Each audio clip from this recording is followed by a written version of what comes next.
Hello, Miss Ajira. Well, good day, Mr. Kodlani. How are you?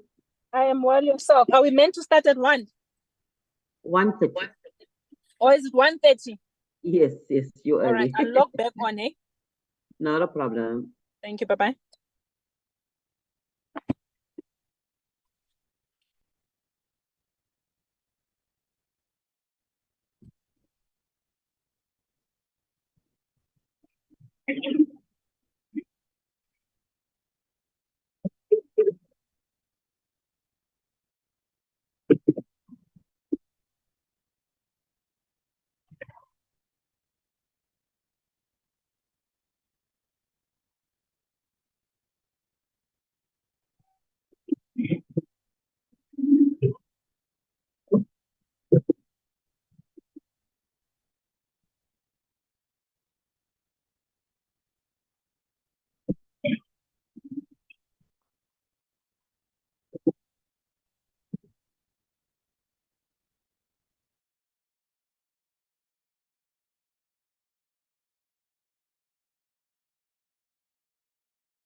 Recording in progress.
Good afternoon, honorable members, colleagues on the platform. Can you hear me? Yes, Chairperson, we can Yes, hear you. Chairperson. Thank you very much. Can I check from the Secretariat if we have a quorum of members of the Portfolio Committee in order to start? Chairperson, good afternoon and good afternoon to members. Yes, we have the required number of members to start the meeting, Chairperson. Thank you. Thank you very much. Let me greet you once again, honorable members, distinguished stakeholders of the SABC, the broadcasting industry, and I think other related industries, the leadership of government, if any present, members of the media, fellow South Africans. My name is COSATU. I'm the chairperson of the Portfolio Committee on Communications and Digital Technologies. This meeting is a hearing called with one agenda item, which is to receive the oral submissions on the South African Broadcasting Corporation Bill, Bill 2032 of 2023. On the platform with me are members of the Portfolio Committee on Communications. I will ask the members to introduce themselves and request that as they do so, they switch on their videos so that we may have a sense of who we are talking to, but also because I'm sure that the SABC is quite interested in these proceedings and will probably be broadcasting as well. I will start with the first member that I am able to see on my participants list. May I ask Honorable Vilskat to introduce herself? Honorable Vilskat?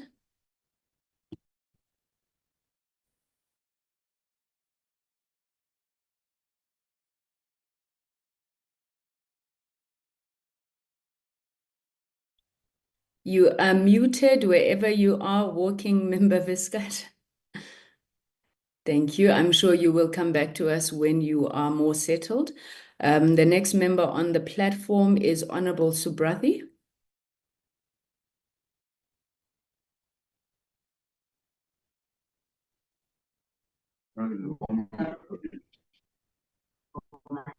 Sorry, Chair. Good afternoon, Chair.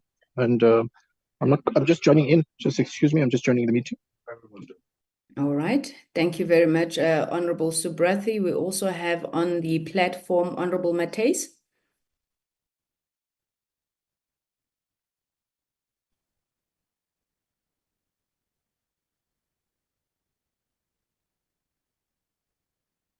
Good afternoon, Honourable Chairperson and our colleagues and those who are coming to give us public submissions. Thank you. I'm Leanne Mateus from the Mighty Economic Freedom Fighters. Thank you. Thank you very much, Honorable Mateus, followed by Honorable Vilakazi of the GNU. Okay, Madam GNU Chair. In the mighty GNU, I might add. Good afternoon, Chair. Good afternoon, colleagues. My name is Boniseni Vilakazi, and I'm a member of the committee. I'm in transit, Chair, but I assure everyone that I am not driving. Happy to be a part of the occasion today. Thank you. Thank you very much, Honorable Vilakazi. Honorable Bodlani, I know that you did give me an apology that you would be in and out. Are you able to introduce yourself, ma'am? Yes, thank you. Thank you, Chair. I'm also in between meetings. My name is Solofelo Bodlani, member of the Portfolio Committee for the DA. Thank you so much, Chair. Thank you very much. I am not seeing, I stand to be corrected, I'm not seeing Honorable Matafa. Honorable Matafa, are you on the platform? Okay, Honorable Mkhaga, are you on the platform? Honorable Matafa is here as well, Chair. Oh, thank you very much. Chair, Honorable Matafa is with me. We're joining together. Thank you. Thank you very much. Honorable Shongwe. Sanibonani, ngiyanibingelela. My name is Honorable Ushongwe. Yikhona endaweni. Thank you very much. I'm not sure if I've missed any members. I did not see Honorable Sithole. Honorable Sithole, would you be on the platform? Chair, Mr. Sithole has submitted an apology. Thank you, Chair. Thank you very much.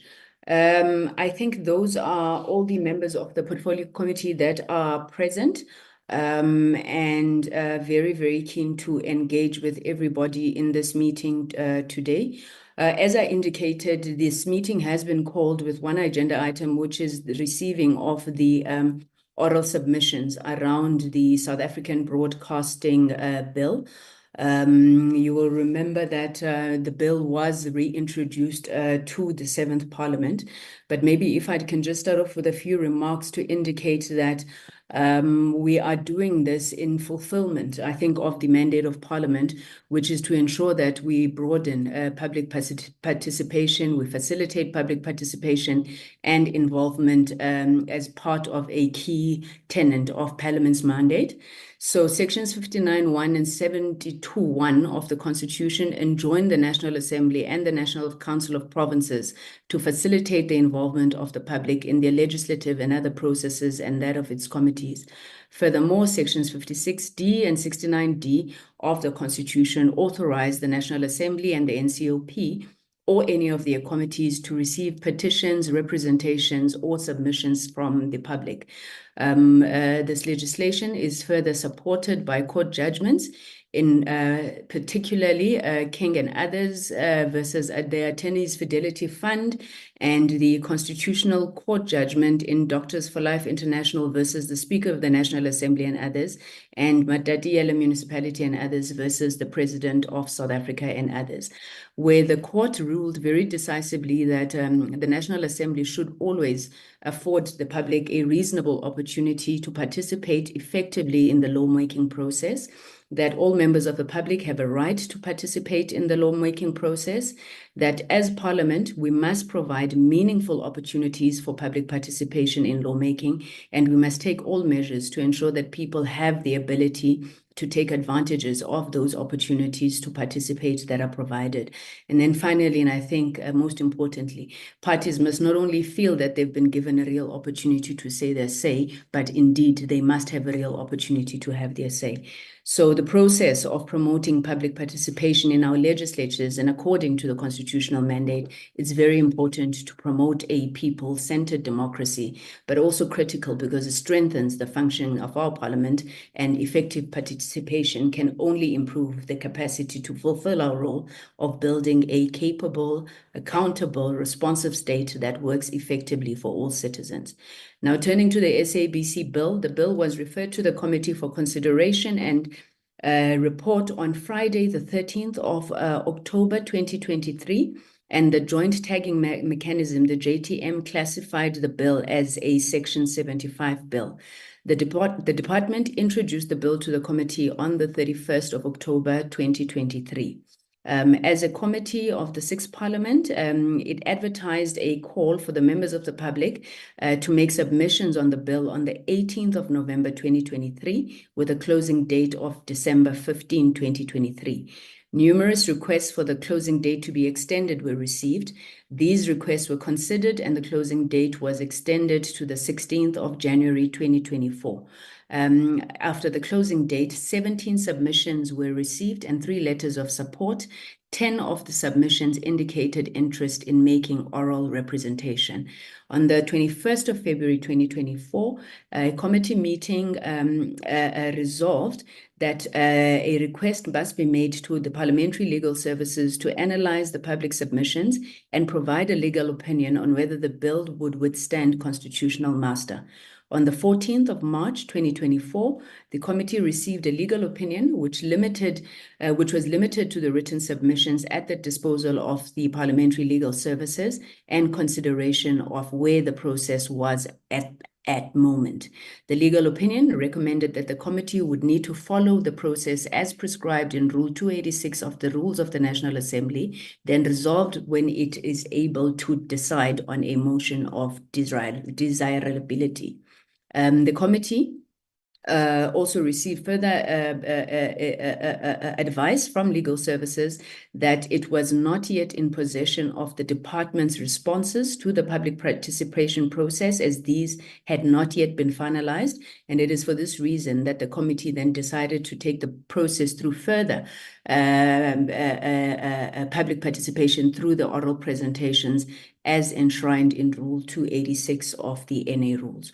So we as a committee would like to reiterate our commitment in processing the bill to address the critical challenges by the SABC, such as the financial sustainability of the public broadcaster. It was for this very reason that in our meeting held on the 3rd of September 2024, we reaffirmed our commitment to continue with the public participation process from where the previous administration had left off. And part of that would be then to hold these public hearings on the oral presentations from those who had made written submissions on the bill and had a desire to appear before the committee. We've also noted that a number of issues have been raised during the written submissions process. These issues were, but are not limited to, firstly, a viable funding model for the public mandate of the SABC and the financial sustainability of the public broadcaster. There needs to be a discussion on the legislative process and the appointment of governance structures, including the board and the commercial board as proposed. There is a desire to ensure that the bill assists the SABC in terms of its governance frameworks to be able to produce compelling and relevant content and ensure a competitive media landscape. And then we also noted the challenges that are posed by unregulated multinational online content service providers. So overall, I think the concerns that have been raised then in the submission suggest that the future of public broadcasting in South Africa could be at risk if the SABC bill is implemented without addressing these issues. So the potential implications and consequences underscore the importance of addressing the identified challenges to ensure sustainability and relevance of the public broadcasting and the media landscape in South Africa. We look forward to having a fruitful engagement with stakeholders today. Maybe just to indicate that members of the portfolio committee will be asking clarity, seeking questions, perhaps elaboration on the issues that you raised. However, in terms of process, after we have completed these hearings, we will expect the department to respond comprehensively to the issues that have been raised both in the written and the oral submissions. The expected date of response by the department is the 18th of October 2024.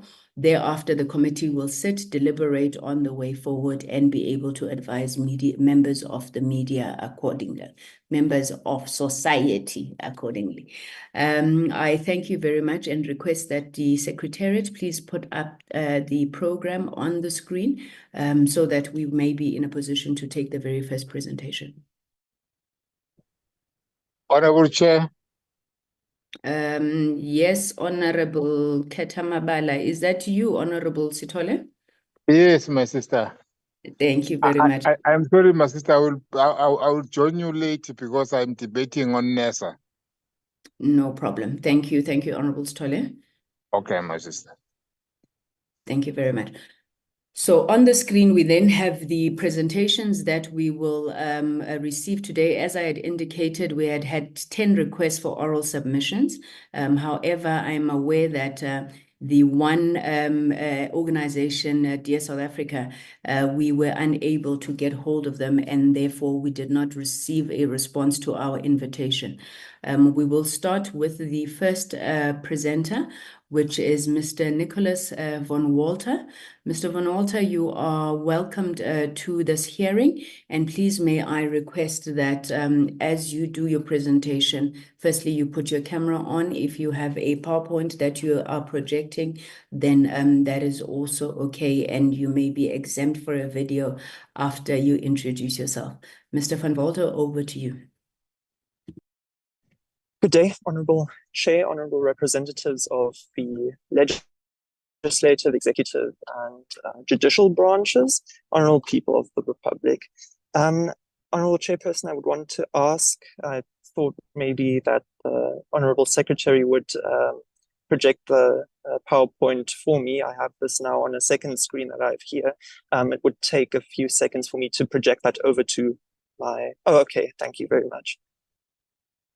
Okay, so good day, everyone. My name is Nicholas von Walter. I'm 19 years old and I come from the Cape Town. Pardon?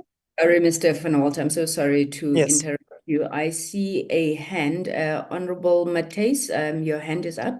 Yes, thank you, Honourable Chair. We haven't seen Mr. Nicholas von Walter, so it would be nice for us to see his face and then he can go on with the presentation as you requested.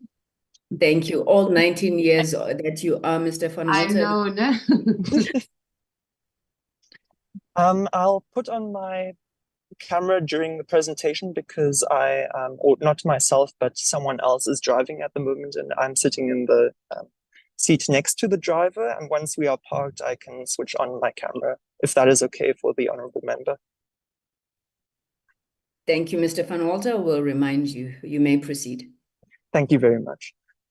So I come from the Cape Town Metro Municipality, and last year, at the end of last year, I finished with high school.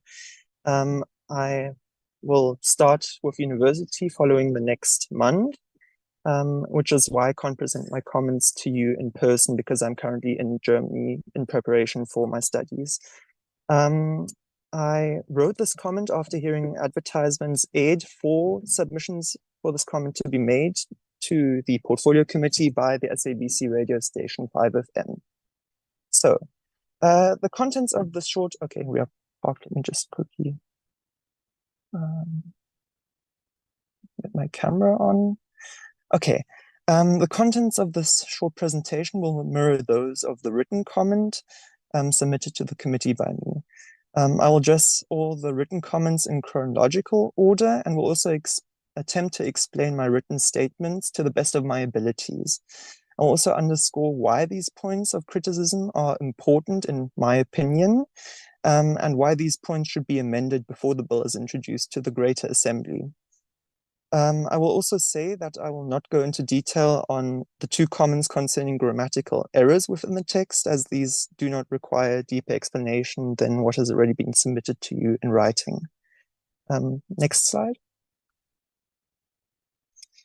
This comment referred to the alleged funding model which the SABC was to gain as per this Act. The Act states that the majority of the corporation's funding is to be sourced from state-based funding mechanisms, which the relevant minister is to allocate with their proposed funding model framework.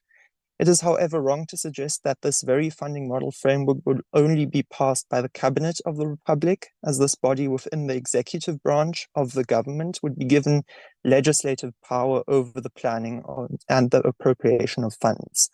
This Act also adds the clause to surpass the funding model prescribed or described in subsection 1 of section 5.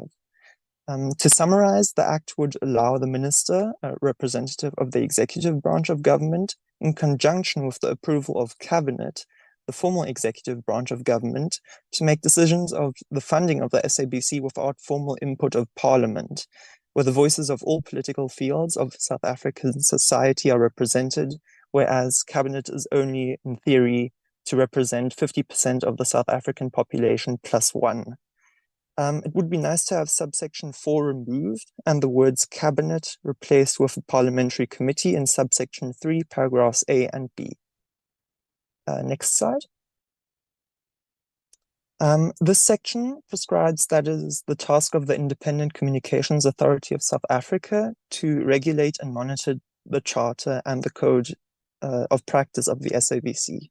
It is, however, not prescribed or described how the authority is to act in the event of the code or charter being breached. I would suggest that provisions are to be enshrined within this Act that empower the authority to act on such breaches more effectively. Next comment.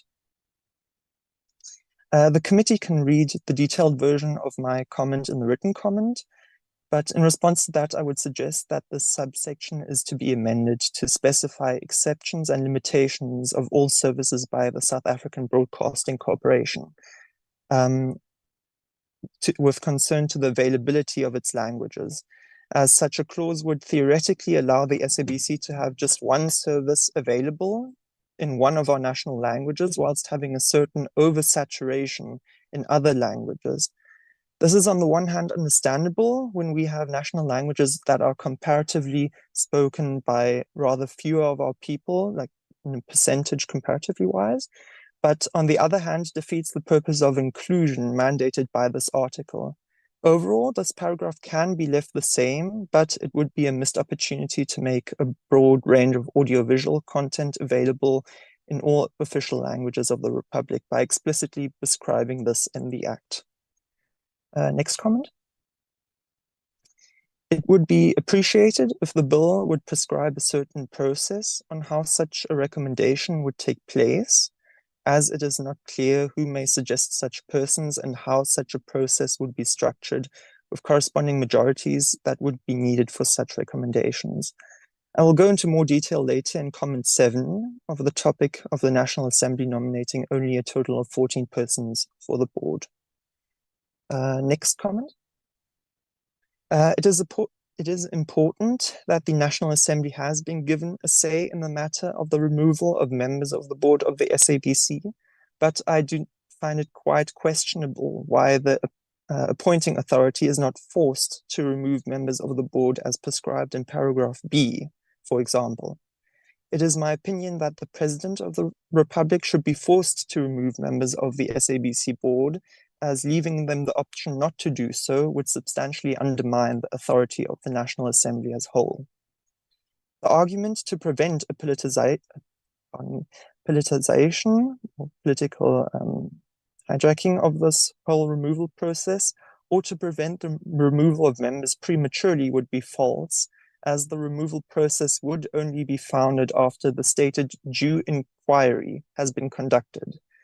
Taking all this into account, I would suggest that the words may in paragraphs A and C should be replaced by the word must, as is already the case in paragraph B. Next comment. Here you can also read up on my detailed response within my written comment paper, but to boil down my statement about this section, as I see it via the wording of this bill, the board of the SABC consists of 11 seats, which this section aims to replenish after the National Assembly has ousted the entire board via subsection 3C. The problem with this is that because the National Assembly is limited to recommend just 14 persons for the president to appoint to the board, a minimum of 3 persons from the ousted board must be reappointed to the board. This is after the lower house of parliament had recently removed them from office. Now, I do understand that this is probably to guarantee the smooth handover of power to the interim board, but it is theoretically still possible for the president to appoint 6 persons, a majority may I add, from the board which the legislative had already dismissed from their posts to the interim board. This is a potentially, as I see it, dangerous precedent, as such a reappointment could open the door to such dealings within the SABC that the previous board was already dissolved for. It is furthermore concerning that under this act, the National Assembly is not able to influence the matter of appointing the 5 other persons in any way, or shape or form, as it would for the recommendation for the normal board. I do trust that the current president would contemplate all negative outcomes of this, but such a wording, or rather missing thereof, could open the back door of the SABC for executive abuse without legislative oversight. Next comment. For this comment, I would simply say that the quorum of the interim board is just too low. If the committee would leave section 14, subsection 4 the same, a quorum would consist of just persons ousted by the General Assembly and reappointed to the board, in theory. Even in a situation where the president would reappoint just 3 members of the dissolved board to the interim board, these 3 members could still make up a majority within this quorum, because 3 is just greater than 2. As a solution to this, I would suggest to increase the threshold for a quorum to 6 or 7 members, as this would at least tie or diminish those members' power that are reappointed to the board versus new persons not indicted by the National Assembly. I do have a policy suggestion in my written comment if you would want to read up on that. Next comment. This is a short one, but may not be such a major problem, but I would explicitly extend the ban to appoint members to the board to include the words "and the interim board." This may not be necessary, as the interim board would still consist the equivalent of a legal body as the regular board, but I would sincerely regret it if someone would want to bypass the following subsections of the Act by stating that such rules do not explicitly include the interim board. Next comment. Comment 10. Okay, thank you. With this comment, I would like to only elaborate my written comment further, as it can be seen as a rather confusing one in its written form. The subsection describes the disqualification condition of misconduct. It is not entirely clear, at least to me, what this refers to, but I would assume that, like reading from the Act, that this refers to the conviction of misconduct by the Assembly as stated in section 15, subsections 2 and 3, B and C. If members of the board are removed of such misconduct, how can they be, or it would be my question, how would they be reappointed to the interim board if this section forbids them from actually being appointed there in the first place? This is a section which I believe needs to be elaborated more in the bill. Next comment. In conjunction with the written comment that I have submitted, I would want to add that this extra subsection would need to ensure that no indicted person would be able to be promoted to the position to nominate, let alone be nominated as a member of the commercial board to prevent interference in that field. Okay, next comment. With concern for this comment, I would want to retract the statement that the appointment of such panel would need to be described within this act, as it can theoretically be prescribed within SABC internal structures. Okay, next comment. The subsections for the disqualification of persons to the commercial board of the SABC is missing some of the words which section 16 of this act has prescribed for the appointment of persons to the regular board of the corporation. I would suggest the wording is adjusted to section 31 wherever applicable. I've submitted a detailed table in my written submission where all of those changes are listed for further details on this matter. Okay, and to the last comment, here it should be defined what branch within the SABC may establish a subsidiary company, as the persons or organs should be accountable to the state and, in other words, the executive and legislative branches of government in its regulation, as unaccountability could lead to the structural abuse of this section, which the diversion of allocated funds to such a subsidiary company. This is realistically rather unlikely, but I would still want to stress that accountability is definitely needed within such an SOE, given the rather sad history of alleged corruption and mismanagement within certain state departments in the past. Okay, thank you for your consideration.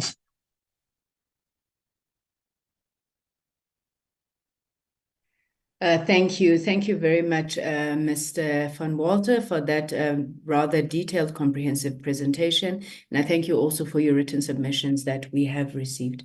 Honorable members, can I check if we have any questions for clarity for Mr. Van Walter? Maybe while the members are still thinking, I do apologize, Mr. Van Walter, I may not remember which of your comments it was, but where you were saying that consideration should be given to listing the services under the audio and the audiovisual services chapter. Now, are you not of the view that if we were to do that, we could perhaps be limiting the scope of the SABC, especially given the fact that it's a rapidly evolving technological world? But let me take the second question, Honorable Matthys, and then we'll come back to you for a response. Honorable Matthys.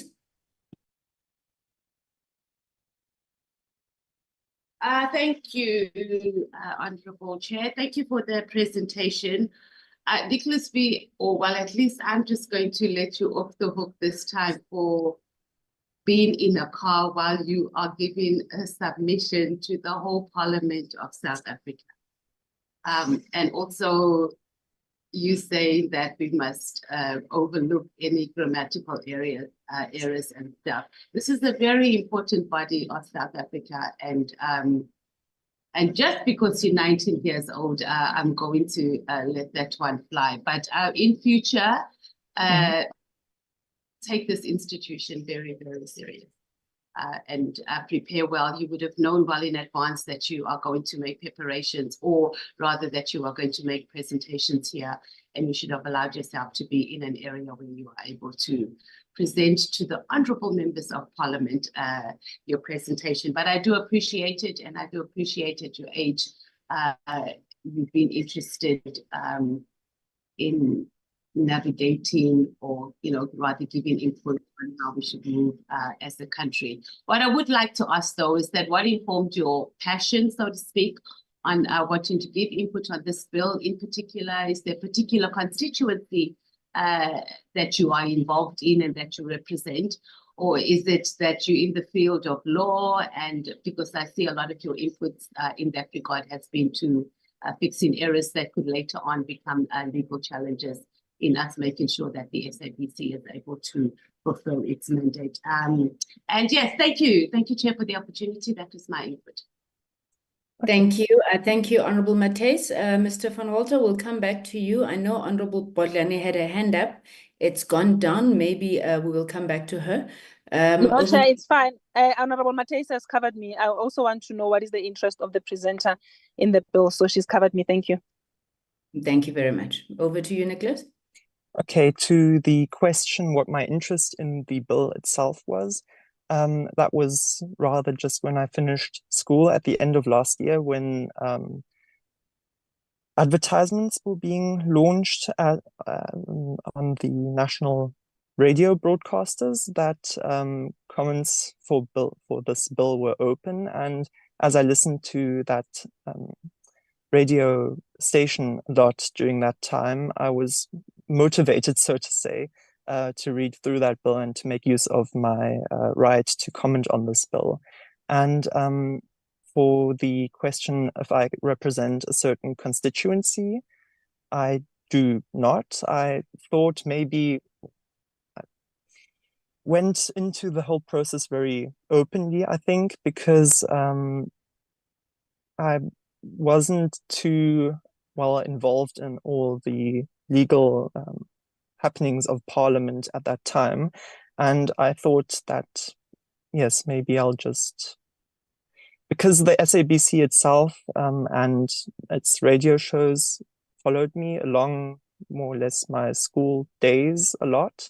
And hearing that, or thinking at that time that I still had time left during the year, well, now I'm starting to ramble, but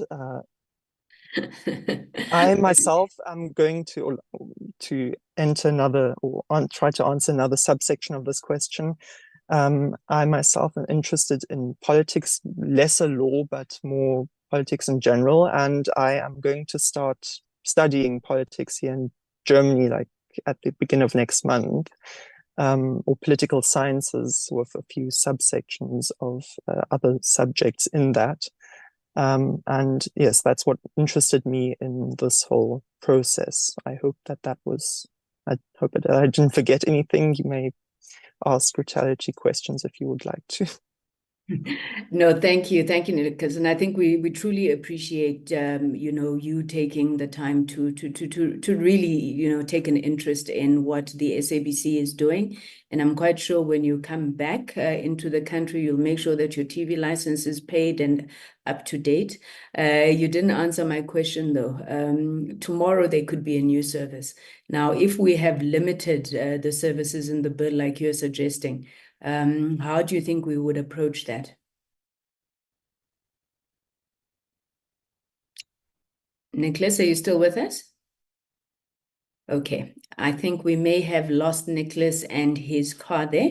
Thank you very much. Honorable members, members on the platform, colleagues, just to indicate that the hearing is being recorded, the Secretariat is here, and as I indicated, a report will be compiled of all of the submissions that you are making, which will then be processed further. Our next presentation is from AfriForum. I'm not sure whether it is Mr. Van Zyl who is presenting. May I request that the representative from AfriForum takes the platform? Thank you very much, Mr. Van Zyl. Good afternoon, Chairperson and honorable members. And Chairperson, you are correct. I am Arends van Zyl. I'm the Head of Public Relations at AfriForum, and I will indeed be doing our presentation. Thank you, sir. Thank you very much. I would firstly just like to put it on the record that AfriForum has submitted written comments as well, but always, as with any of these opportunities for public comment, we do like to use every opportunity, whether that be oral presentation or written comments, to present our views, and I thank you for the opportunity. Just for context's sake, and to, I think, enlighten anyone who might be curious what AfriForum's interest is in this particular piece of legislation, I'll just give you a quick background of AfriForum itself. AfriForum is a civil rights organization that ardently defends the constitutional rights of all South Africans, with a specific focus on safeguarding the rights of minority communities. The organization is committed to free market principles and advocates for fewer state-owned entities or SOEs. It strives to ensure that public institutions like the South African Broadcasting Corporation or SABC adhere to principles of accountability, transparency, and the protection of minority rights. And our commitment extends to promoting fiscal responsibility and efficiency within public institutions such as the SABC. The current form of the SABC bill necessitates rigorous scrutiny, and AfriForum submits our comments today in response to an invitation to provide comments on specifically the South African Broadcasting Corporation bill. AfriForum has, as I said earlier, submitted comments in written form as well, and there's much more detail in AfriForum's written comments. So a lot of what I will be mentioning today is also covered in our written comments, but just in greater detail, and particularly referencing different sources, case studies, and also just elaborating a lot further than 20 minutes will allow. So to get back to that point of scrutiny, and what is also necessary is the honest acknowledgement that the SABC as an SEO has failed to meet its intended objectives over the past few decades, and a radical change, of course, is therefore necessary in AfriForum's opinion. The inherent challenges and mismanagement within the SOE underscore an urgency for a fundamental shift in the SABC's operational framework. The AfriForum submission does not seek to delve into intricate analysis of specific sections within the SABC bill. Instead, the focus is directed towards presenting a detailed overview and advocating for the privatization of the SABC, or alternatively, the scrapping of television licenses, and I will elaborate on that in just a moment. The historical context of the SABC serves as a critical backdrop to AfriForum's perspective. Over the years, the SABC has grappled with persistent challenges, including mismanagement, financial struggles, and concerns relating to corruption. This emphasizes the need for a fundamental shift in the operational framework of the SABC. And addressing these long-standing issues requires a strategic approach. And this submission of AfriForum will articulate AfriForum's proposals for reform. So let's first lay the groundwork when it comes to the context. Recent revelations have painted a grim picture of what is going on at the SABC, particularly when it comes to finances and management. A series of incidents highlight rampant corruption, financial mismanagement, and fraudulent activities that have pushed the SOE to the brink of collapse. Former SABC board member Matata Tsetu exposed the chaos within the SABC, asserting that the board had to intervene to halt corruption at the SOE. The High Court ruled that the interim board, of which Tsetu was a member, had interfered with procurement processes, which had led to the irregular awarding of a security contract in 2017. Despite accusations of undue interference, the board contended that extreme circumstances necessitated their involvement in various aspects of the SABC's management. Contracts, including those involving the Gupta family, were cancelled to curb corruption, demonstrating the pervasive nature of the issue within the SABC. The SABC's financial problems looms large and is exacerbated by a decline in revenue and an alarming disparity between budgeted and actual figures. Yolandi van Biljon, the group's SFO, reported that revenue had fallen short by 27% compared to its budget, leading to a staggering loss of 1.2 billion.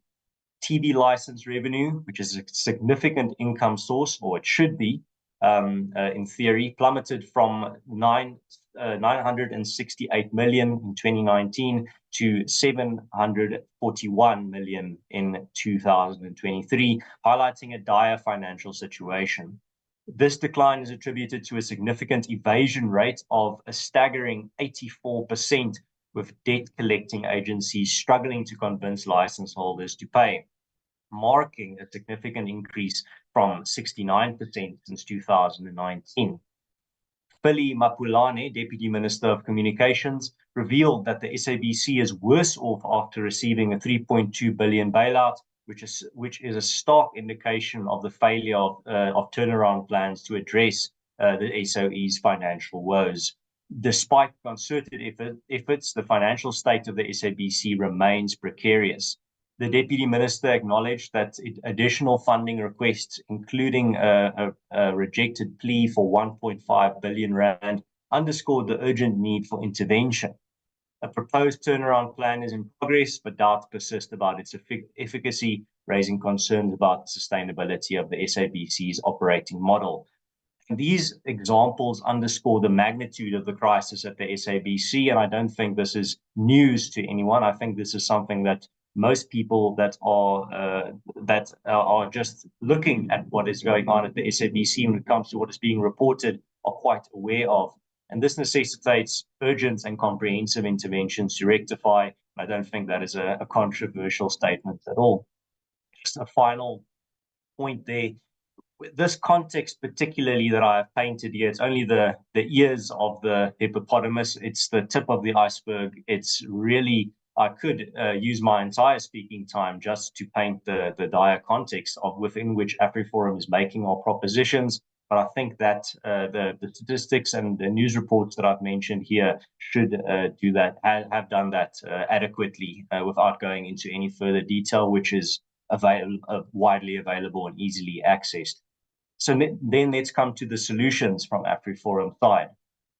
The striking case of civil non-compliance that we see with, for example, the non-compliance with TV licenses, which can even be seen as a mass protest action against the broken and corruption-plagued SABC, should serve as a wake-up call to the Portfolio Committee on Communication and Digital Technologies. AfriForum, in our written comments, put particular focus on the dire situation when it comes to paying of TV licenses being one of the key symptoms showing the problems at the SABC.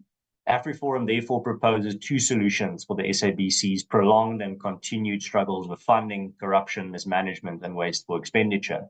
AfriForum's main solution proposal is the privatization of the state-owned enterprise. However, if the government rejects this decentralization of state power, the alternative is for TV licenses to be scrapped. Either way, the current dysfunctional status quo cannot continue. And again, I don't think I'm going to find many objections to the fact that there is a dysfunctional status quo.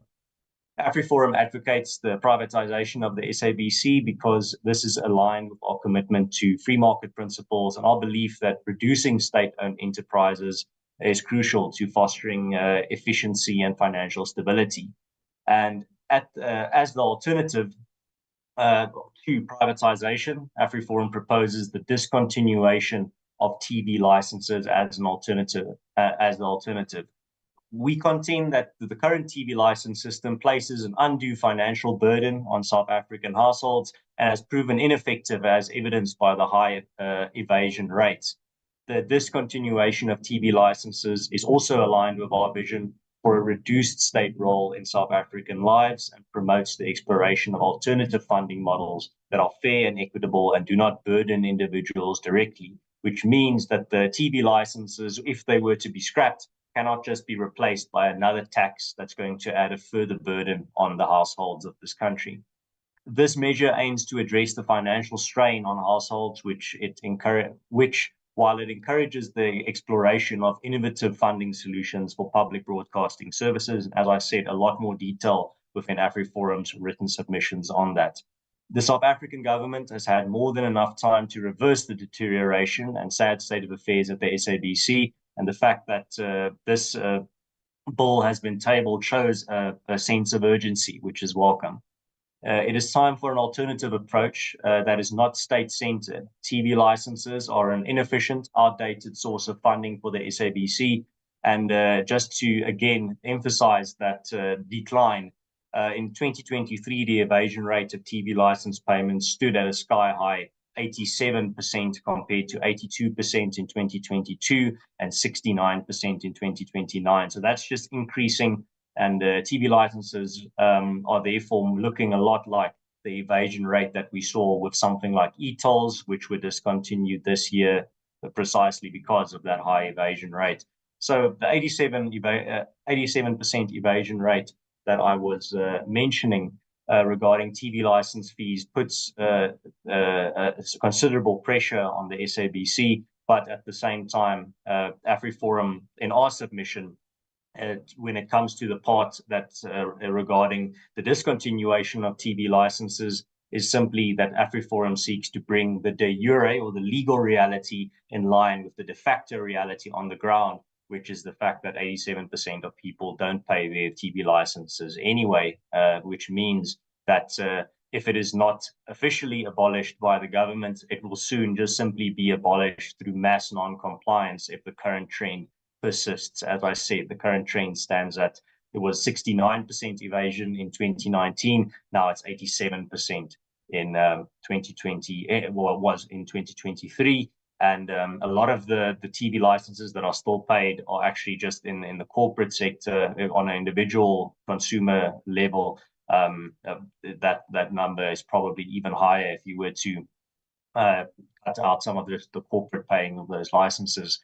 And in conclusion, AfriForum hopes the Portfolio Committee seriously considers these options for a radical change, of course, for the SABC.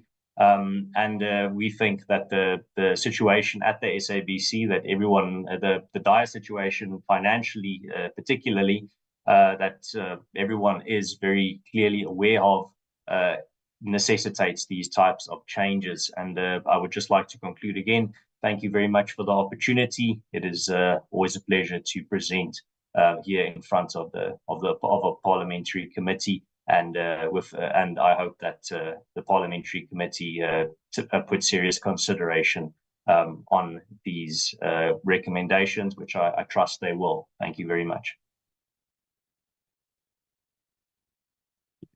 Thank you. Thank you very much, Mr. Van Zyl, for that rather provocative input. We thank you very much.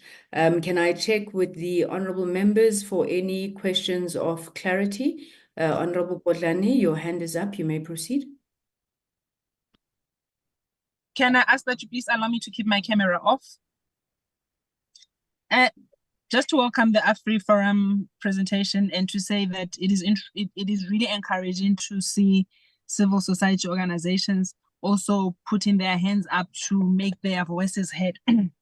The question I have is that if AfriForum is calling for the privatization of the SABC, where does that leave the private mandate? And perhaps it's spoken to on the document that has been presented, but because this is an opportunity to also address the nation, what does privatization look like in terms of those public mandates like news and education programs?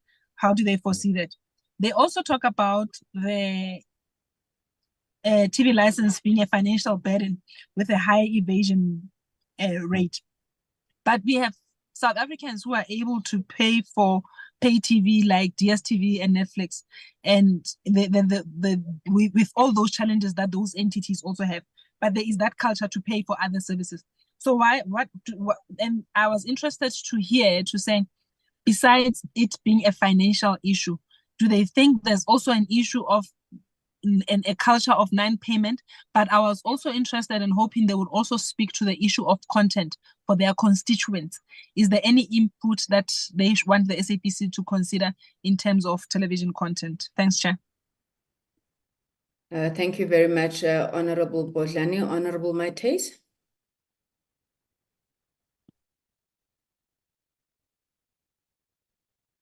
Thank you, Chair. Thank you for the input. Just a few observations.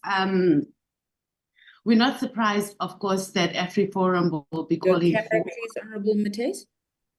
Oh, is it not on? My apologies. I can hear clearly. Thank you. Thank you. You can see me now. Yes, Chair. Are you happy that you can see me? Yes, thank you, Madam.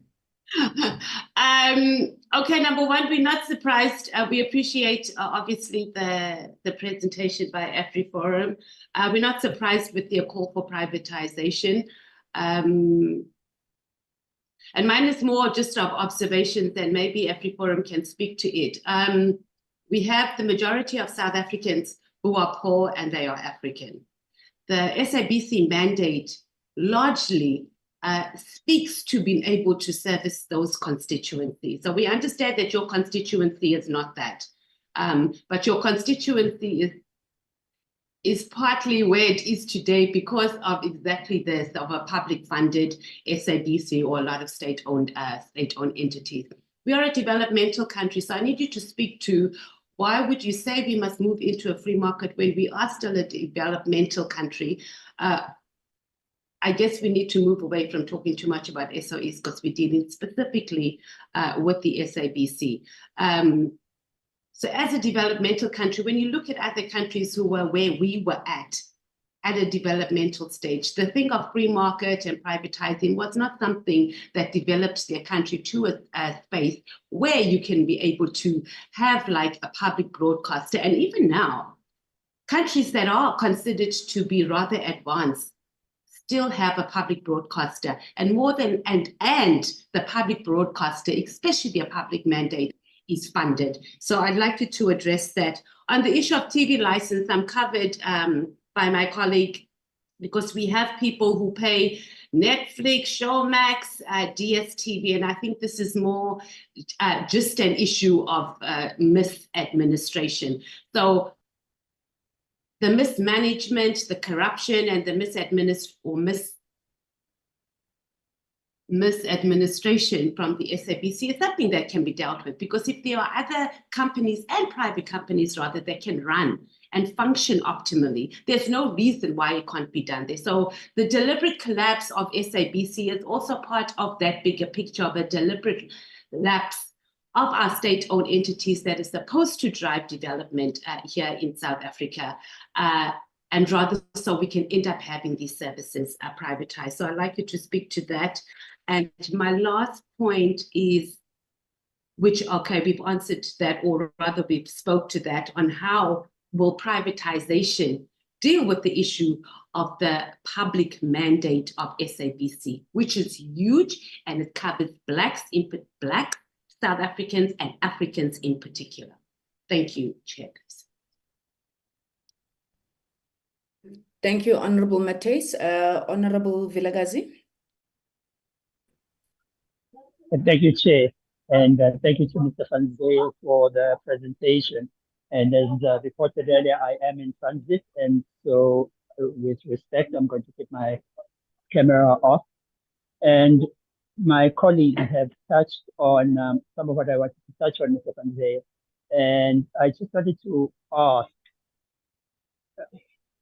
for me, one of the things I note the resistance or the opposition to state-owned enterprises, which you stated, even when you stated the purpose, one of the goals of AfriForum.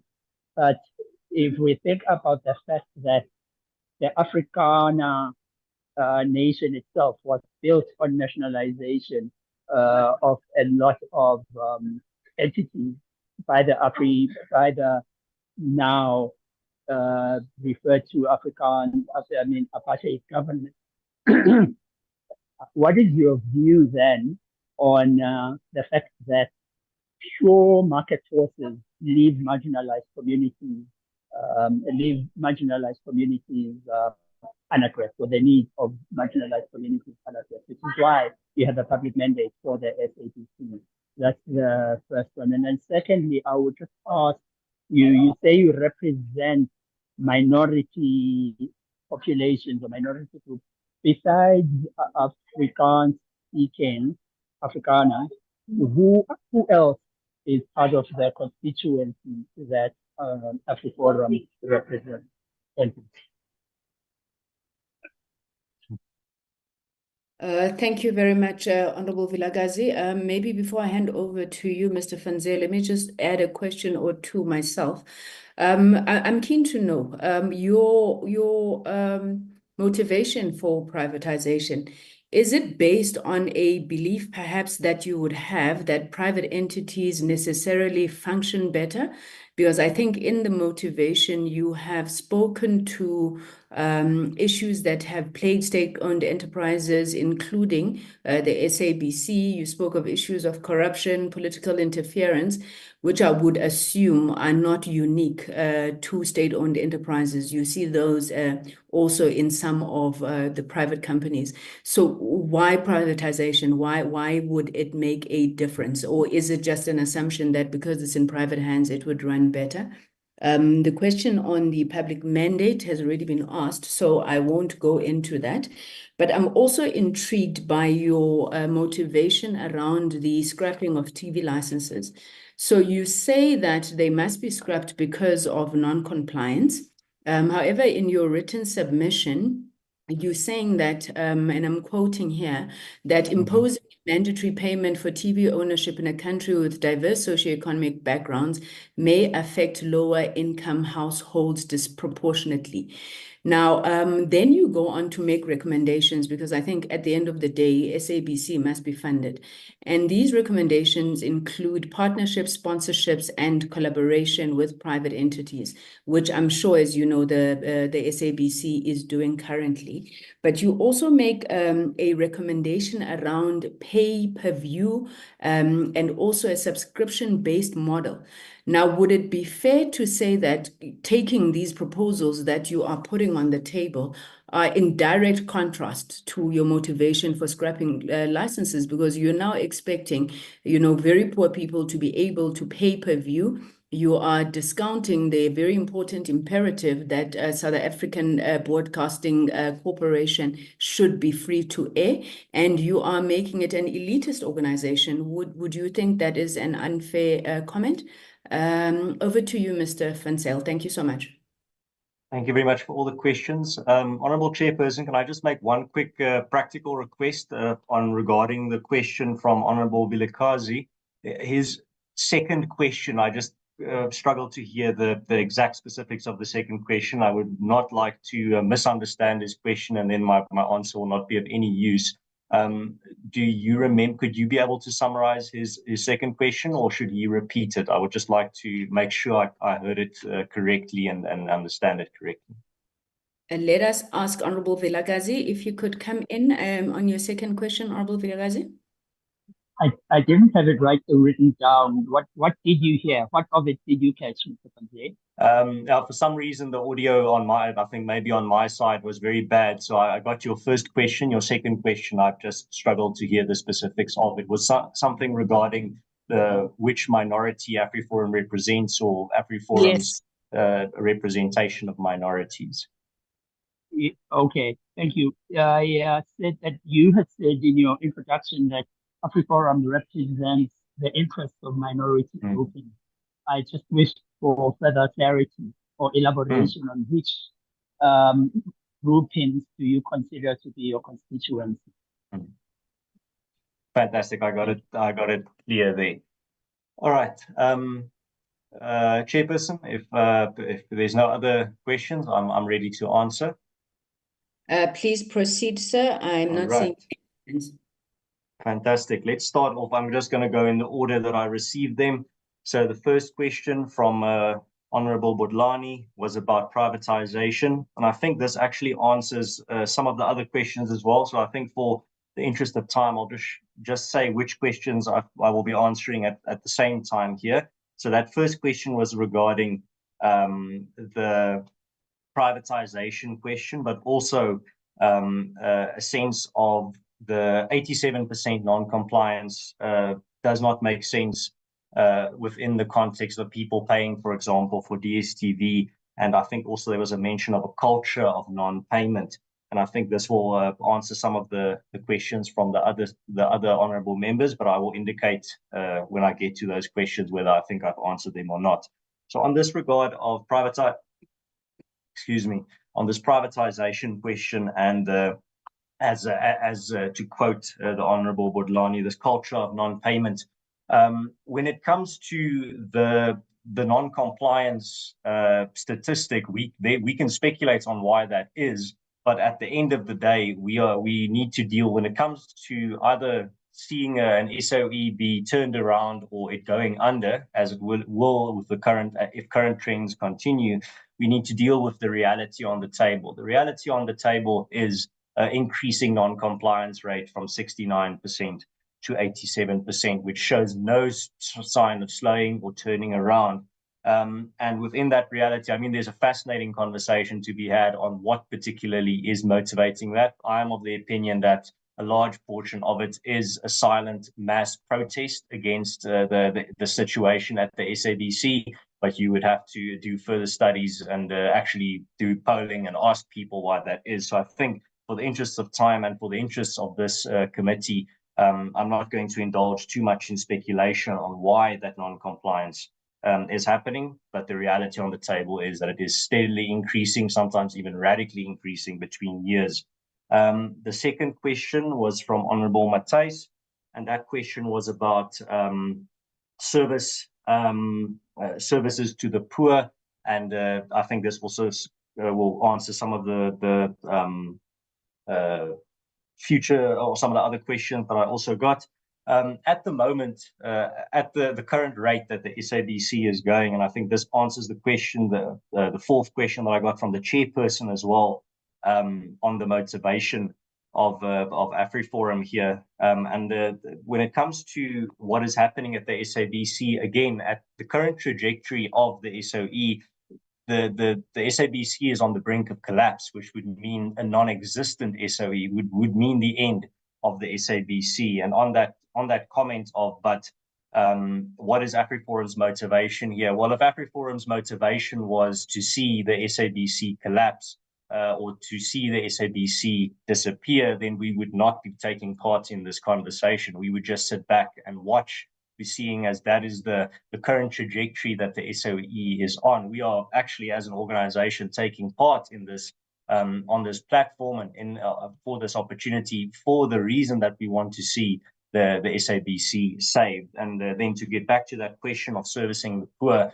that is exactly what AfriForum wants to see the SABC do. We want to see the SABC be producing high quality programming that the average South African and the majority of South Africans, all South Africans, even going as far as that, all South Africans should be able to afford it, and it should be something that is accessible to all South Africans. But at the current trajectory, very soon there will be no SABC, and that means they will not. The question about accessibility will become futile because there will not be something to access. So I think that is AfriForum's stance on accessibility. When it comes to also state control, why AfriForum is opposed to state, or why AfriForum is proposing privatization as opposed to state control, even though some other countries have state-owned media in the same way that the SABC is currently run, the answer is very simple. We have had more than 30 years of state control over the SABC, and the result that we've seen now is that it's failing. It is not, there's no turnaround. It is simply the same thing being done over and over again, the same formula, the same status quo being tried, and it's not working. It's clearly not working. So a radical change is necessary, because as the saying goes, the definition of insanity is doing the same thing over and over again and expecting different results. That's exactly why AfriForum thought that this is the opportunity for a fresh approach and a fresh suggestion on what to do, because the same solutions, the same state-centric solutions are just not going to work. 15th time is not the charm, or 20th time is not the charm. Then the third question, or the third set of questions from Honourable Vilakazi. The first question was particularly on I think the first question I've already answered. The second question in particular goes to AfriForum's stance on AfriForum being an organization that represents fights for minority rights in South Africa and who we represent. Well, AfriForum very directly, if there was a constituency that can be very clearly pointed to, and this is who AfriForum represents first and foremost, that would be our members. AfriForum is a member-based organization. We've got over 315,000 members, and our members support us through their donations. You can only become a member of AfriForum by donating. Anyone can become a member, but those 315,000 members of AfriForum are first and foremost our priority to represent. The vast majority of them belonging to minority groups in South Africa. So AfriForum does not claim to be the exclusive voice of minority groups in South Africa, or even the exclusive voice of a particular minority group, but we represent our members, and our members are predominantly Afrikaans speaking and Afrikaners. AfriForum is an explicitly Christian organization and has a strong cultural identity as well, also a linguistic identity, but also what we do is to benefit the wider country as well. We're not an organization that particularly focuses just to help or assist or represent or fight for one group. We, in many of our court cases and our community organization and ground level projects, benefit the whole of South Africa. Fourth was the questions from the chairperson. Firstly, I think I'm just going to reiterate, because I think this is important when it comes to AfriForum's motivation here. If AfriForum's motivation was to see the SABC disappear or destroyed, or the SABC, if AfriForum wanted to see the SABC cease to exist, then it would not make sense to take part even in this conversation. AfriForum would simply allow the SABC to continue on its current trajectory, which is not a sustainable one. At some point, it will fall off the cliff. And this is, again, not my own personal opinion. And in most of the analysis that you will find on the situation at the SABC, the conclusion is almost unanimously that the SABC has reached a tipping point, a point of crisis where a change of course has to be made.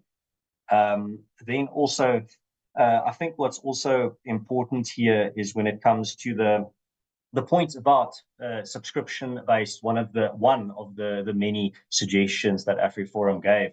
This is simply a suggestion that would fall, one of the options that would fall under a private initiative, such as if the SABC were to be privatized. That doesn't mean that will be the model that will be incorporated, but I mean, to say that will not be an option for a private company would be dishonest. That would be not being honest about what the future might be for an organization or a state-owned enterprise like the SABC. But at the bottom line remains, as I said earlier, at the current trajectory, there will no longer be a SABC in the future, or it will be so radically cut back in its capacity that it will be a shadow of its former self.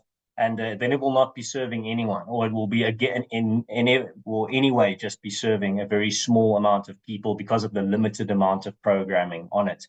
AfriForum's wish is not to see the SABC become an exclusive platform or a business. We actually see a lot of use and benefit within the model of public television being available or media being available to the majority and all South Africans in some form, and that needs to be of a high quality. Unfortunately, in its current state and in the current direction that the SABC is going, that's not on the table. But I think from what I can see, I've answered most of the questions. Some of them I've answered multiple questions at once. If there's still something that is unclear, I'm more than happy to answer. But I also understand that there's a lot of other speakers as well, and I would not want to be wasting anyone's time if I'm talking longer than is allocated to me. Thank you. Thank you very much, Mr. Van Zyl. We do have your comprehensive submission. We will go through it, and as I indicated, that we're really asking clarity-seeking questions. The deliberations will come, obviously, once we've had responses from the department as well. Those 350,000 members, if we can start there, and also in the meantime, really encourage them to pay their TV licenses, I think it would go some way to resolving some of the challenges that we currently have.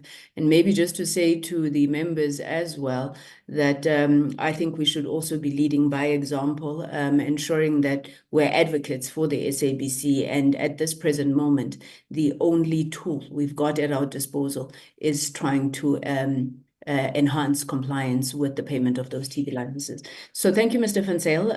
We will deliberate as a committee, and we will make the outcome known. Thank you very much for your time.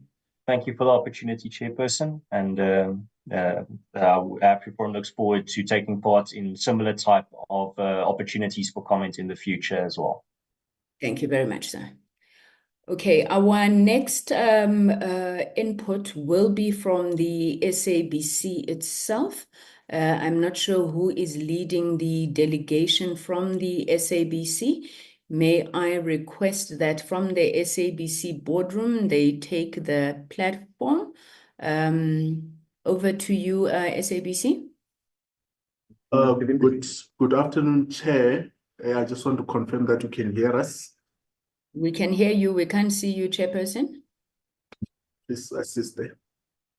Thank you. I think in the interest of time, I will be just starting with the introduction of the presentation whilst the colleagues are attending to the technical logistics there so that you can see the video. I think we can see me now. So Chair, Sorry, Chair.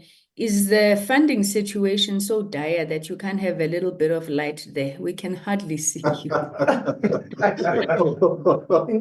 No, maybe let me change seats, Chair.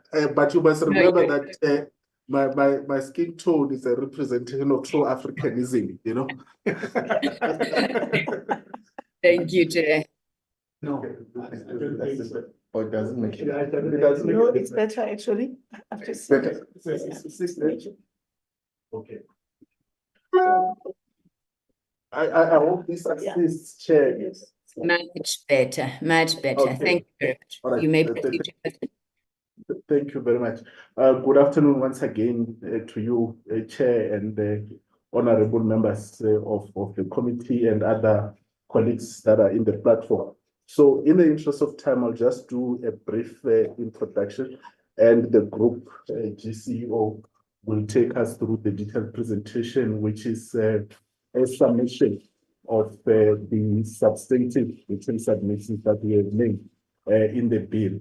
So I would like, firstly, Chair, to just, as part of the context for the presentation that will follow, just speak to two issues that I think are fundamental to position from an SABC perspective. It is our view and position, Chair, that the SABC in these processes seeks to achieve a legislative framework that enables us as the SABC to deliver on the mandate that we have of educating, informing, and entertaining South Africans, which we believe if the SABC did not exist would be compromised, and also that the poorest of the poor will be excluded from such a critical provision of services. The second aspect, Chair, is that we would want to make the presentation that addresses key fundamental issues which the colleagues will take us through. Firstly, just to emphasize the question of the mandate, because we believe that the mandate needs to be more focused as inherited from the charter of the SABC. And the second aspect is that what almost everybody have spoken about in the presentation that has preceded us is to address the funding question of the SABC so that the public service mandate can be adequately funded, and there will be propositions of mechanisms that we think should be considered in this process that will enable the SABC to be sustainably, financially sustainable going into the future. And then the third aspect is just the governance issues, where we affirm some of the propositions that the bill in its current form proposes, and also where we think that there could be amendments there, largely in relation to the various roles or segregation of duties between the ministry and the board of the SABC and its executive management. And also would like to address issues around signal distribution, because we believe that the industry and the sector, both in South Africa, in the continent and globally, has moved on to the extent that certain limitations that are provided for in the bill in its current form may need to be relooked at. And we'll conclude just by providing a summation of what our ask is in this process, as it were. But before I leave the platform and then over to the GCO and the team to take the committee through the presentation, I do want to state that as the SABC, we are of the view that whilst we will be making presentation here and submissions here, which suggests that the bill in its current form must be substantially improved, our view is that the bill process must proceed. We do not believe that it would be in the best interest of the SABC nor the people of South Africa to restart this process, or at least to disband this process.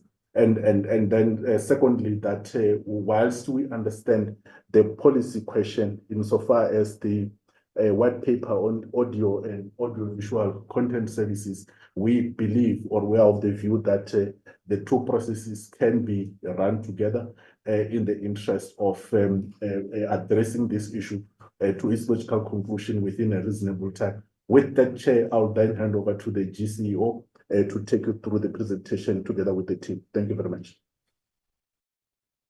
Thank you, Chair.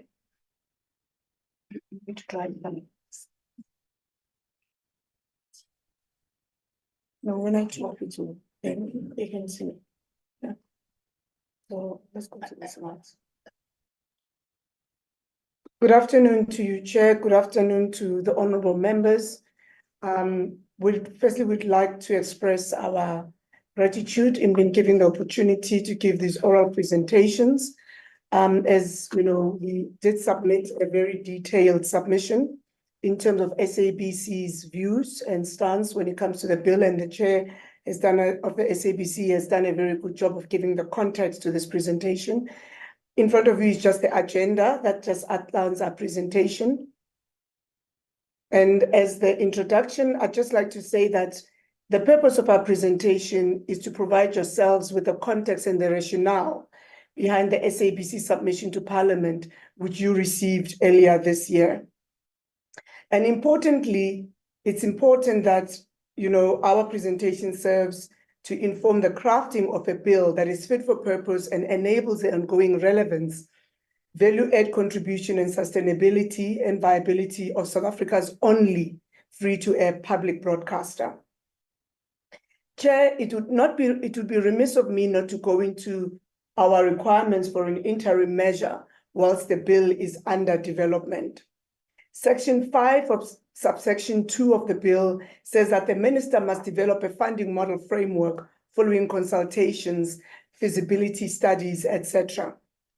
Chair, we believe that this 3-year period that is stated in the bill, in fact, it says up to 3 years of developing the funding model, we believe that it should be expedited, and it's also critical that an interim funding model is provided. This is critical for us because, as we are all aware, Chair, and this is a burning platform that as SABC, we've been, at various discussions with not just, the department, with not just the committee, but we find that funding for the SABC is a burning issue. And therefore, an interim mechanism is required to ensure SABC's interim viability and sustainability whilst we develop the bill and whilst we develop the funding model framework. We believe that this is critical in terms, especially when it comes to funding of the public interest mandate, which, as the Chair in his introduction spoke about the fact that SABC plays a massive role when it comes to the preserving of South Africa's democracy and ensuring inclusivity, and that all South Africans are catered for when it comes to information, to entertainment and education. We are also requesting that this bill is very deliberate in removing unnecessary regulatory bureaucracy to ensure an enabling environment for SABC's commercial competitiveness. Because, Chair, it is very easy to talk about a free market system where SABC should be able to trade, but we all know the reality of our environment, of the regulatory requirements. But also as the SABC, we find that the public interest mandate is critical when it comes to South Africans and ensuring that South Africans are included and that they have the information in order to improve their lives. We also would like this bill, Chair, to be very clear in the funding mechanism in terms of how it facilitates the improved collection of licenses or levies, as per my colleague is going to be talking through it.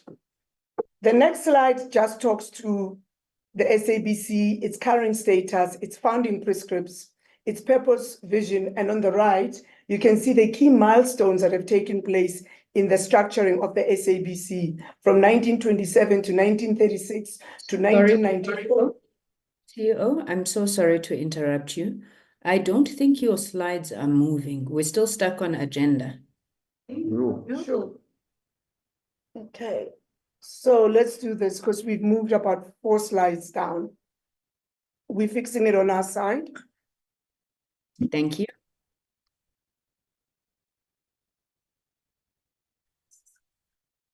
Can you see something now, Chair? Yes, Madam, we can. Yeah, it's moving now. Thank you. Let's see. I think we struggle when we put it at full screen. So, Chair, if I may ask, we are not going to put it at full screen. We're not going to put it at presentation mode because I think when we put it at full screen, then it stops. So if we may continue with it in this, in the way you are seeing it at the moment. Please proceed. Can we continue? Thank you.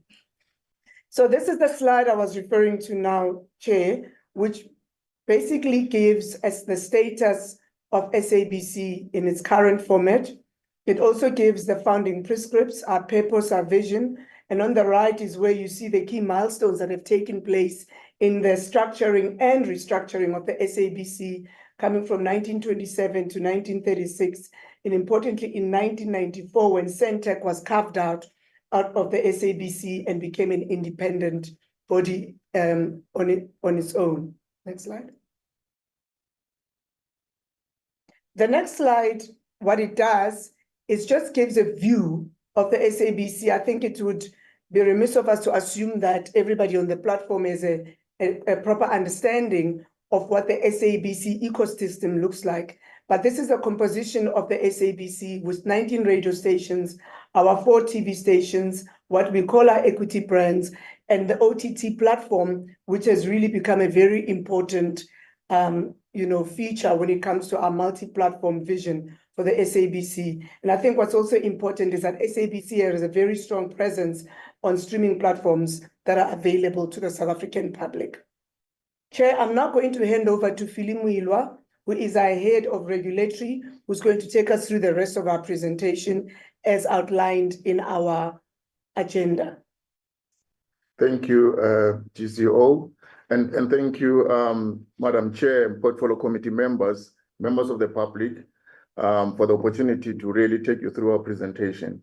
The section on mandate really is about what the SABC is about, given that the fundamental legislation here is the Broadcasting Act of 1999. It provides a dual mandate to the SABC, both from the public service mandate and the commercial mandate. And this is really captured in the form of divisions. The point we're trying to make here, Chair, is the public service mandate of the SABC, if you look at how it's crafted, is delivered through the ICASA regulations and license conditions, which prescribes on how we should deliver on that. And, the examples are news, your current affairs, national sport events, education events of national importance. And the platform that really delivers on this is the SABC Radio S1 and S2. If you look on the right in terms of the commercial service mandate, you'll realize that you've got only one television channel, which is S3, together with the 3 radio stations that actually deliver on the commercial mandate. And most programming that really are able to generate revenue and are attractive would be your entertainment, your lifestyle, and soapies. However, the resources to deliver on this mandate are very skewed. If you look at what it costs us in terms of the projection from this year, as we'll show in the next slide, we have to deliver public service mandate at a cost of about 7.4 billion. And that, is computed to 55% if you check how much is really funded. And the question is, what happens to the rest of the, funding for the mandate, given that we have to deliver to everybody in all languages and across the country. So the SABC should be looked at in this challenging regulatory and legislative framework, which really has not been updated to date, because a lot could have happened, a lot could have been done to improve on the mandate of the SABC in terms of its delivery. Here we're trying to give a very crisp and very brief outline, as we did in our submission, that if the mandate can be reduced to some specific priorities, that the South Africans, I think, will be happy. The first is everybody wants to receive SABC, and hence I think there's so much interest about the SABC. Universal access is what I think matters the most. Before we can deliver anything, everybody should be able to access us. The South African languages, I cannot emphasize more that everybody wants to hear his language or see his language on television in the form of a video or in the form of sound on radio. We have to deliver, as is popularly known, educate, inform, and entertain. And of most important, we're saying we need to prioritize people with disabilities, youth, children, and women. I cannot say more about news, as you know, from international to local. Local content, as we know, we must develop the industry, and we're really paramount. This industry, broadcast in South Africa, has been built by the SABC. And even the production houses, they find their footing today because of the SABC. So this mandate has been very noble, has been very productive, and actually developing and assisting the economy of our people in the country. National sporting events, which we are going to talk a bit more later, is one of the biggest priorities. Any public broadcaster has to show its heroes and heroines, has to show the flag across teams. And this is exactly what we prefer as also a mandate that should be looked into. In terms of research and innovation, we are in a fast-changing environment technologically, and we need to be up to the game in terms of ensuring that this is a priority and then put investments into that. Ancillary services, this is where we're saying this can be general mandate. We can do ancillary services. There are issues of, records, periodicals, and as you know, we're very popular for our archives, as we are the biggest broadcaster that has captured the history of this country. And provision of international service, we are part of the universe, and we need to be able to showcase what is happening out there. This is just a way to show, because half the time people believe that the SABC just do as it wishes. Nothing is actually codified. These are the license conditions, just to use television as an example, where the hours, the minutes are captured in terms of what we should be doing on our television. And you can look at any part of the genres that are listed here, whether it's current affairs, whether it's documentary or drama. This is just a way of showing that our mandate is actually being reduced into license conditions. Chair, I'm going to be moving to funding, our most critical, part. Giswa talked about a banking platform. Everybody talks about the SABC being on the brink. And I think that's exactly why we feel strongly about this bill, that something has to be done. In our presentation of this section, we have used the ticks and the crosses just to show what you agree with and not disagree with. The first really point to be considered is the global trend, and we need to ask ourselves, if the SABC says it must be funded, what is it comparable to? Where can we really do a comparative study or analysis? And interestingly, South Africa is part of the developing country. South Africa has challenges from human resources to resources in terms of ensuring that a broadcasting business goes on. Now, but we look at developed countries on the slide, on the table on the right, where most European countries actually are highly funded, when actually people can afford, when actually their economy can actually afford to carry those public broadcasters. So we're saying we have a very skewed picture of a public broadcaster that is highly dependent on commercial revenue. As you can see here, even we're quoting My Broadband, which actually says about 80% of our revenue is coming from advertising, which by default makes us a commercial broadcaster in terms of dependence. We are saying the SABC's financial position really constrains its ability to invest in compelling content, whether it's global or local content. And this really has a very serious impact in terms of the downstream on the creative industries. So we're saying, Chair, the SABC is a content-driven business. If we don't have the resources, everybody's going to be complaining what they see on television or hear on radio. So it is very, very important that the funding model of the SABC look into. We are saying government should really follow global leading practices and fund and should really provide grants to the SABC. We should improve from the current 3% to a really substantial form of funding to the SABC. Now, and then the question will always arise, but why do you want to be funded by government? I think everybody, whenever talk about the SABC, yeah, you want to be funded, but I think the fundamental issue is here. If you look at the bill itself, and even the current Broadcasting Act, it talks about a charter, and that charter really has a long list of mandate activities that SABC needs to be doing. It starts from commissioning of content to requirements of us being on par with technology and developing platforms where we are accessible and in all languages. And of most important is that we still have personnel that needs to be taken care of. Now, the slides that are going to come are going to show our costs, are going to show how industries and serious conditions we are in terms of how we have to take care of our costs. So the intense competition that SABC is facing all the time with the changing environment, I cannot say more about the OTTs and other platforms that are now we seeing in our environment. It makes it very difficult for the SABC because we need to compete for content. Historically, the SABC was the one-stop shop where content was. All the production companies would come to the SABC to be able to showcase whatever production they have. Today, the SABC has to compete with commercial broadcasters for content. Now, the question is, how do you enable the SABC to compete in that space? The current cross-subsidization has limitations, and it has not been providing sufficient revenue injection that can actually carry the whole entity. We are still highly dependent on advertising and sponsorship, and this is not really helpful in terms of building a very strong capability within the organization to move forward.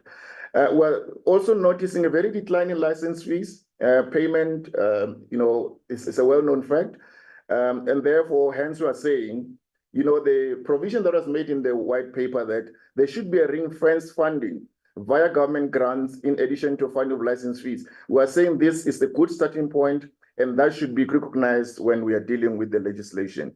This is a slide, Chair, that actually just shows you in terms of projections that from now until 2026, we're looking at about 7.4 billion. That is actually going to be the cost to the organization. Of that 7.4 billion, it is only 3.2 that is actually being funded, and look at what we get from government, 0.75 billion. From TV license, 2.49 billion. So when you really interpret this, you realize that about 2.5 billion is really unfunded mandate over 3 years. The question is, how is the SABC going to be able to deliver to South Africans on this unfunded mandate that requires 2.5 billion?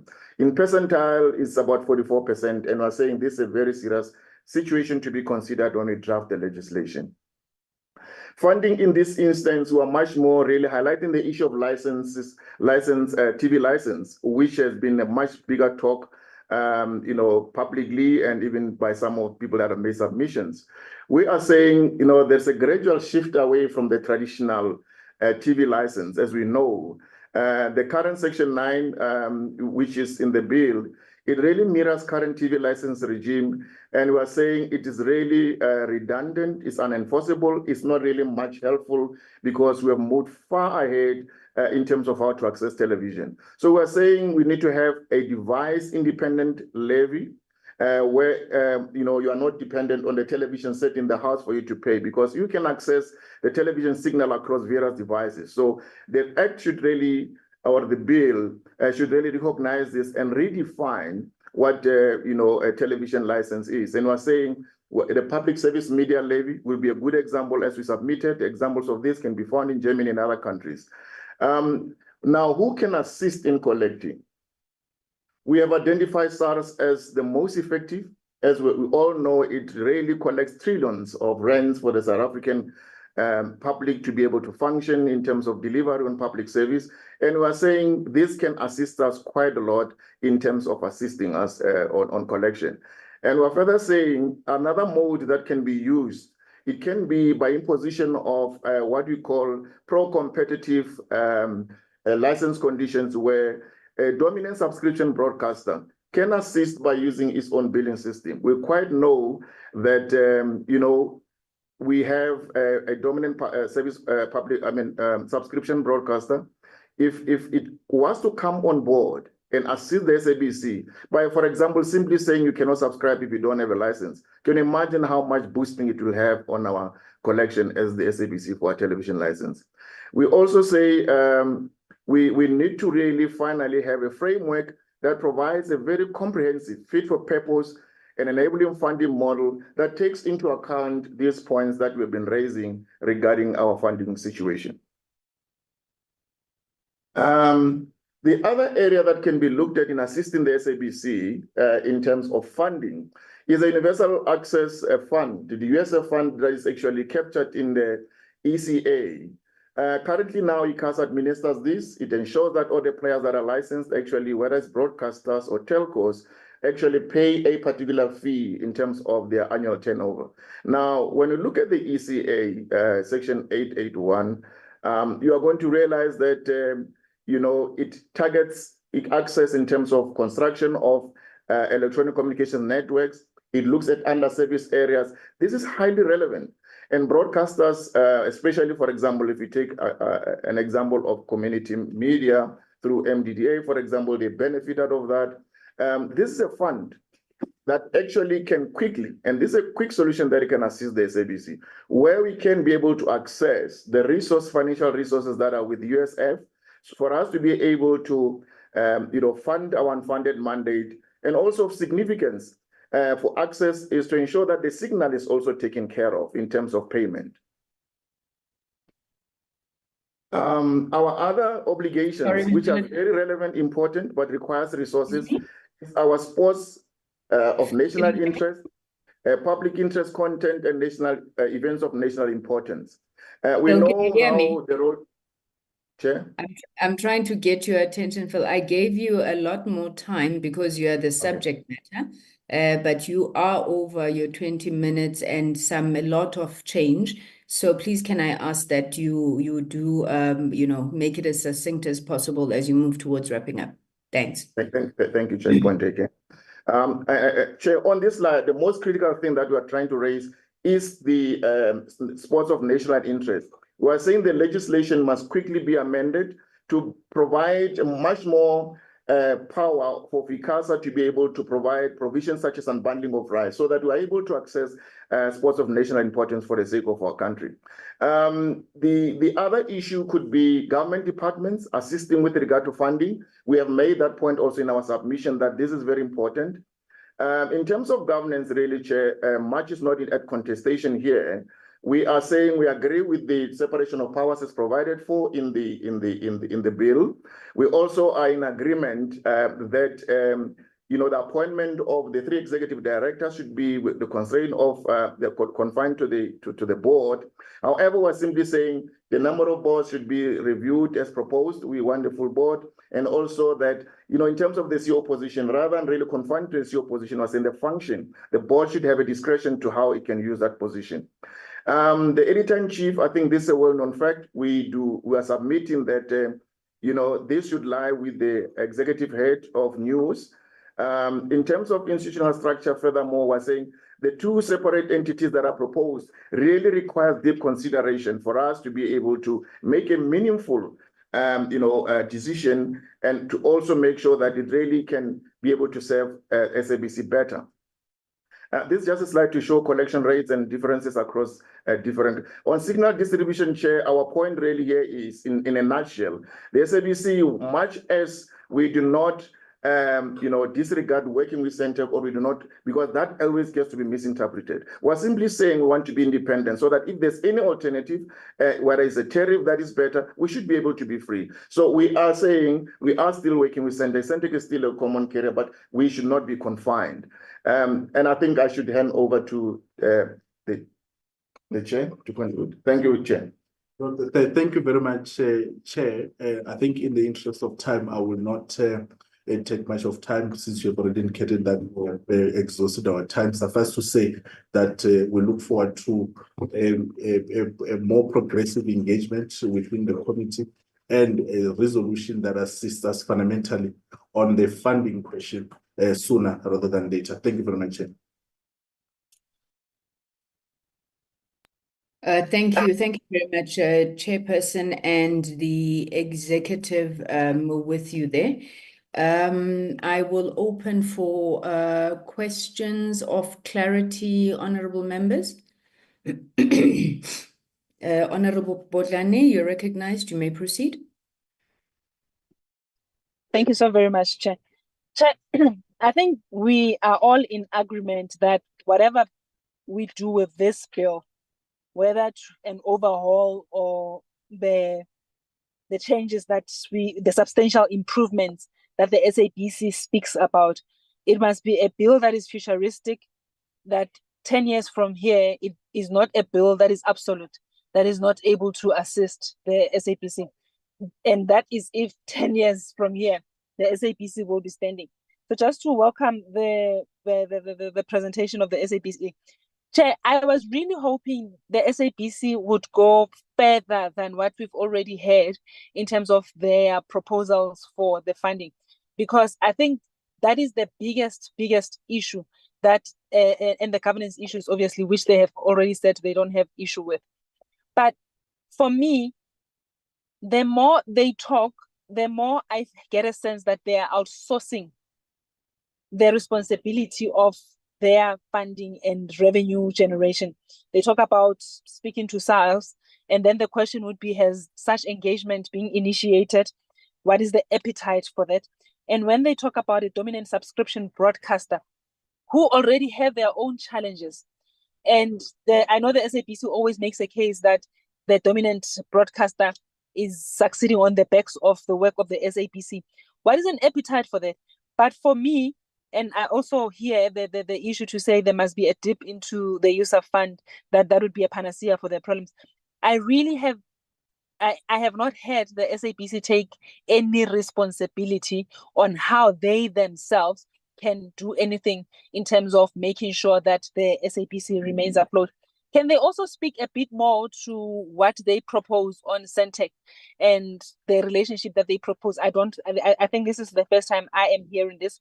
So I would really appreciate further information on that.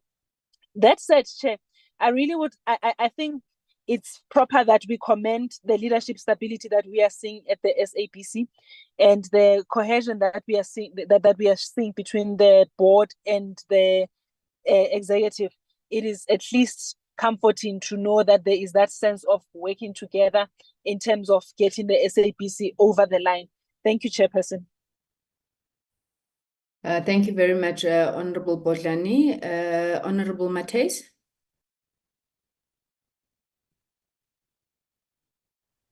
Thank you. Madam Chair, and my video doesn't want to come on. Just quickly, we do appreciate the presentation. It was detailed and it covered a lot of questions that we had in mind. I just wanted, and what I missed, and maybe they could just speak to it quickly, is the comparison. So there was a comparison about public broadcasters, counterparts in other countries, obviously, in terms of them receiving almost full funding from their governments opposed to us. Our public mandate, perhaps just to speak to the extent of maybe one or two other countries' public mandate in comparison with ours. I mean, you find in the UK, language is not necessarily a problem. I think most of the languaging will be around English, and where here in South Africa, we have language differences or languages that we need to deliver in, and how that affects our public mandate.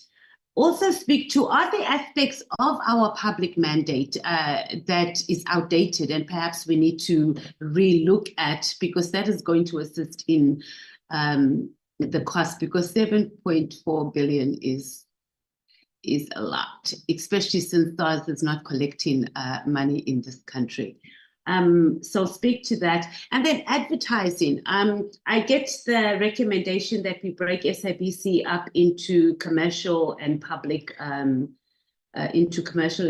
entities.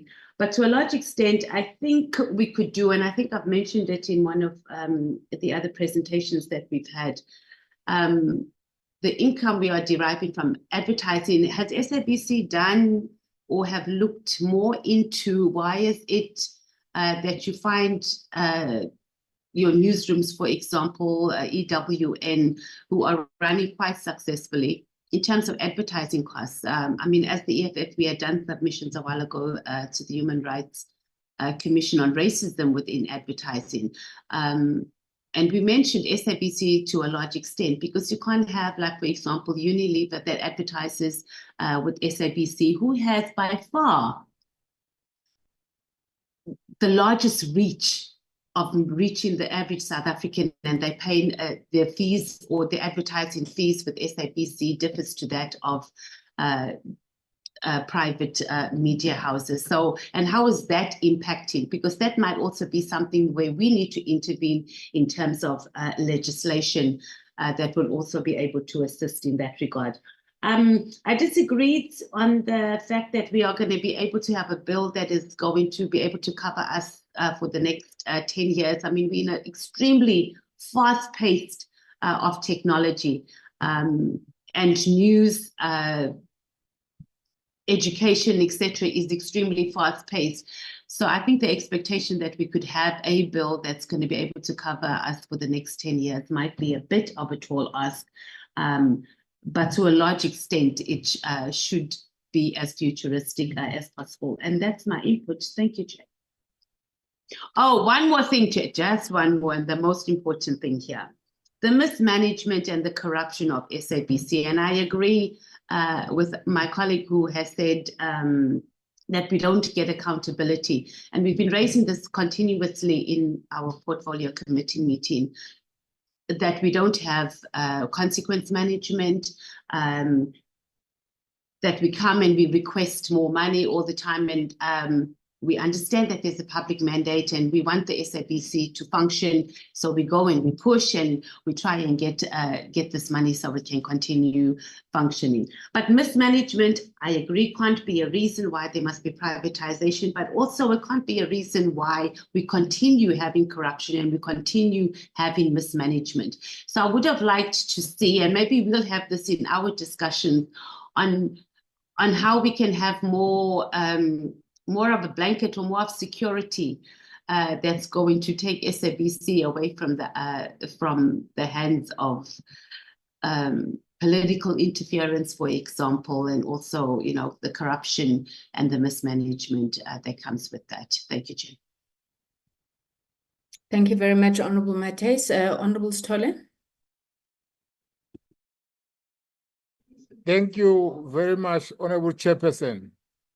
Honourable Chairperson, first of all, I want to thank you the briefing by SABC. But my concern, Honourable Chairperson, is that the funding, the issue of funding, if they can give us some alternate, what is in their mind, and what is in their thinking, and what is in their planning and programming when it comes to fundings? Because without funding, there will be no SABC. Without getting funding from even in private sectors, there will be no SABC.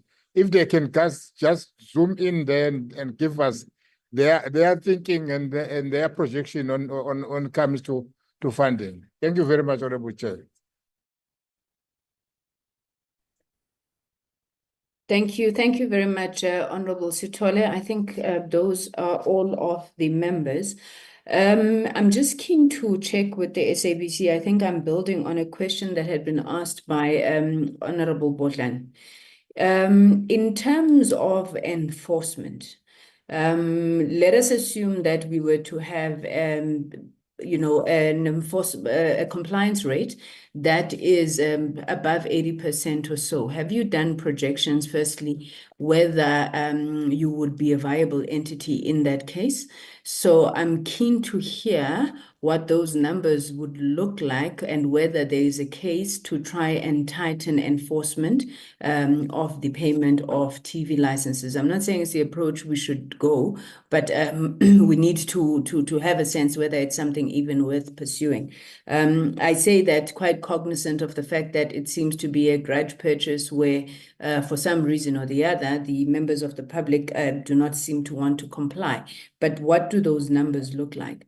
Now, in your submission, you also said that the 3-year period for finalization of the bill is too long to wait, which I think I agree with you there on. But then in some of your measures, you then speak about the USEF, the Universal Access Fund. Now, what are the numbers there as well? I'm linking it to the 3 years because your suggestion, your recommendation seems to require an amendment of the ECA itself, which easily takes us another 3 years. Have you perhaps even looked at whether within the current legislative regime, that Section 88 of the ECA cannot be utilized to fund the SABC? I'm saying that because if you look at how it is phrased, I would assume that there could possibly be some room for interpretation there. So just to get a sense of, how you have dealt with that thus far. Let me stop there and hand over to you, Chairperson.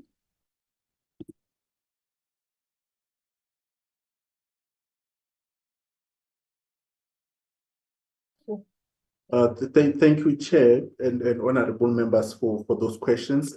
I will take a few of them, and the colleagues in the room will also assist in tackling some of them. I will start with Honorable Bojan on the question of us outsourcing our revenue generation efforts to others.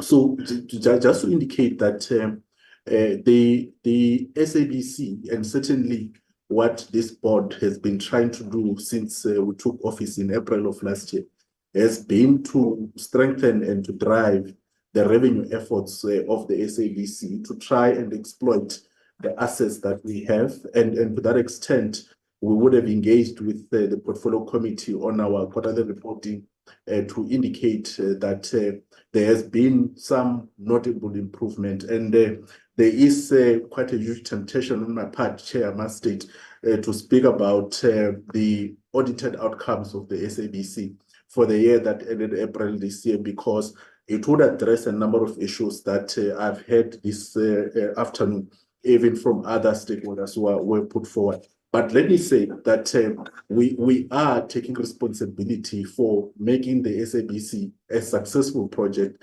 To that end, we have significantly, whilst I will not speak to the numbers until we table the annual report, we have significantly reduced the 1.1 billion rand loss that has been stated here by significant margins. And I think the committee and the rest of South Africa will witness that when we do table the annual report of the SABC.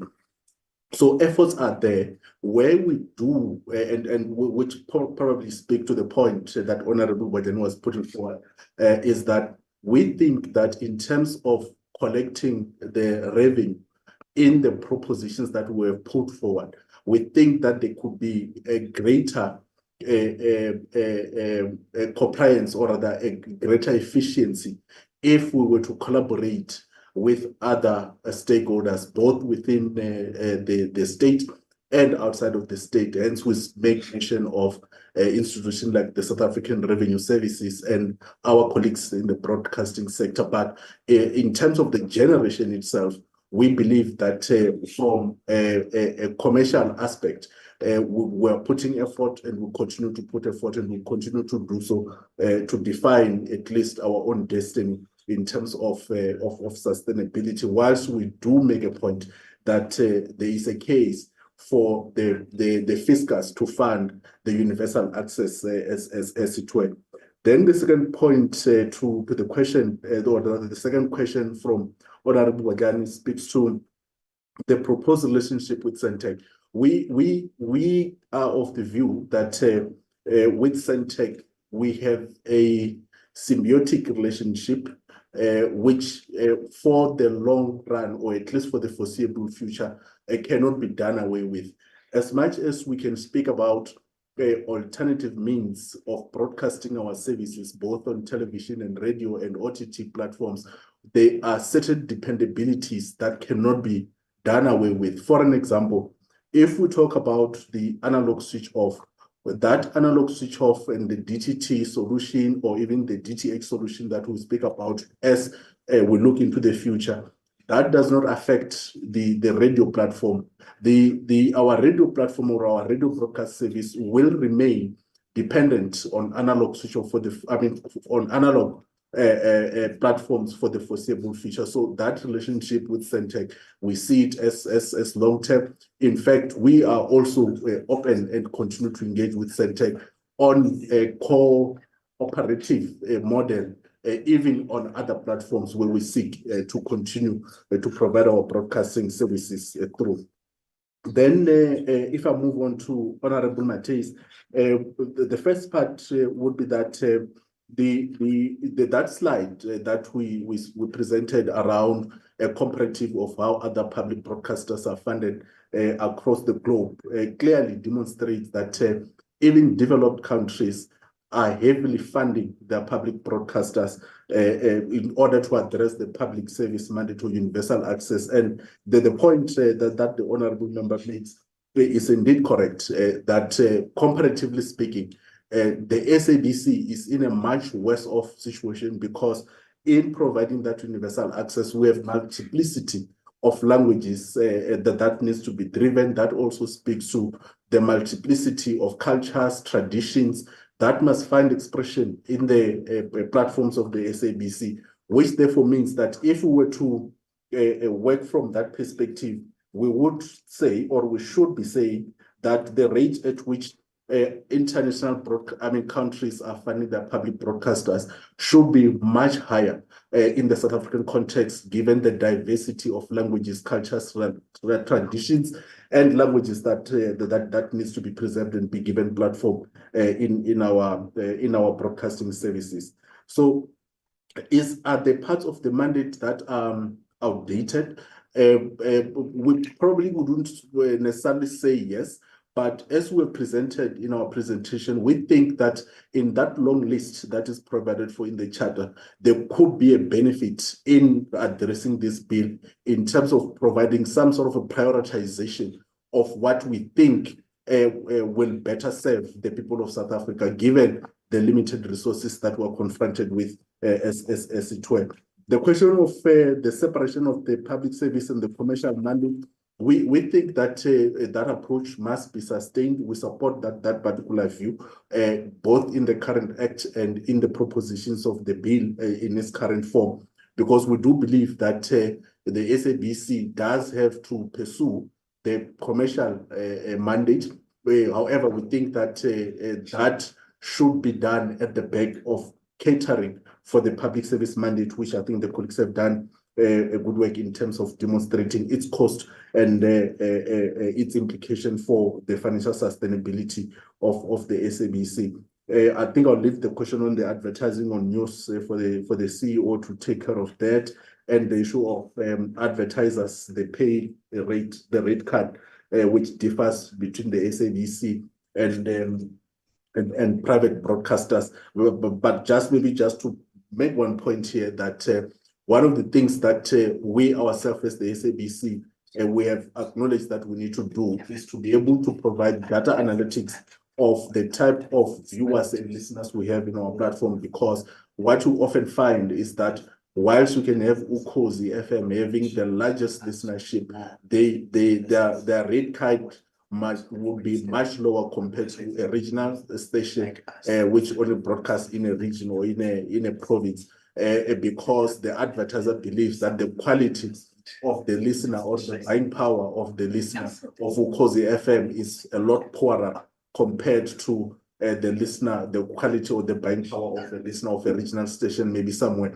in Gauteng. And we think that we can clarify that. We think that is an area that we can do better going forward. but I think the CEO can speak a little bit more there. And then the question of the mismanagement and corruption. I think as I listened here and I heard people speak about mismanagement and corruption, I was reflecting with the colleagues in the room that I think colleagues are speaking about the SABC of 7-8 years ago. The SABC of today is free of what can be called mismanagement, is free of what can be referred to as corruption.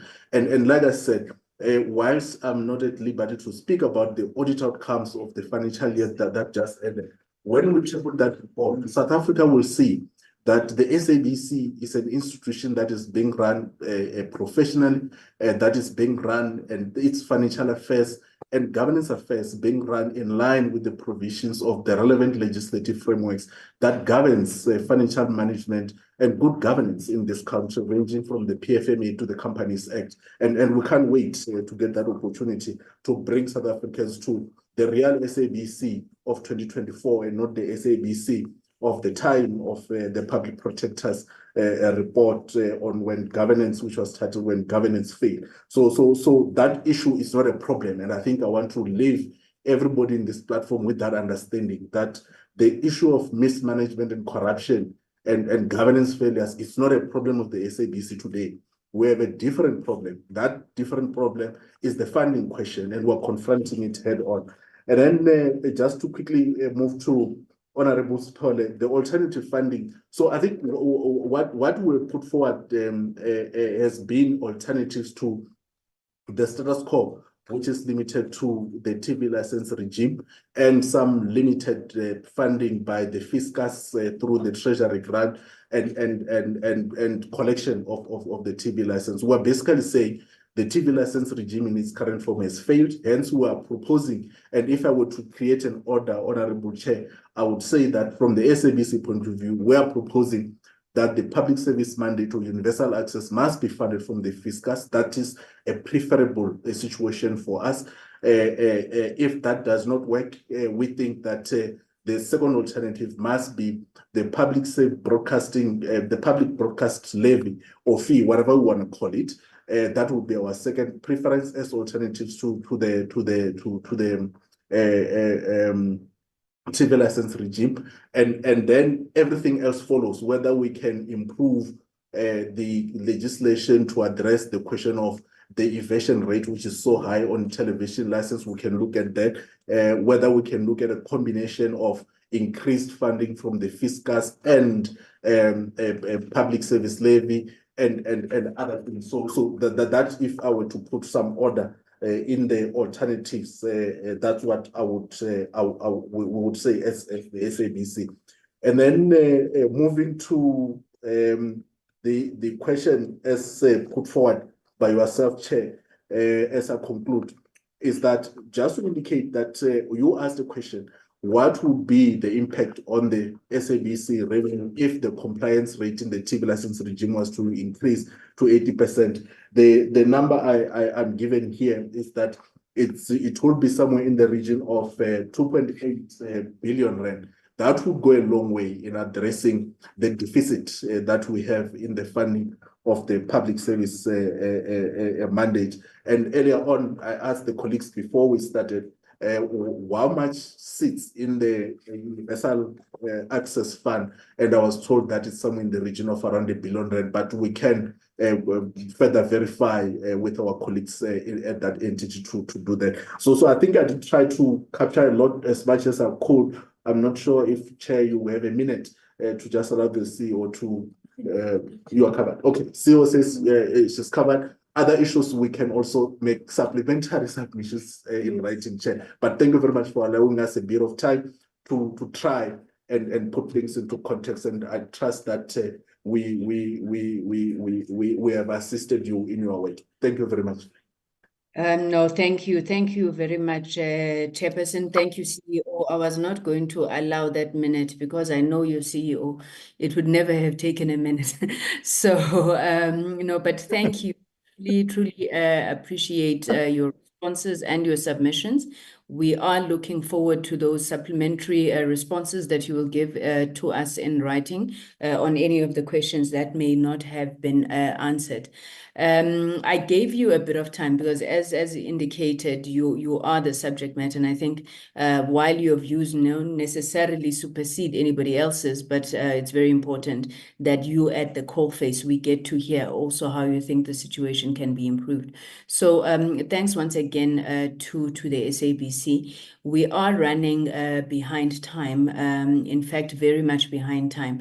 So I'm going to appeal, and it's not discrimination of any kind to the commercial broadcasters, MultiChoice, the dominant subscription collector, that if you could please just really try to keep your presentation to the allocated 20 minutes, so we'll have a little bit of time for questions afterwards.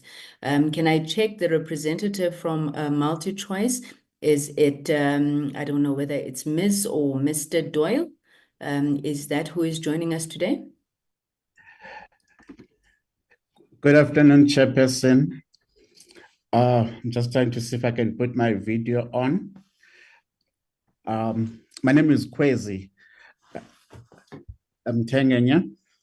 I'm the Group Executive for Stakeholder Relations. This afternoon, I'm joined in the team by Ms. Lara Canto, who's the head of regulatory at MultiChoice. We also have Anon Doyle, who's the head of policy and research. Chair will try and be very, very succinct and try and save you some time. Lara will help me with the slides. If you can move the slides, Lara. Thank you, Mr. Tengenya. Tengenya, sorry, Tengenya.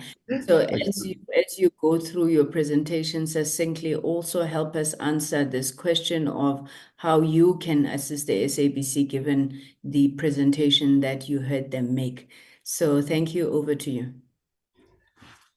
Thanks, Chair. Really, we appreciate the opportunity to make the submissions. In MultiChoice, we've got a history of making very substantive and constructive engagements in the processes around the broadcasting sector, and in processes that particularly talk to the SABC. And there's been quite a number of attempts at trying to get some solutions to deal with the issues around the public broadcaster. And we really hope that this time around, something will come of this.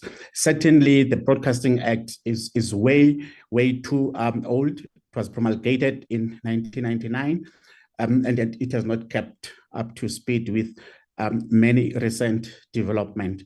We certainly do agree that the Act should be replaced with custom-made legislation for the public broadcaster.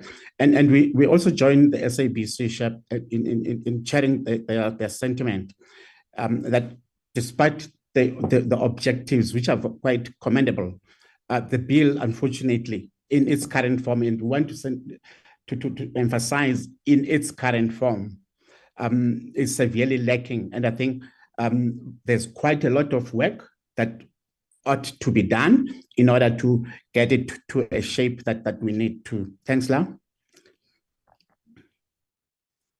Getting it right when it matters most is very, very critical. Importance of the mandate of the SABC, I mean, you know, it's not up for debate. It's very, very critical. But we believe that the legislation which underpins any legislation on the SABC must be sound, fit for the purpose. And of course, it needs to reflect on all of the recent technical, digital changes that have been happening in the audio and audiovisual sector. And certainly, this is not something that's unique to South Africa. The issues that we're grappling with the public broadcaster are not unique to South Africa. Same issues arise in the UK, in Canada, in countries like Nigeria, and all over. But the critical thing is that we are in the right direction to identify the issues we are now addressing them. We appreciate really the department and the committees want to act to address these current challenges, but we would like to caution the committee, but in doing so, we must just try and be very measured, and we must try and take the time, if needs be, to make sure that the bill does provide the solutions to the problems facing the SABC. We believe the problems in the bill, Chair, members of the committee, stem from mainly two main areas, and I'd like Anon to deal with this. The first one, there is a lack of underlying policy and misalignment between the bill and the draft white paper that you are familiar with. Secondly, substantive issues have not been adequately addressed in the bill, and I would like to invite Ms. Lara Kantor to address that. There's a wide agreement that South Africa needs to overhaul its public broadcasting system, and we really appreciate this step. But it is a big, complex project. We need the SABC bill to provide a solid blueprint for the progress, or Chairperson, unfortunately, we risk everything collapsing. Anon, can you please come in? Certainly. I am cognizant of the pressure on time, so I won't dwell too much on some of these issues. You can always ask questions in the Q&A period. But I think, as Kwesi has already highlighted, is that one of the core concerns, especially from someone like myself as a policy analyst, is that there wasn't a green paper or white paper process that has informed this bill. The closest we have come to that was the draft white paper on audiovisual services. But unfortunately, that process hasn't been completed, so there's no final policy. And even such, that white paper process in the draft that one has seen so far has only dealt with the SABC in terms of its mandate and other very high-level issues. It never addressed the funding model, which is essential to underpin the SABC. Although in the context of those hearings, a number of parties did make inputs around the funding model and did highlight that that was a core concern. But in the draft itself, there's no such mention of what the final decision would be by government.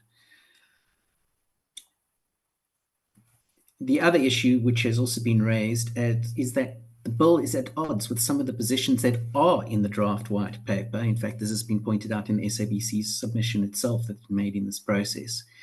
And the bill also contains proposals which were previously never raised or consulted on in that white paper process, such as the new approach to the commercial division. If we move to the next slide. The department did consult with the public on the bill in 2021. In fact, at the very same time that the first draft white paper was being consulted on. But since the 2021 version of the bill really only consisted of technical amendments, in fact, the low-hanging fruit that could be dealt with fairly easily in the absence of policy, but still make a key difference for the SABC's management, the lack of a finalized underlying policy was not a significant problem. However, the current version of the bill is not confined to technical amendments. It contains a number of new proposals which weren't consulted with publicly at the time that that bill was made available. And so that bill goes far beyond the 2021 version, and it does so without a policy roadmap. If I could give an analogy, it's like trying to build a house without having put your architectural plans in place. You can build a house without plans, but it's not advised to do so. The bill also preempts the white paper in terms of the regulatory framework. So we would find that there have been a number of proposals in the draft white paper, which I think the sector is very happy with because it's proactively addressing the current regulatory disparity, the lack of an equal framework which governs both broadcasters as well as online video on demand operators, and which does need to be urgently addressed. But when those amendments come stemming out of that white paper process, the home for them, the logical home for them, because it is a review of the licensing framework, is Chapter 3 of the Electronic Communications Act. So it's the ECA that will need to be amended to make that new framework, licensing framework, a reality. Now, when we look at the bill itself that is before you, the SABC bill, it's seeking to preempt those amendments by incorporating new definitions such as audiovisual content services into this bill. But the problem with that is those definitions haven't been finalized in the white paper process.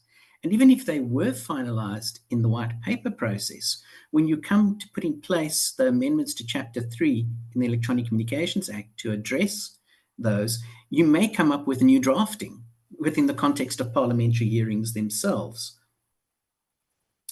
So it would mean practically, if you were to go ahead with the SABC bill and incorporate those definitions now, you may at a later stage have to amend the SABC bill once again to incorporate the updated amendments which would flow from the Electronic Communications Amendment that would come out of the draft white paper process. But another issue would come is that if you were to put them into play now within the SABC bill, what you would do is make the SABC the only service subject to regulation around the new services, and the commercial broadcasters would not have anything equivalent in place, which would be, I think, manifestly unfair for the SABC. If we go to my final slide, it's just to highlight that it's problematic that this bill hasn't been informed by a clear and finalized underlying policy, especially with regards to the funding model. A policy is not really a nice to have. It is a plan on what you're going to do going forward. It would be specifically in the context of the funding model, a negotiation that would have taken place between ministers on how the funding model would work, with who would be collecting it. If it was the SABC, fine, but if it involves SARS, there would have to be some sort of engagement with SARS itself, the Minister of Finance. So we would propose that this bill shouldn't proceed in its current form until a final policy is in place that indicates how this will be addressed. And if there are any amendments that are going forward, ideally, both the ECA and this bill should go in tandem with each other, so that in terms of audiovisual services and the regulatory parity between broadcasters and online, these are all captured at the same time. I'll hand over to my colleague, Lara. Thank you. Thanks, Aanon. I'm going to address some of the substantive issues that the bill doesn't deal with. And the first issue to note is that the bill has been introduced at a time when public broadcasting is really under a lot of scrutiny around the world, with many public broadcasters in many different territories facing grave challenges. And we see in this environment that governments and regulators are looking at how the legislation which underpins public broadcasting may need to be adapted. And what we see increasingly is that the very existence of public broadcasting in this new environment is in question. And this statement from Ofcom, which is the regulator in the UK, made in 2018, which we've highlighted on this slide, draws attention to the urgent need to reform the system of public media in the new digital age. And in this global context of questions around the future of public broadcasting, the point we really want to make is that South Africa is no different from other countries. Our public broadcasting system faces the same challenges, and just like other countries need to, we also need these issues to be comprehensively addressed with solutions appropriate for our context. And in that context, we think it's unfortunate that the bill doesn't meaningfully grapple with the mandate or the funding of the public broadcaster in this current environment. And Chair, we submit that that is a lacuna. And we've listed on this slide some of the key questions for public broadcasting which have arisen in other jurisdictions. And they include questions such as, what should a modern public broadcasting system look like? And how should public broadcasting be delivered in an increasingly diversified world? And it's striking that we haven't asked those questions in the lead up to this bill. And we believe these are the sorts of issues which should be thoroughly ventilated prior to this legislation being taken forward, especially given that the current bill seeks to align the SABC with the values of the Constitution. Unfortunately, Chair, we say that the result of not having grappled with these issues is that in some ways, what we have before us is an empty bill. The bill doesn't contain a concrete plan to advance public broadcasting in the new environment. It only tinkers with the mandate that we have. And on this slide, we talk to an example of what we mean where we say that the bill doesn't go far enough. And we just give an example looking at the way that the bill deals with the concepts of public interest. So rather than engage with how the SABC can best contribute to the public interest through its mandate, what the bill does is it proposes a definition of public interest, which we put up on this slide. In the interest of time, I won't read that out. But it's apparent from this definition that it's very unclear what this means. It doesn't advance the meaning of the term, and it doesn't advance our understanding of what the SABC is required to do in terms of public interest programming. We submit it lacks nuance and is unworkable, and that's probably to be expected, as the concept of public interest is notoriously difficult to define and is context specific. For this reason, we think a one-size-fits-all definition of public interest is inappropriate, especially for public broadcasting. And we submit that what is needed is not a definition like this, but rather a meaningful engagement with the SABC's mandate, which unfortunately the bill hasn't provided. Another vital substantive issue where the bill doesn't provide enough detail is on the critical issue of funding, which we've discussed quite a bit today. The bill doesn't really grapple with the funding and viability of the public broadcaster. What it does do is it proposes that the minister develop a funding model framework within 3 years. We've stated in our written submission that we think this approach is likely to invite difficulties. We won't go into all the detail of written submission, but I guess our central concern is that tasking the minister to develop the funding model could undermine or could be seen to undermine the independence of the SABC by bypassing the important role to be played by this committee and by Parliament. The proposal for the funding model to require approval only from Cabinet runs counter to the court's pronouncements on independence, including financial independence. And for that reason, we think there is a risk of constitutional challenges to the bill. So, Chair, how do we resolve this vexed issue of the funding of public broadcasting? We say, and I'm going to repeat here what Ainan has said, we say that a final policy on funding must be a priority. Policy is really needed to provide clarity on what changes to the public broadcasting funding model will be, and that must happen before the legislation is amended. It's already been widely agreed in the white paper process that a feasible, principled, long-term solution is needed to address the public broadcaster's funding. And as MultiChoice, we actually put quite a lot of effort into trying to advance the discussion on funding, and we did an extensively researched and substantiated proposal on the ring-fenced public broadcasting levy to be collected by SARS. And we think that really is the most feasible option to provide a sustainable funding base for the SABC.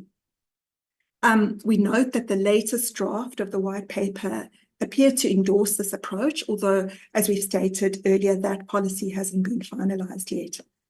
So, Chair, on funding, we just really want to leave you with two thoughts. One, whatever the final decision is, we say clarity and finality on the funding model is needed before we try amend the legislation. And two, any changes to the funding model must take heed of the different roles to be played by Parliament and the Minister. So, Chair, that concludes my quite hurried remarks, and I'll just hand over quickly to Kwesi to conclude. Thanks, Lara Chairperson, honorable members of the committee. That concludes our presentation, and in trying to save you some time, I won't go through the rest of the issues we raised there, but just to indicate that at MultiChoice, we are ready, available to work with you throughout this process to make the bill workable.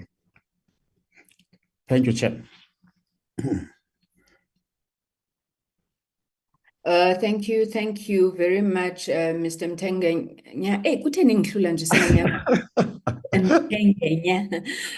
Thank you so much to Ms. Cantor and Mr. Doyle for that presentation. Can I check hands, honorable members? I see one hand from Honorable Mates. You may proceed, ma'am. Thank you, Madam Chairperson. I don't have that many questions, but more just observation. Appreciate MultiChoice obviously coming to do submissions, but I would have liked MultiChoice just to come out and say, this is where our interests lie. I feel like they're just throwing shade here at SABC, and we know it's not rocket science that a highly functioning SABC is going to affect your bottom line. And that's okay, it's the market that we are in. So in terms of the policies, which I understand that some policies haven't been cleared with white papers and stuff that are still undergoing processes, I think your presentation should have just spoke to that, on how this is going to affect you, rather than poking holes at the SABC's or poking holes at the SABC bill on a whole. You mentioned also just about developing countries, or developed countries rather, that is struggling with the same mandate, or their public service mandate rather. I would have liked, or if you could just send us in that direction on where we can go and have a look on the positioning or the directions that they are taking. But regardless if that's what they're doing, it doesn't mean that we need to halt our processes. And it might be that there's something that other countries can learn a thing or two from us. One of the other things that I wrote here is that you mentioned, and maybe I'm confused here, that the presentation, or rather the SABC bill, is not clear about what their mandate is or what public service is. But the SABC mandate comes from the charter, which is in the Broadcasting Act, if I'm not mistaken. So maybe you can clarify, because I didn't get why you're saying that it's not clear in that regard. But we do appreciate, obviously MultiChoice has an invested interest in this, but it would be just the decent thing to do is to just come and say our interest lies here, and this is how we would like to see this go, rather than saying that we need to park this SABC bill. We understand that processes can take a very long time, and also your submissions could have spoken to along the lines of, okay, let's push the white paper to be concluded on the various other acts that will also help inform that. I do think that your submissions were a bit disingenuous. Thank you, Chair. Thank you very much, Honorable Mates. Are there any other hands, honorable members? I'm not seeing other hands. I suppose that goes to say that the presentation was quite clear, quite succinct, or alternatively, it says members are getting tired. Okay, one or two questions from me. I would have loved you to comment on what the SABC would have raised as part of their thoughts around funding, in particular where they make a recommendation speaking to a supplementary dominant subscription broadcaster levy, where the dominant subscription broadcaster would collect on behalf of the SABC through their billing system.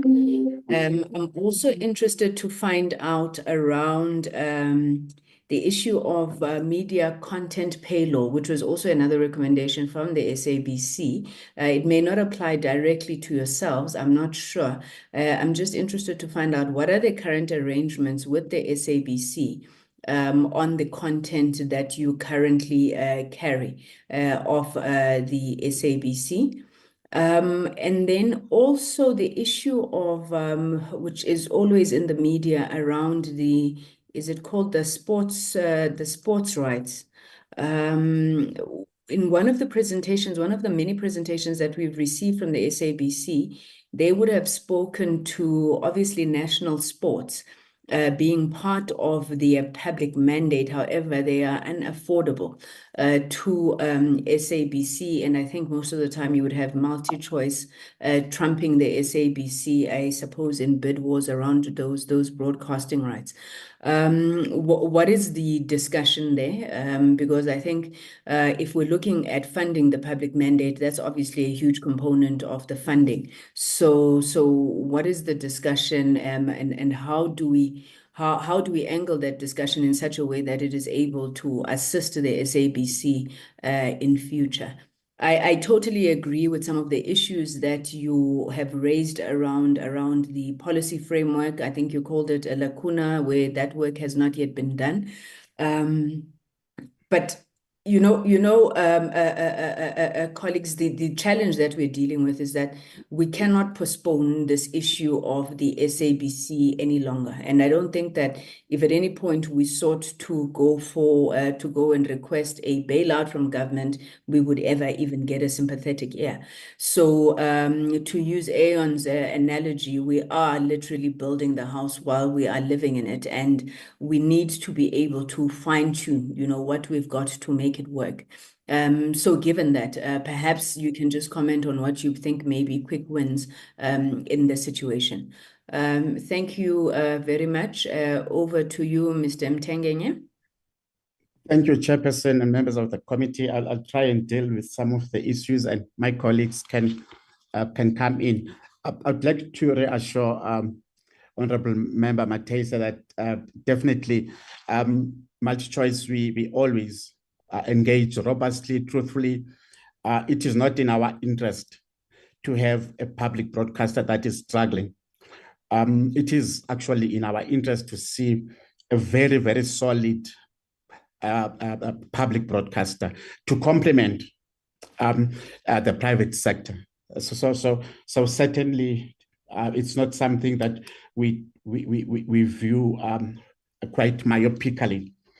The funding of the SABC and the collection of the license fees, I think we've made quite an extensive submission with regards to that in our written submission. I think we've alluded to some of it.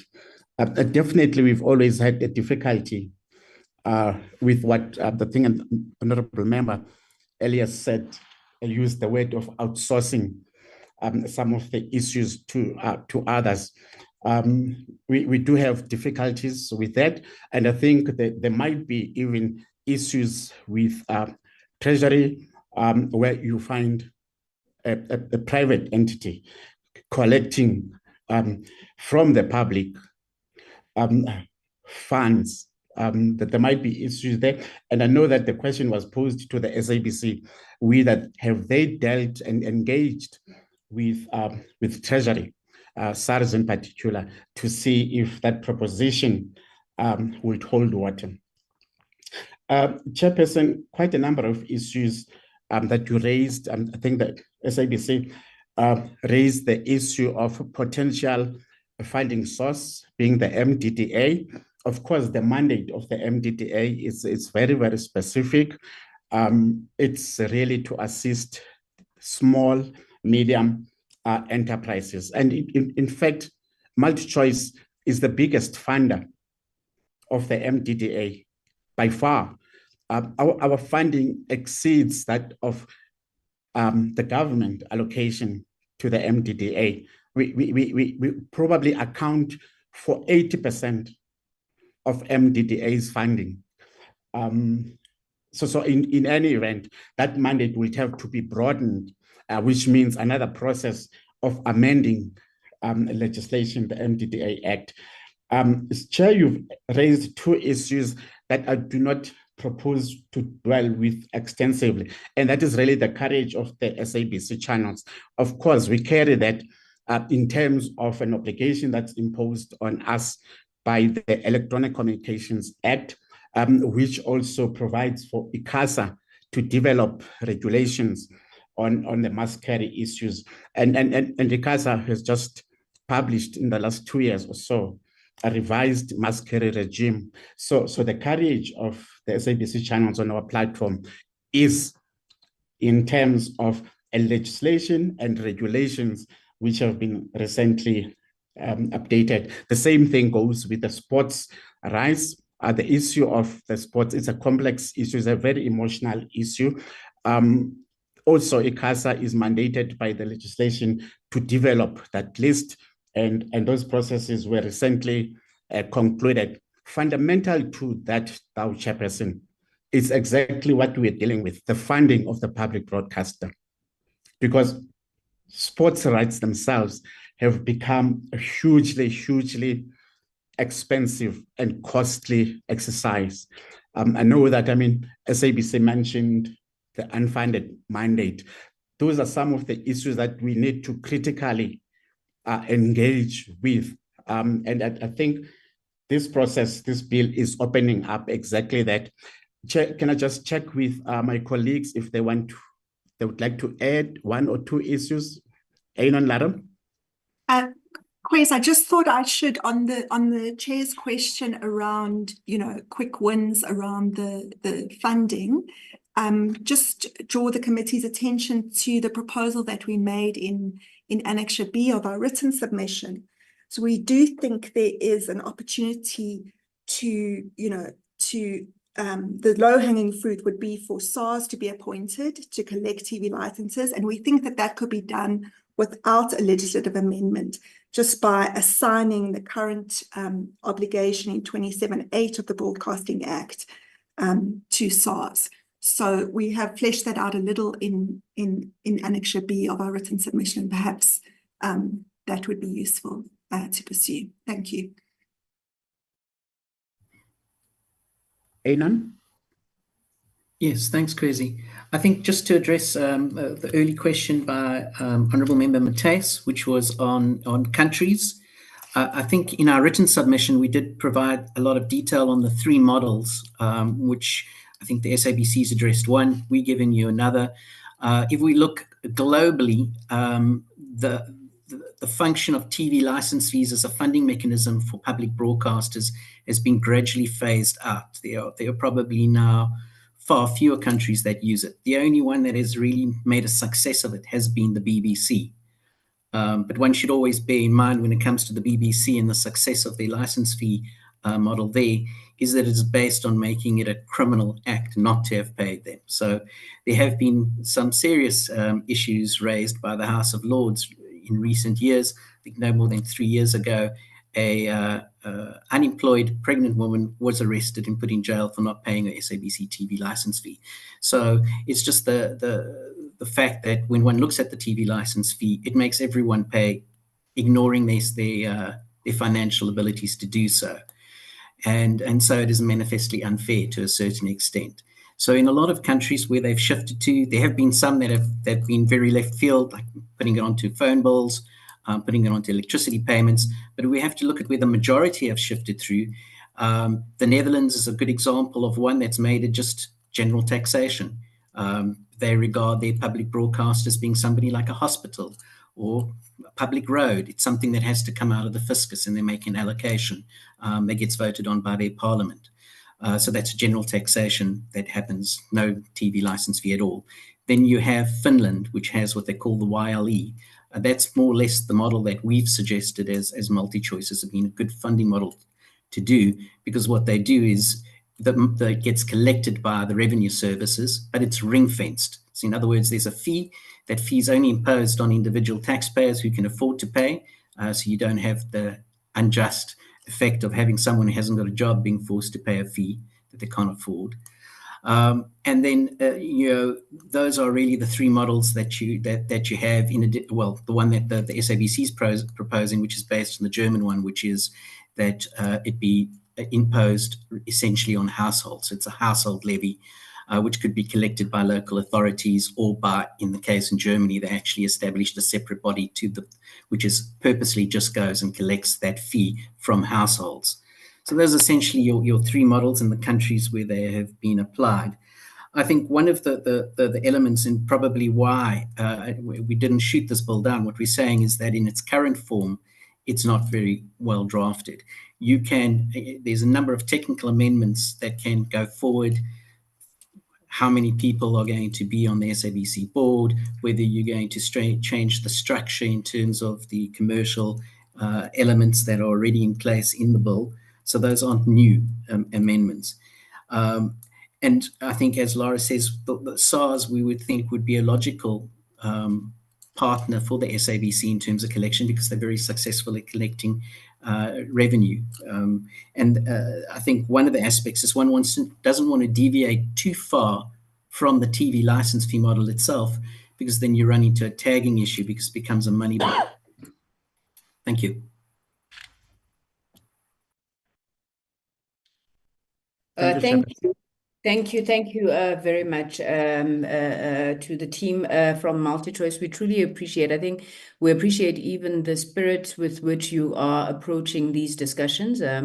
I think we've always held that for us to resolve some of these pressing challenges affecting the industry, we do need to drive a push for collaboration and joint thinking, joint planning, joint envisioning. So I truly appreciate your presentation. Let us move on to ETV. ETV is going to emulate the very good example that has been set by MultiChoice, sticking to their 20 minutes for presentation. I'm not sure who the representative from ETV is. May I check if it is Ms. Rafeti? Are you with us, Madam? No, Chair. It is Oscar Machaba and then Rosenkarten. Thank you, Chair. Honorable committee members and colleagues. As I've said, my name is Oscar Machaba, and I am the compliance manager at eMedia Investment. Can we see you, Mr. Machaba? Oh, I thought the video is on here because I've got it on my side. Can you not see me?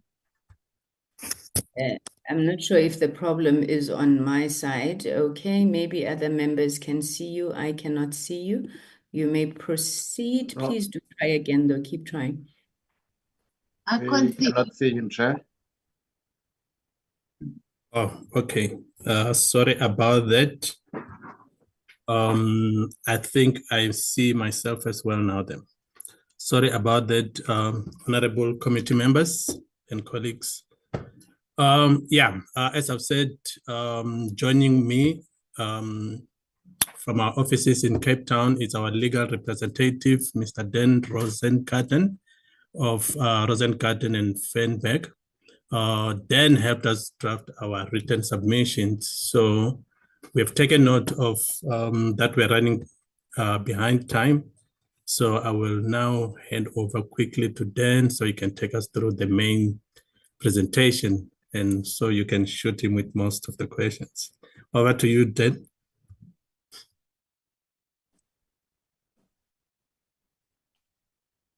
Thanks, Oscar. Madam Chair, members, thanks for the opportunity to address you.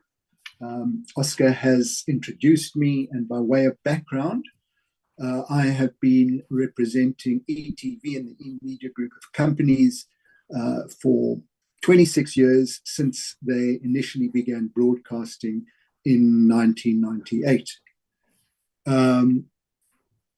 Oscar, I think you might, your camera is still on. I do have apologies from both Ms. Rafferty, head of legal at eMedia, as well as the CEO, Khalek Sheriff, who is always present at these hearings. They unfortunately had another engagement which they were unable to change. I'm also pleased to say that my television license is paid up, and hopefully that will at least give some comfort to the SABC, and I hope all my colleagues who are friends and who presented before me also have their TV licenses paid up. At the outset, I would like to record that our interests, and I refer to the eMedia group of companies, lie in ensuring a functional SABC. And we say this even if they are a competitor, as the SABC plays an important role in the broadcasting environment and its survival is pivotal to the market and ensuring the millions of members of the public who cannot afford subscription broadcasting still have access to television, which would include news and current affairs, entertainment, and public service announcement. Without a functional public broadcaster, the whole broadcasting market would be negatively impacted. This particularly important as currently broadcasters are being impacted by OTT services. Notwithstanding this, eMedia believes that the bill in its current form cannot become law, particularly in a policy vacuum. I failed to mention that eMedia is a holding company for various broadcasting interests, in respect of which it has various subsidiaries, including ETV, which is a private free-to-air broadcaster, in fact, the first in South Africa, ESAT, which holds a subscription broadcasting license, but for well-known reasons is unable to break into that market, and Platco, which broadcasts OpenView, which is a free-to-air satellite broadcaster. Also, Madam Chair, at the outset, and I think it's good to include this in the introduction, further to a comment made by you, we hold the view that the bill, if enacted, will not magically make the SABC work. Something more is needed. There is nothing in the bill in its current form which would do this. The funding model essentially remains the same as it is, and the issue of enforcement or alternative funding models are not dealt with. These need to be dealt with, and they need not necessarily be dealt with by legislation. MultiChoice has made the issue of the SARS alternative.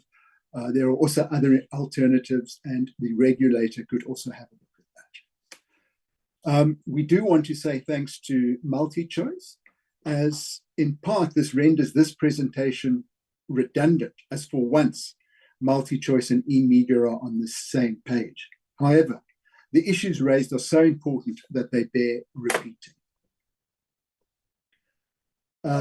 As I've said, the eMedia companies compete with their SABC, despite which their existence remains paramount for a healthy and competitive television broadcasting environment in a changing landscape in which traditional broadcasters compete with OTT services and compete with them pretty much for the same advertising pie.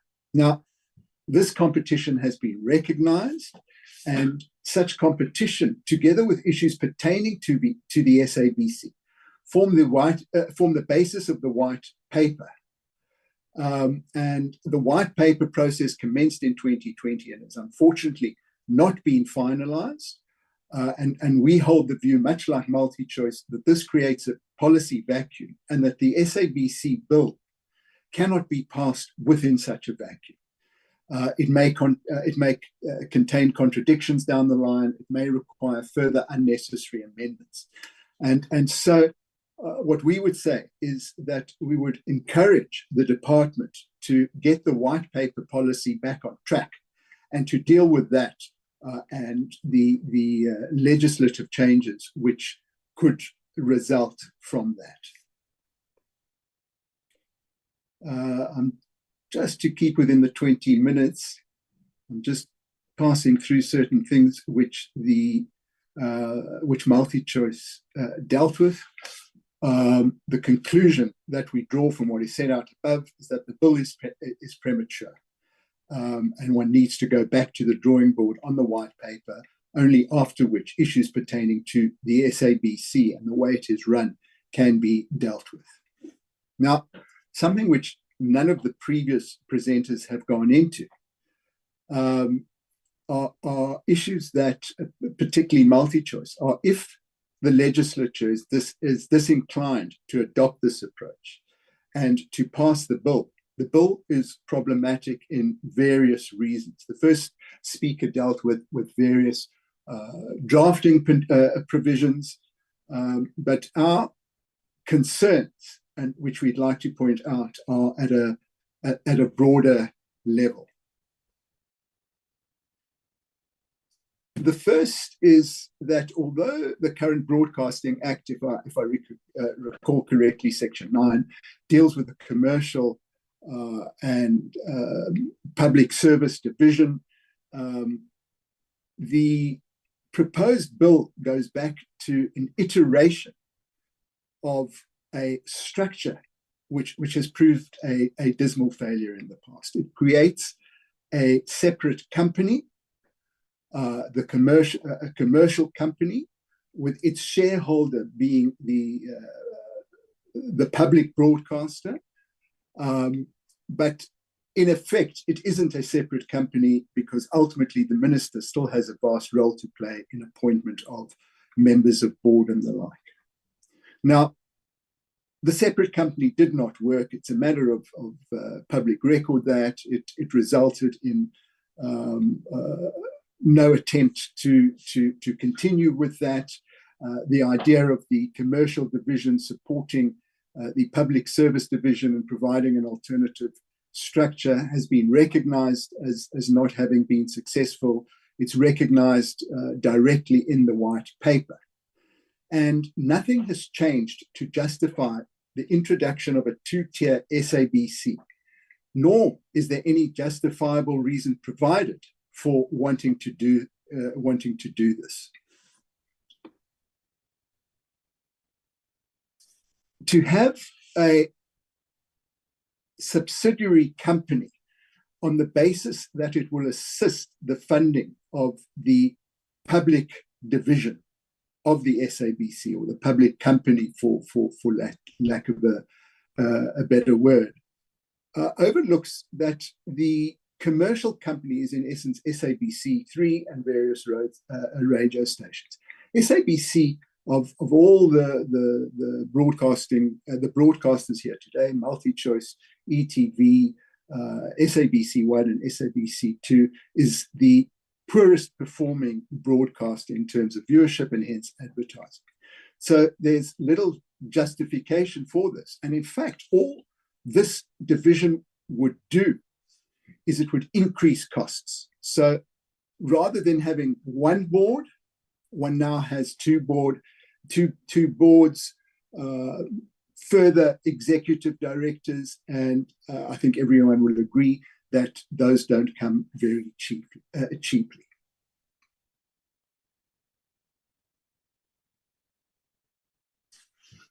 To summarize the submission we make in this regard is that given that the SABC is currently unable to meet its obligations and needs to be bailed out, and that this impacts the Centec as the signal provider, which has a direct knock-on effect on ETV, the idea of increasing these costs should not be contemplated.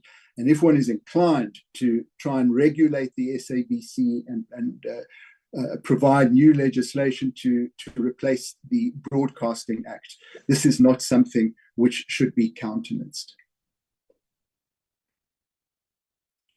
Another overarching concern is that the bill vests certain unfettered powers in the minister.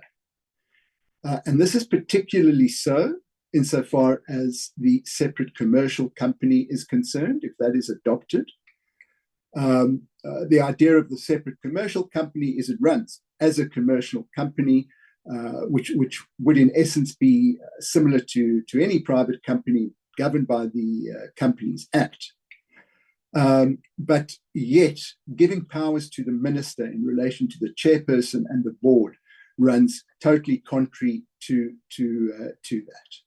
So in this regard, we are aware of the position adopted by SANEF, SOS, and MMA, who I believe are coming next, and we align ourselves with their position concerning the impact of political interference in relation to what should be an independent SABC. Now, I haven't appeared before this committee before, certainly not before the portfolio committee for quite some time. But since then, and in order to substantiate the last point, there were issues under the previous minister relating to, for example, ASO, and the litigation that ensued in the Constitutional Court. And unfortunately, due to this unfettered discretion, the previous minister, perhaps not directly, but by innuendo, threatened to pull funding if the SABC did not toe the line in relation to ASO and the litigation. Further, the fact that the SABC switched off its transmitters in 5 provinces prematurely, seemingly also because of pressure from the then minister, has resulted in a direct loss of substantial audience and hence income. And I suppose as an adjunct, seeing we've mentioned ASO, we hope that serious attention is given to ASO and the various public positions taken not only by eMedia but also by the SABC about the impact that ASO currently scheduled for the end of the year will happen on those broadcasters.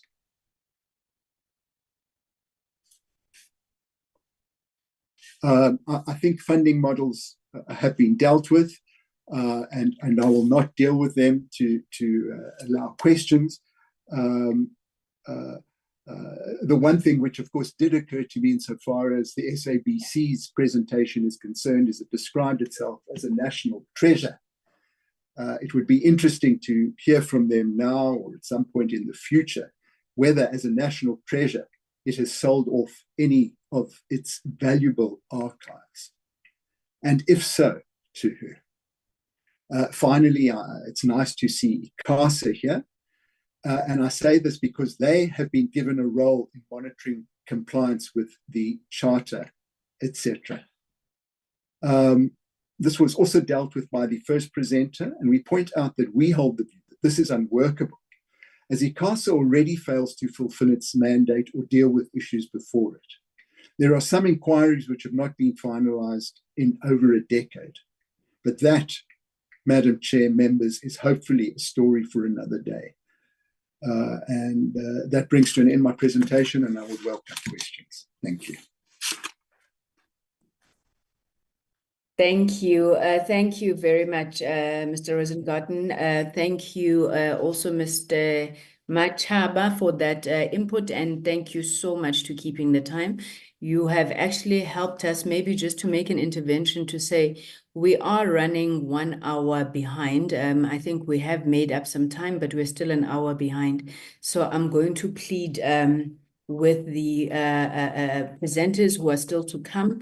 Firstly, maybe just to bear with us so that we're able to complete this process. But then those who have a whole hour, like the joint submission coming next, if they could look at how they're able to assist us. I think there's emerging consensus from the submissions on certain issues. I think we've noted the issue around the policy vacuum that is occasioned by the delay in finalizing the white paper. I think we have noted also the issue around the need for a funding model to be incorporated as part of this process. We do still welcome suggestions and ideas on what that funding model should look like. But I think those are some of the issues that I think we are taking them as an emerging consensus from these submissions, and will obviously be deliberated on by the committee.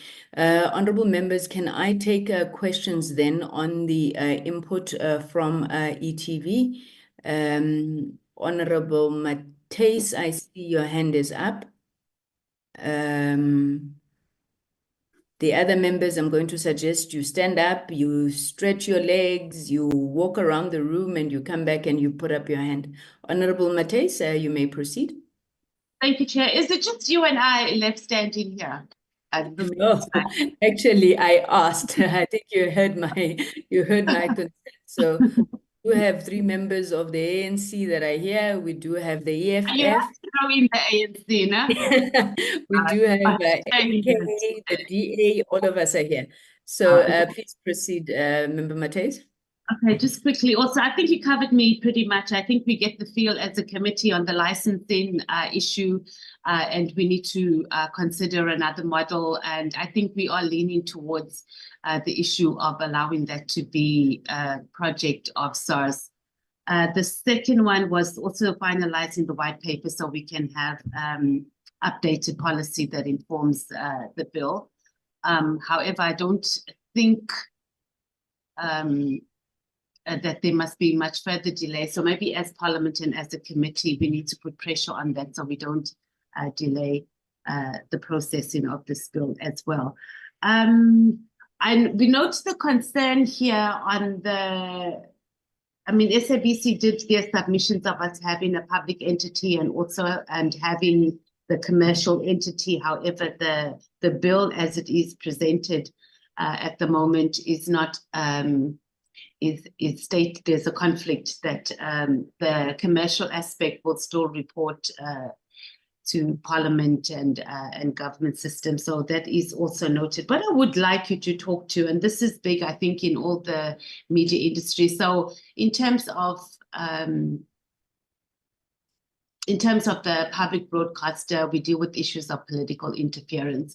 The private space or the private sector in terms of media, you do deal with, and we must be honest here, with interference from the owners, your shareholders, etc. in that. So what's your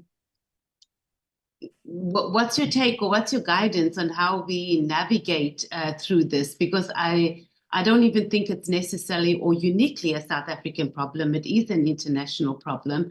I think one of the things that we do need is that when we do have a lot of media outlets that are operating, then it allows there to be more voices, and that gives your nation options of, pulling from all the different media streams and trying to make a more informed decision. But I would hate for us to leave and just think that SABC's failure is primarily, or one of the main problems is the political interference, because we also do have that in the private sector, and we need to find ways of navigating through that. So maybe you could speak to that.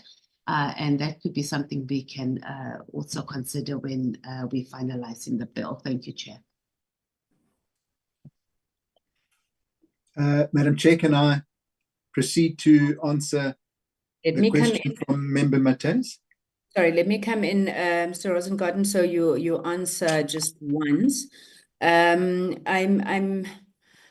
Okay, I've got one or two questions.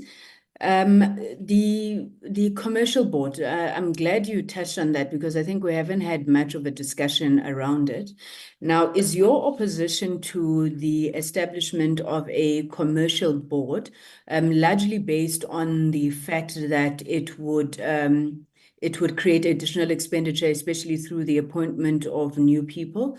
Do you think that as a structure, though, given those additional costs that may accrue, but do you think that as a structure, it is a structure worth considering? I'm just trying to weigh your argument around the issues around having a commercial board. I've also noted that you raised then on the board the issue of the minister's role, especially in the appointment of the board, and I think we take that. Then I'm intrigued that in your written submission on, I think it is paragraph 19. You made a statement there, which I don't think I heard you speak to, and I do understand that you were trying to manage time. It seems to suggest that eMedia may or does have a problem with the present funding model of the SABC, given that eMedia itself, I suppose eTV, is also a free-to-air service, which is not funded from the fiscus, speaking to an unfair environment. Now, I just wondered where that statement is going, in the sense that it forms part of your objection to this bill, but I'm sure it doesn't say that the SABC should not be publicly funded. And maybe while I'm on that point, to just also check, what is your view when we then say that part of the reason why we have to fund the SABC is that eMedia, for example, does not carry as much regulatory and legislative obligations like, having to deliver on the public mandate as much as the SABC does. The paragraph above speaks to the fact that the bill does not consider rapid changes occurring in the international and local broadcasting environment, blah, blah, blah, and that we need to consider the need for modern broadcasters to work in a changed environment. If we were to take that, Mr. Rosengarten, what does it look like? So what would satisfy that statement that you are making, that the bill is not considering rapid changes in the local and international broadcasting environment? I'm asking this because obviously as we seek to make amendments or engage around these issues, we would want to have quite a comprehensive view on what we are missing. So thank you very much. Let me hand over to you, sir.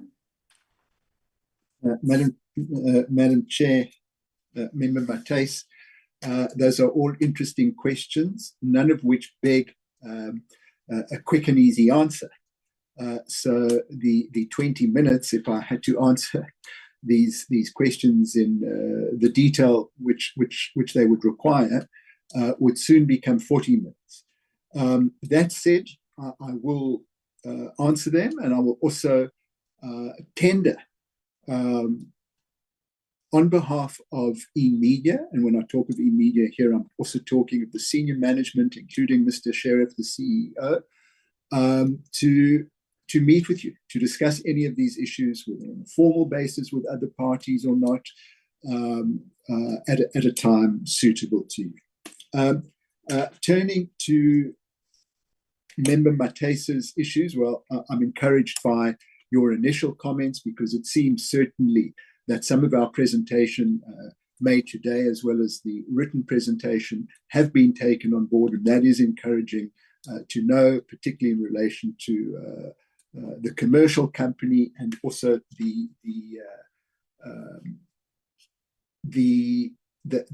SABC board and the issue of interference. But the question which you asked there was that I had to be honest, or eMedia needed to be honest, that even there is interference. Well, firstly, I'm pleased Mr. Sheriff is not here, because I think he'd have a lot to say about that. And all of it would be to be objectionable. I don't think, as we sit here today, there's any evidence of that having taken place. And if there is, we would certainly welcome that. I do know that there was previously a complaint by MMA, and perhaps Mr. Bird will acknowledge that, but that was subsequently dealt with. But again, we're not here to debate that, possibly either with you and Mr. Bird, but we would welcome a discussion of that. And of course, insofar as any broadcaster is concerned, perhaps there is always the inarticulate premise. But as a rule, and in terms of its own editorial policy, it prides itself on being independent. And being independent also means being independent of its shareholders, its ultimate shareholders, and not serving its interests. When it started broadcasting, its motto was no fear, no favor. No fear, no favor means we are independent, we will broadcast whatever we want, and we won't give anyone favorable coverage for any reason whatsoever. But of course, be that as it may, that's a broader issue in relation to broadcasting. I think there's a vast difference between a private company such as ETV and a public broadcaster, which is under the control of the minister and the government, because their interference means pushing a particular political line with obviously direct and no doubt severe consequences. Then, Madam Chair, turning to your various questions, I will deal with the first one on the commercial board. There is an objection. Obviously, based on expenditure. And if we're talking here about saving money and cost cutting and trying to get funding and making a viable SABC, well, on the one hand, there is raising the funding, but on the other hand, there's the issue of cutting expenditure. So that is very serious. And it's a very serious one, not only insofar as having what I would term now as a bloated board, but it's also looking at, in a very serious manner, when SABC presents to you, to Parliament, to looking very seriously at its expenditure, at wasteful expenditure, at any cronyism which exists, and quite frankly, at dealing with very hard issues regarding employment and whether there are too many people being employed by the SABC. It's something which a previous board member tried to deal with unsuccessfully. I don't believe, in essence, that there is any purpose to the structure. If the purpose is one which says that we need a separate commercial company because the commercial company has a particularly crucial role to play, I cannot see what that role is other than trying to fund the public service divisions. And as I pointed out, and everyone will know that's been a dismal failure. And in any event, by having two divisions, the idea is anyway for the commercial division to subsidize the public service division. Then, insofar as the last question is concerned, it dealt with the fact that eMedia, or ETV in this instance, is not as regulated as the SABC and does not have the same public service mandate, and therefore, in some way, that went towards issues in the preceding question dealing with funding, as well as issues raised in the bill. Now, yes, that is in part correct, but I say this in part. Because if one has to look at the SABC's license, which you will probably have, and if not, you can request it, ETV's license, you can request it from us and we'll gladly make it available to you. It has substantial obligations relating to news, relating to current affairs, relating to local programming, which is in any event legislated, relating to children's programming, related to local drama, and I don't have the license in front of me, but those issues are regulated. And they are required to provide those services, and they have certain minimum requirements, much like the SABC. It may be that the SABC, as the public broadcaster, has to do more of it, but it doesn't absolve ETV from that function. And I say this in circumstances in which I do talk about an uncompetitive market, in which, and this again has been dealt with in numerous fora before, MultiChoice has absolutely no such obligations in its license. None at all. ETV and SABC, and this hasn't been mentioned, have limitations placed on as much on the amount of advertising they can take. MultiChoice has no such limitation, and it's a matter of record that ETV has asked the authority, ICASA, to look at this. And when they themselves said the previous advertising regulations were out of date and hearings were held and these submissions were made, they were in essence simply ignored, and the old outdated regulations were adopted. Now, insofar as the last question concerning funding, really what ETV says in that regard is that it is the only broadcaster which receives its funding from a single source. That single source is advertising and sponsorship. It receives no subscription. It receives no income from subscription. It receives no income from license fees. It receives no government grants, however well or badly it is doing. And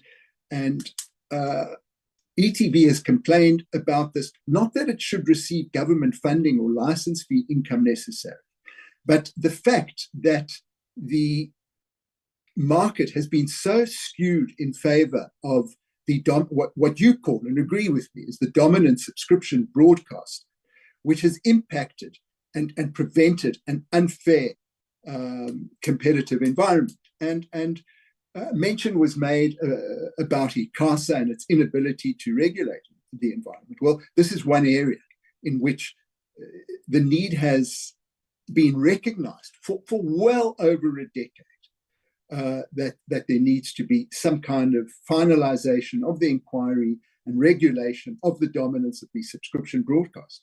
But for reasons known totally to the authority, it just has not done that. Year after year after year, it itself has recognized the problems in the market, much like in the transmission services market with Centec, but it just simply refuses to regulate it, refuses to comply with its own legislative obligations in the ICASA Act, which require it to make decisions. And ETV has complained to ICASA about this. They've tried to compel decisions, but those have simply been ignored.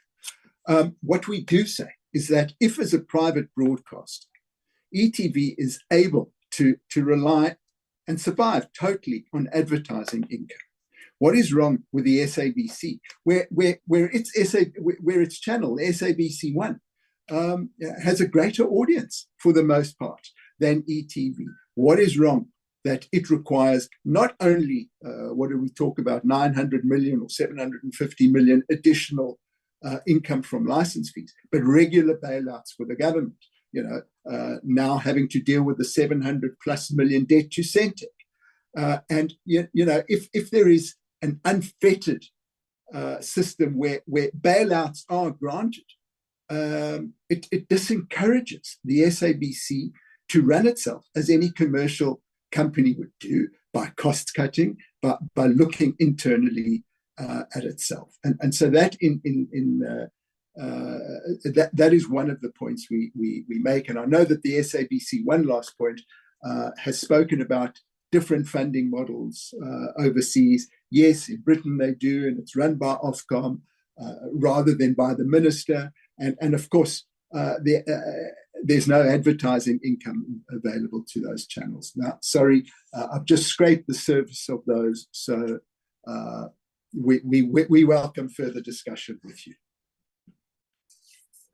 Thank you very much, Mr. Rosengart. Indeed, I'm sure we will be having those further discussion. I think there's some interesting points that we would want to interrogate further there. But let me thank you so much for your time, and thank you for making the submission to us. I'm going to move to the next presenter. We're moving to civil society now. There's a joint presentation between SOS, the Media Monitoring Africa, and SANEF. They were given an hour for their presentation, given that it is 3 organizations, but I know that they are patriotic South Africans, and they are going to ensure that they take as little time as possible. Can I hand over? I'm not sure who is leading the delegation. Over to you, colleagues. Good afternoon, Chairperson. Good afternoon to the committee and to the colleagues in the sector. My name is Uyanda Siyutula. I am representing the SOS Support Public Broadcasting Coalition. And yeah, unfortunately, we are the culprits that are going to take much of your time, but hopefully— You are the just say no people. Yes, just say no to the bill. All right, thank you. Yes, thank you very much, Chair, for the opportunity to make this presentation. As you have already mentioned, we did make a joint submission between Media Monitoring Africa, ourselves, as well as SANEF. I think really it is such a privilege to appear before this committee, because the SABC bill, we believe, is such an important, legislation that will ensure that the SABC is more, sustainable and independent. Just to take you through our team, Chair, and I think the team, if you could please just switch on your camera briefly as I introduce you. I am joined by Justine Limpit-Law, who is an electronic communications lawyer, who is going to be taking the committee through the presentation on behalf of the 3 organizations. And I am also joined by Khutatso Mamba, who is the chair of the Legal Advocacy Subcommittee of SOS Coalition. We also have William Bird, who is the director for Media Monitoring Africa chair. And lastly, Reggie, I'm not sure if Reggie Mlausi is back online. He was here before, but he had to jump and attend a meeting. Yeah, I'm here. Okay, great. So Reggie is the executive director of SANEF. And yeah, so I am now going to hand over chair to Justin Limpitlo to take us through the presentation. We will then hand over to William to do the concluding remarks, and then we should be ready to take questions afterwards. Thank you, Chair. Thank you very much, madam. You may proceed. Please, can I get sharing rights? I'm not unable to share at the moment. You may proceed to share, ma'am.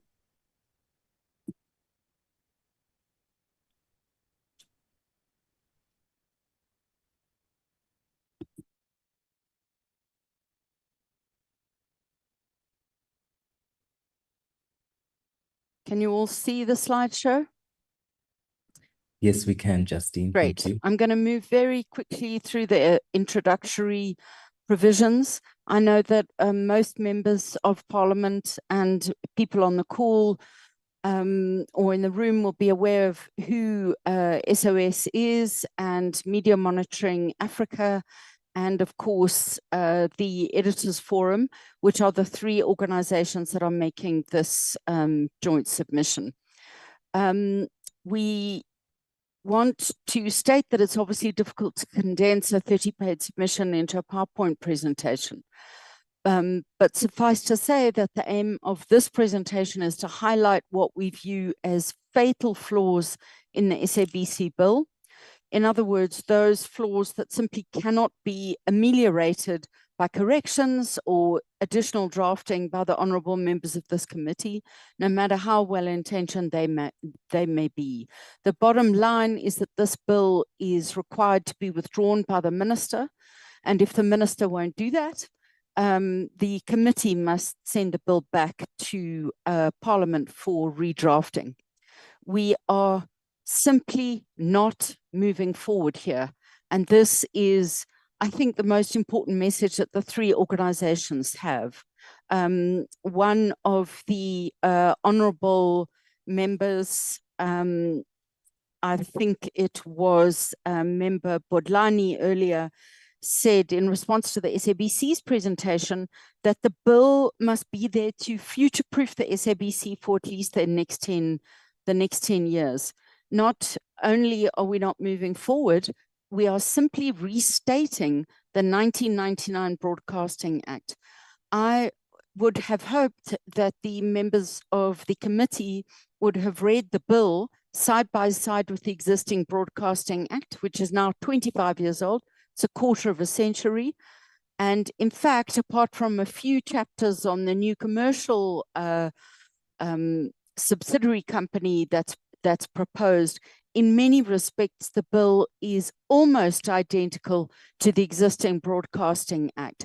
And everyone in government, everyone in the different political parties, everyone in civil society has agreed that the Broadcasting Act needs a complete overhaul to ensure that SABC is fit for purpose of the digital age, and that the Broadcasting Act needs new and updated policy in the draft white paper in order to be able to be fit for purpose. The draft white paper, now in its second iteration, has made a number of important draft policy pronouncements on the needs of the SABC. This is in the 13 years since the policy review process was launched in 2011. And it's very important to restate these. The SABC must be repurposed to be able to fill its mandate. The problem of the unfunded public mandate requires a framework for government departments to fund information and content programming that is necessary in the public interests. Amendments to the legislation must align to the judgment by Motajani J in SOS and others versus the SABC and others. Provisions of financial matters require review and consequential amendments.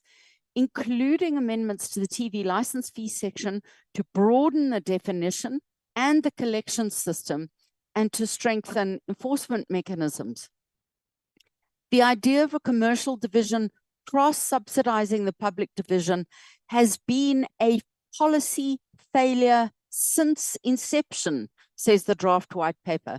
It has become impractical and expensive for the SABC to have separate books for the two divisions. It requires duplication of services to implement this legislative obligation.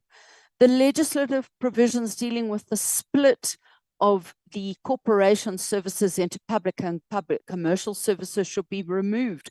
All the broadcasting licenses held by the SABC should be converted into public broadcasting license.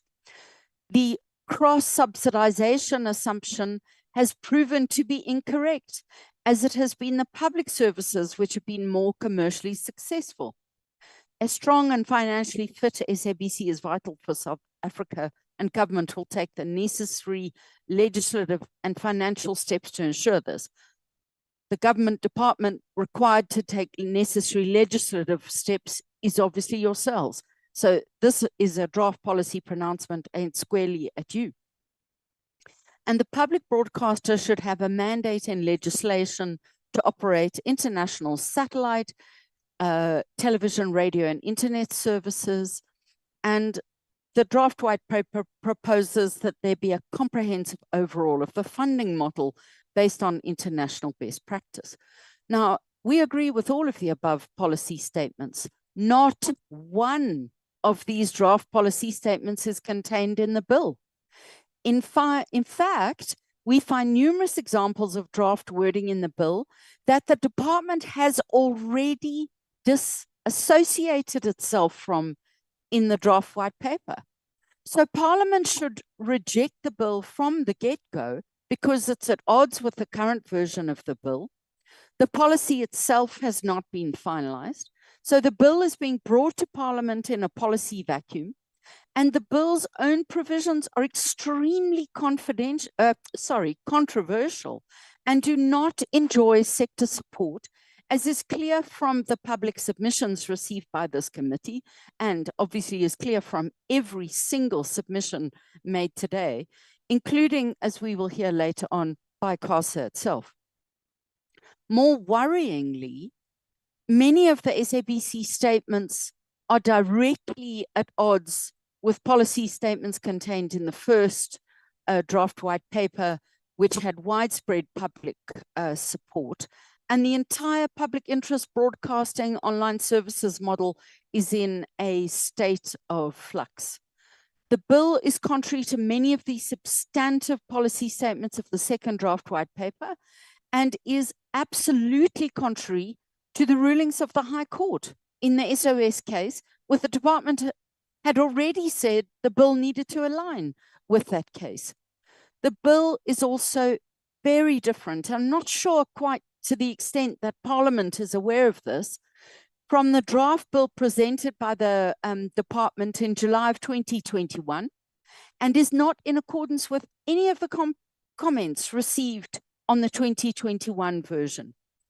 It's important for Parliament to know that the public has not had an opportunity to comment on the provisions of this bill prior to it being sent to Cabinet for approval and prior to its introduction in Parliament.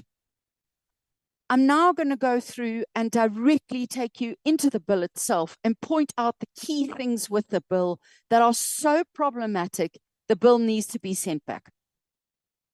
In the preamble, the bill talks very loosely about the state and the minister, but it doesn't set out what the SABC is and what its level of independence is required to be from government, and particularly the minister, as was recognized and required by Matajani in the SOS case. It misstates the services that the SABC is actually licensed to provide. It is not factually correct to say that the SABC is licensed to provide audiovisual content services. The SABC is licensed to provide only public broadcasting, sound and television services. And in fact, the Electronic Communications Act expressly prohibits ICASA from licensing content services. The bill, if you have a look at section 2 on interpretation, the bill is silent on conflicts with the PFMA and the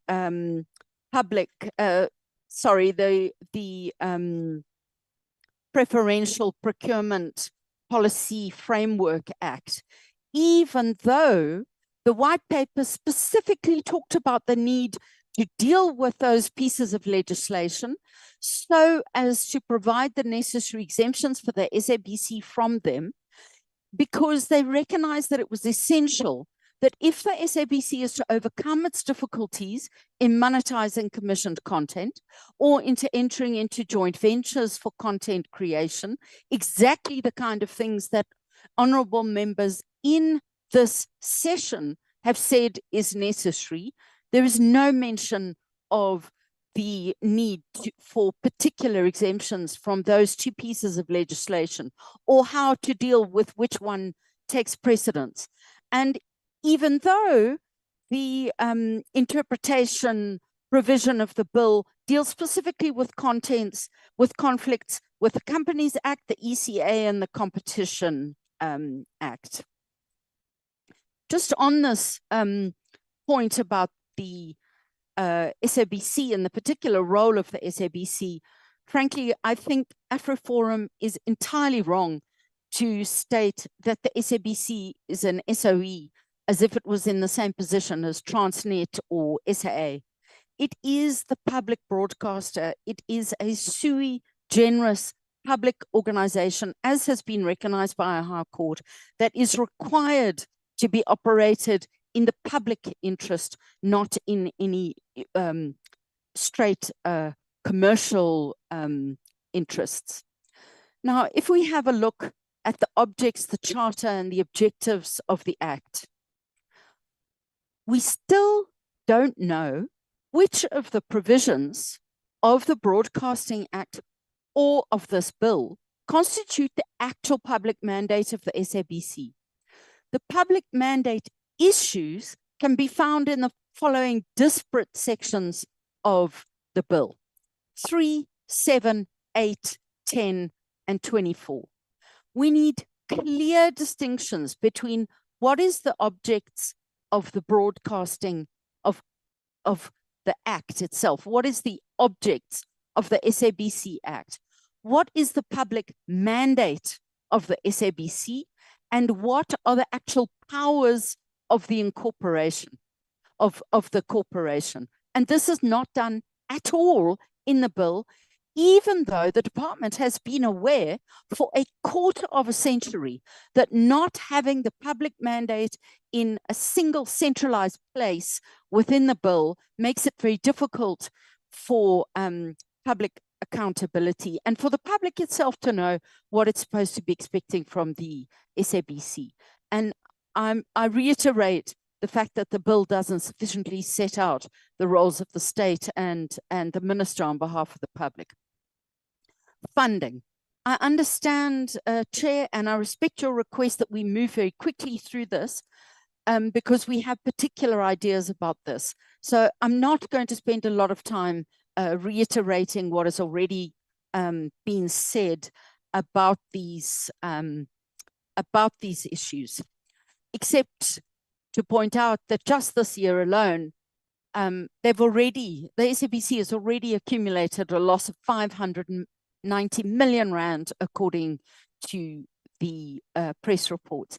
Every person knows that the SABC needs a sustainable funding model. Both the bill and the draft white paper reflect the department's confusion on the funding model.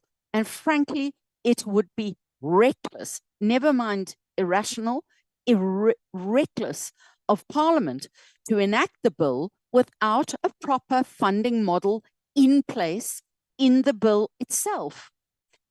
If the funding model put forward in the bill is unworkable, Parliament must insist that it's withdrawn, or else the passage of the bill by Parliament will herald the financial collapse of the SABC. The essential problem, as we know, there is no public funding for the SABC's onerous public mandate. Public funding is only 3%, and so the funding model, which requires reliance on advertising for 80% of its budget, has been broken, and it has been broken beyond repair for over 2 decades. The bill says the minister is to develop a funding model framework, not even a funding model, to ensure the majority of funding is sourced from state-paid funding models, but the framework is only to be provided in 3 years. I don't think, and many people in this meeting do not think that the SABC has 3 years for the development of a framework, much less an actual funding model, much less the actual funding. The department itself admits it has not undertaken best practice research for public broadcasting funding or feasibility studies on what the models, or let's be fair, the funding model framework could be, even though the department has been at this process of reviewing the SABC Act for 13 years. The lack of research on this issue must bring into question the entire draft white paper process, let alone the bill.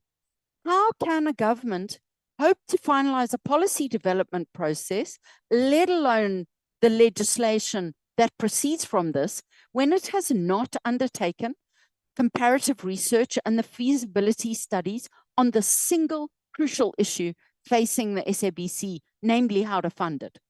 And the short answer is it can't and it mustn't. And Parliament must insist that this research and feasibility studies be undertaken before finalizing the draft white paper, or before the department finalizes the draft white paper or this bill. Parliament must reject sections 5 and 39 of the bill as a consequence on the policy process. Cross-subsidization, I just want to stress that the ANC's own policy statements, let alone the departments, but the parties, the major parties, sorry, no longer the majority party, but the major party's own policy states that the SABC needs to be a fiscus-funded public broadcaster. But the bill restates the cross-subsidization model, and yet it doesn't actually, because there are very unclear provisions and contradictory provisions in the bill. The obligation to cross-subsidize the SABC by its subsidiary commercial company is discretionary in the bill. The commercial company may fail to recommend any subsidization level at all. And further, the SABC may fail to approve the subsidization levels proposed by the commercial company. What happens then? Again, we query, how can Parliament reenact into law the exact same cross-subsidization funding model that has a quarter of a century of proven failure behind it? We know the commercial company will not be in a position to cross-subsidize. It can't possibly. The TV license fee.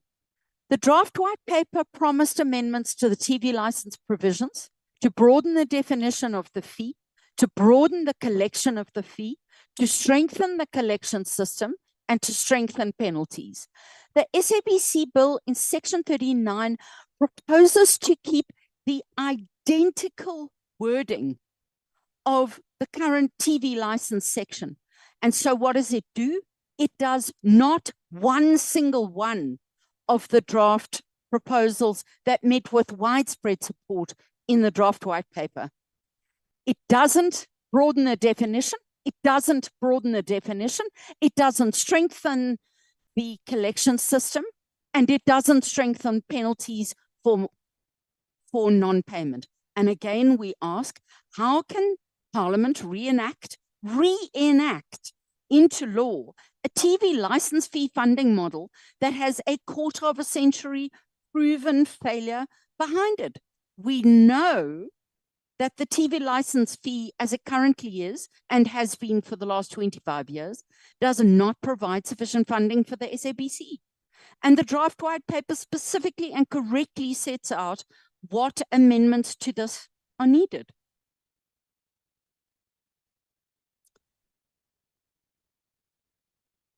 The draft white paper also, and I've dealt with this already, but it refers to proposed amendments to the PFMA and the Procurement Act to deal with procurement and commissioning of content by the SABC, which is not being monetized properly and which is strangling the creative sector on the ground. And yet the bill doesn't even mention these statutes, and no amendments to them are contained in the schedule, which sets out the repeal and amendment of laws to the bill. No policy proposals, the policy proposals in the draft white paper are ignored. Another idea that has come into being through the bill, is the SABC being funded from money received by way of subscription. This envisages some kind of paid for content model. No model of public service content provision can be based on a subscription model. In other words, that public broadcasting services will be provided only to those that can afford them.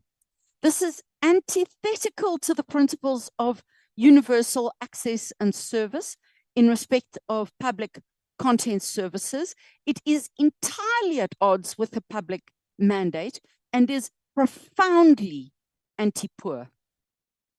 It is also at odds with the draft white paper itself, which distinguishes between public broadcasting and commercial and subscription broadcasting.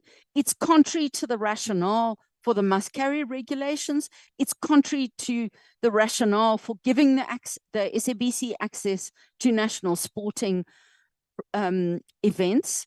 And it is frankly contrary to the rationale of proposing advertising caps on subscription broadcasters, which is in the draft white paper.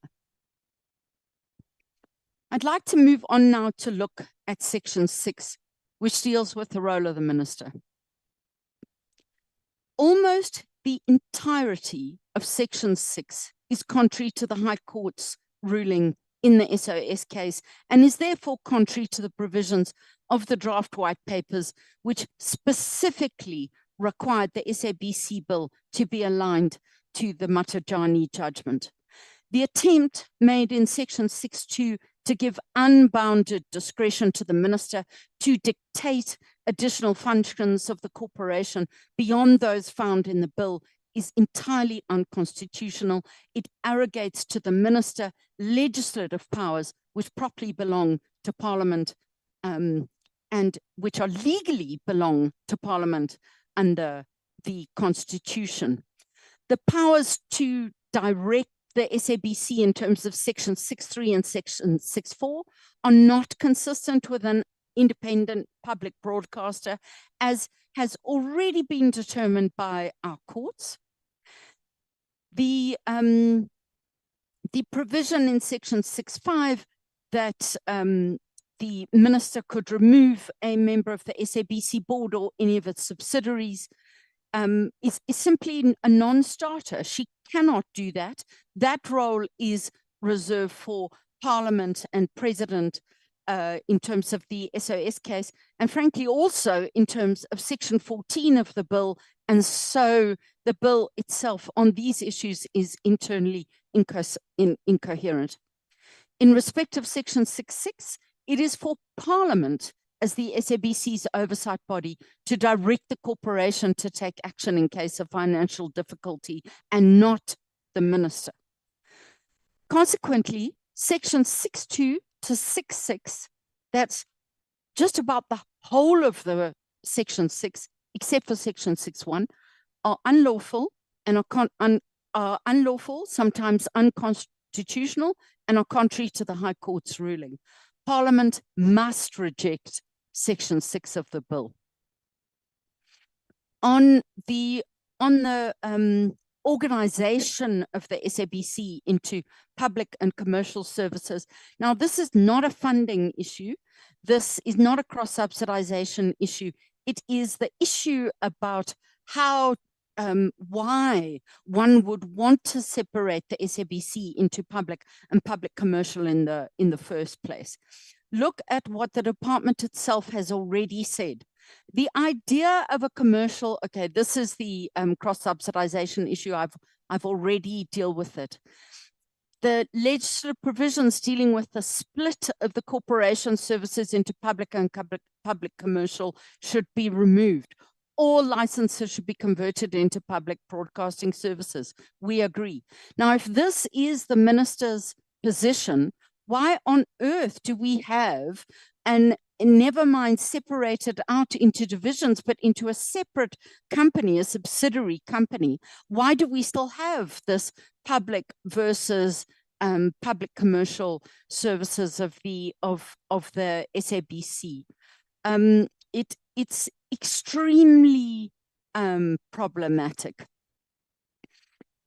If we have a look now at the appointment and composition of the board, this of the SABC board, not of the subsidiary company board, you'll note that the bill does away with the provision of the COO. Frankly, we think that this is a significant mistake and was done for nakedly political reasons that have nothing to do with good governance at the SABC. The position of the COO is essential to the operations of the SABC. The executive directors are responsible for the implementation of the board's strategic directions. And 3 executive directors are needed to be in place to ensure this is done properly, given the size and complexity of the SABC. Now, many of the provisions of Section 13 dealing with the appointment of members of the board are identical to the Broadcasting Act. This is disappointing because, in our view, the bill ought to contain additional provisions to improve public participation and transparency in the non-executive directors' appointments process, which has been the subject of numerous court cases, including through expanded nominations and shortlisting provisions. There need to be additional provisions to guard against political appointments, for example, by requiring reasons for recommendations of people by the National Assembly. And there needs to be expanded criteria for the appointments of non-executive directors to ensure the appointment of people who represent important social constituencies in the country and who are committed to the public mandate of the SABC. I now move on to an issue that is very important to SANEF, to MMA and SOS, and that is Section 13(2)(c), requiring security clearance for non-executive directors. We strongly oppose this provision. It delays appointments, it is unnecessary, and it is securocratic, the antithesis of an open public service media. The National Strategic Intelligence Act and the Critical Infrastructure Protection Act do deal with the vetting of personnel, security vetting of personnel at a national key point, such as the SABC. But this is only required in respect of a security service provider. In other words, there is no general obligation to vet non-security personnel, including non-exec directors, or outrageously, the editor of the SABC, as happened just before the election this year. We go further. If you have a look at the minimum information security standards, which were enacted in terms of the National Strategic Intelligence Act, official government policy document, which is, the official government policy document on information security, which is to be maintained by all institutions that handle sensitive classified material for the Republic. Now, the SABC is not such an institution. Its raison d'etre is to disseminate news and information to the entire public. It is not to handle sensitive and classified material. And for that reason, it shouldn't, its office bearers at board or editorial level should not undergo security vetting apart from the people that provide security services to the SABC. The MIS standards say that security vetting is to determine a person's security competence, and the degree of security clearance given depends on the access to classified information entailed by the post. It also says political appointees, such as an appointment to a non-executive director of the SABC, will not be vetted unless specifically requested by the president. There is no evidence that the president has specifically requested this. And in any event, this whole chapter 5, is not applicable to the SABC because the SABC is not an institution that deals in classified information. It's the opposite. It's an institution that deals in information that can and must be provided to every man, woman, and child in the country. There is no legal basis for the requirement of security vetting of non-executive directors, and Parliament, frankly, should reject the bill on the basis of these provisions. With regard to section 15 that deals with the removal of a member of the board and the dissolution of the board and the appointment of an interim board, we have long criticized the equivalent and identical provisions of the Broadcasting Act, which were introduced in the 2010 Amendment Act, which allows for the removal of the whole board at one time and replacing it with an interim board. SOS and MMA warned at the time that this would be abused and would become the norm. And what do we see? This has subsequently happened twice in less than a decade. And the invitation to political interference with being able to remove the whole board at one blow is obvious. Should any member of the board, or indeed every member of the board, be unfit, unwilling, or unable to perform his or her functions effectively, Parliament and the President should have the ability to remove that person. This should not morph into the ability of them to collapse a board and replace it with an interim board, which results in institutional instability, as we have seen repeatedly since 2010. If you have a look at the provisions of Section 18, the appointment of the CEO and CFO, we reiterate that the COO should be, the position should be maintained, and therefore the COO too must be referred to in this section. We are particularly concerned at Section 18.2 of the bill, which states that the SABC's editor-in-chief is the CEO of the SABC. The SABC has suffered greatly in the past from political and other interference in editorial matters. Parliament's own ad hoc committee on the SABC board's final report held, it is a basic principle in many news organizations worldwide that editorial decisions should be made by news editors and not by management in order to insulate news decisions from any commercial or political considerations.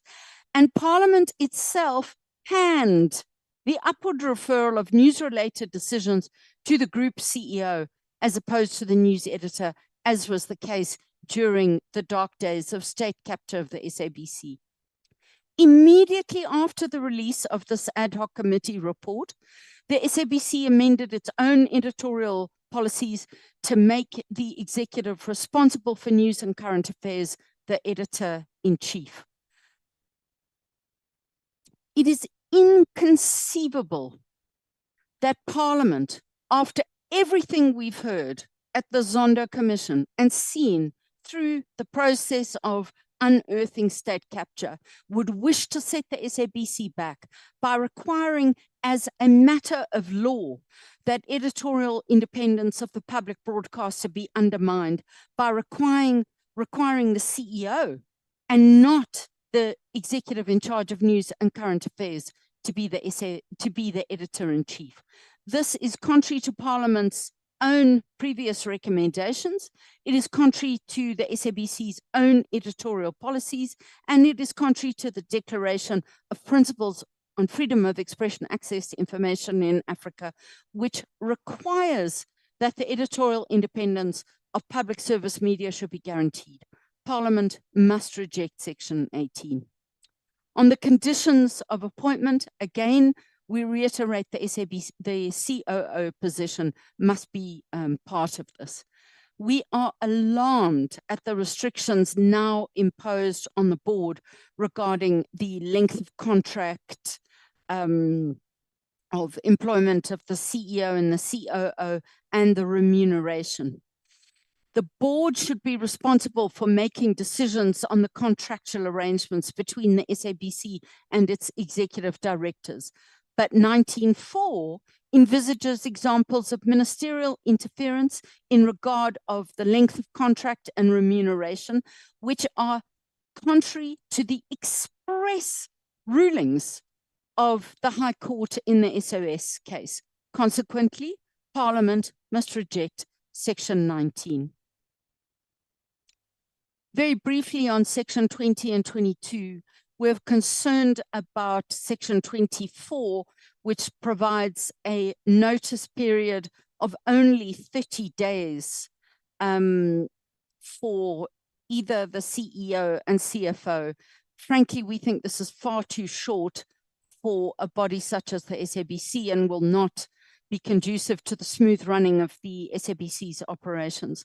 And we urge Parliament to reject these sections. And now we come to the worst part of this bill, the commercial corporation. We express in the strongest possible terms our concerns at these chapters of the bill. Essentially, they establish a subsidiary corporation of the SABC to operate the SABC's public commercial services and to subsidize the public services of the SABC. We reiterate that the divisionalization and cross-subsidization model has been a failure. What is the difference between having a public commercial division of the SABC that's been a failure for a quarter of a century and a subsidiary company of the SABC, which is subject to the exact same strictures and problems that has bedeviled the SABC to date? And we ask, what policy determination informed this? While the second iteration of the draft white paper does refer to a commercial corporation in its so-called summary of proposals, this characterization was actually factually incorrect, because if you read the substantive policy proposals in the second draft white paper, it makes no mention of continuing with the separate divisions, much less the establishment of a commercial corporation. The substantive policy provisions do not even mention a subsidiary company to perform this role, and by sleight of hand, the department incorporated this in a summary of proposals, which is not because they weren't in the proposals, and voila, boom, we see it in the bill. The bill is also internally incoherent. Section 9 says that the SABC itself is to provide both public and public commercial services. But chapters 5 to 7 provides that only the commercial company is to provide the public commercial services. Parliament has to act rationally when passing legislation. It has to be able to show that it is not engaged in lawmaking designed to fail. How is continuing along the same trajectory of divisionalization and cross-subsidization going to produce results other than failure? And I have to say in this regard, it is probably the first and only time in my whole life that I agree with AfriForum when they said you cannot, the definition of madness is to continue to do something that has proven itself not to work. Parliament must reject the bill. There are other serious problems with these chapters. The commercial corporation is required to submit quarterly performance reports to the minister. This is inappropriate. The SABC board is accountable to the public via Parliament. It should receive such reports. The minister can have no role in response to such reports, as that would constitute operational involvement of the kind already declared unlawful by the High Court. Further, worse, Section 26(1)(5)(27)(2) gives the minister vetoes over board appointments and selection of the chairperson of the subsidiary company. The minister can have no role whatsoever in board appointments as per the judgment in the SOS case. We already know that such provisions would be unlawful. There are restrictions again on the SABC board in terms of remuneration of directors. Again, this is for the SABC board to determine. This is not for the minister to determine. On subsidiaries and accountabilities, we agree with Section 32(6), which states with a straight face, we imagine, that before any subsidiaries are established, feasibility studies must be undertaken. It is deeply ironic and would be funny if it weren't so tragic that no such feasibility studies have been undertaken regarding the proposed subsidiary company, the commercial corporation. Again, we reiterate, such studies must be undertaken before Parliament can consider the bill. And ministerial involvement in sections 32(2) to 4, carrying a veto over the establishment of other subsidiary companies, is operational involvement of the kind already declared unlawful by the High Court in the SOS case. Parliament must reject the bill and every provision in the subsidiary corporation provisions.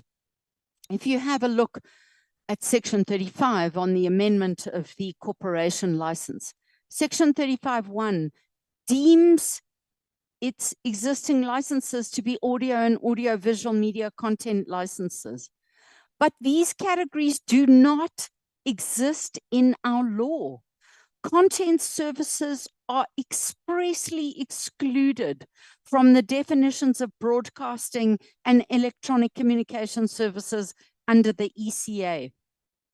And in Section 35(2) and 3, they purport to give direction to ICASA as to the kinds of licenses to be issued to the SABC.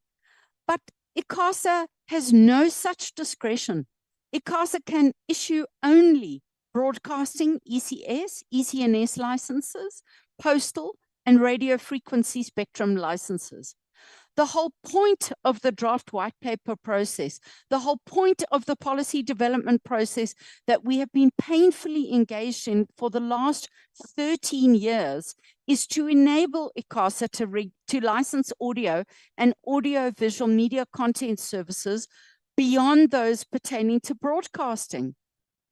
You have to finalize the draft white paper. and bring into law ICASA's ability to do that before you can deem entirely new categories of licenses into existence.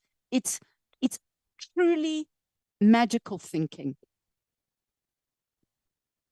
Regional TV licenses, these are the exact replica of the existing Broadcasting Act's provisions. But ICASA already, in 2003, 11 years ago, ICASA already engaged in a whole process of investigations of these proposed regional TV licenses and found them not financially viable and sustainable. Again, Parliament cannot rationally legislate for failure.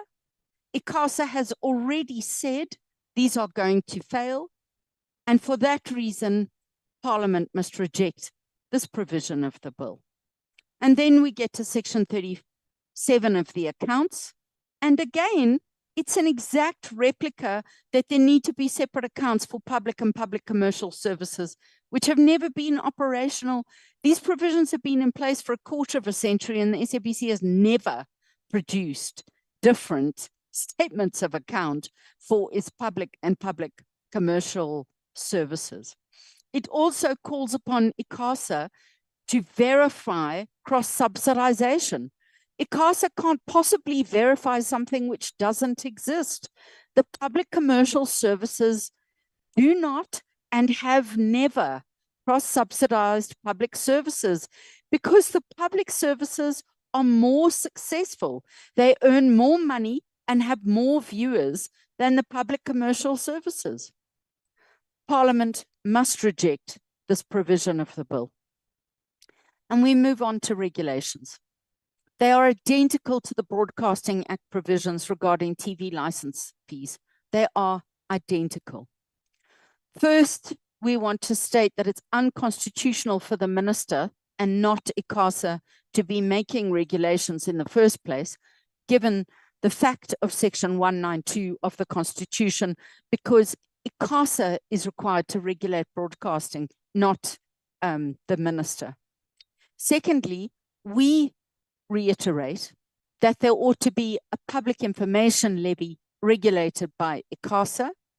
These are our submissions made to the department on its 2021 draft bill, in which we also drafted an entirely separate alternative SABC bill that had workable provisions in it around the around what a TV license model would look like to secure funding.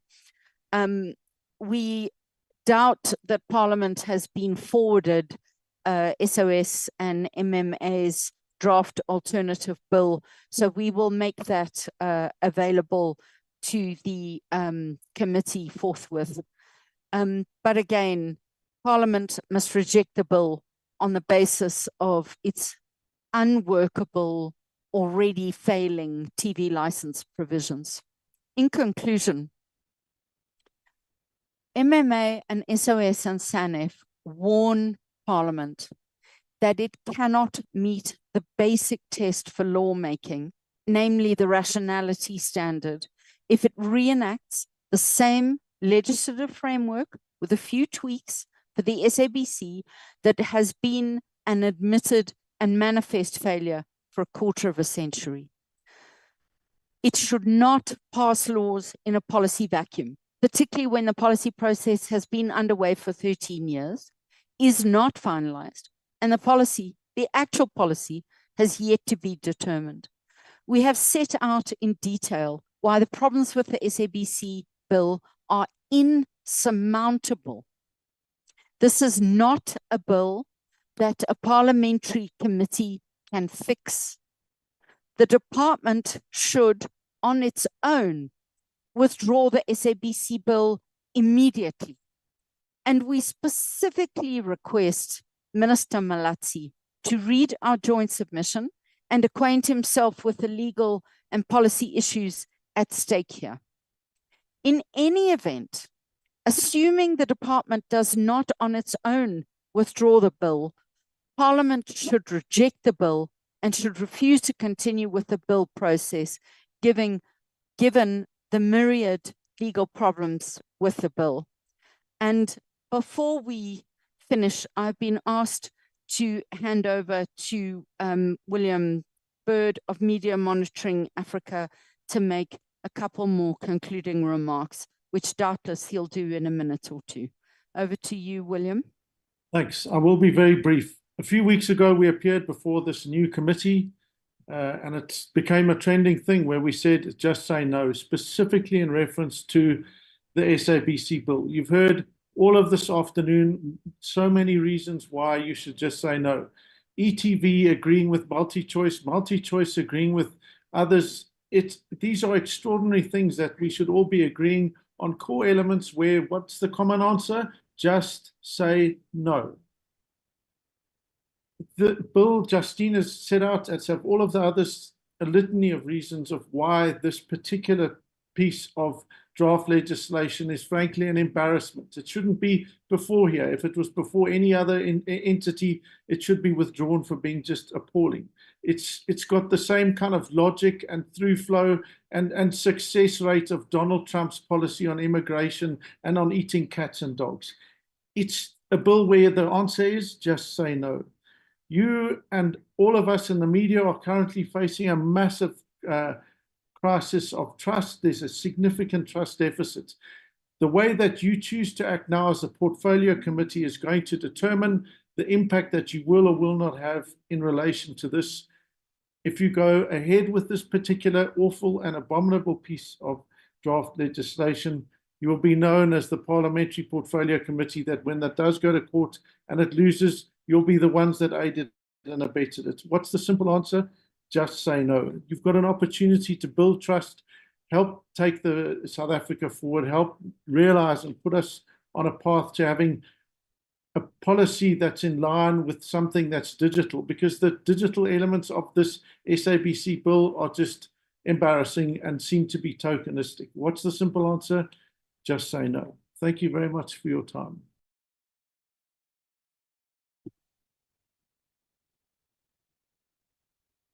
Well, I think I should just say thank you at that point. Thank you very, very much for that very impassioned presentation. But jokes aside, I think it gives us a lot of food for thought.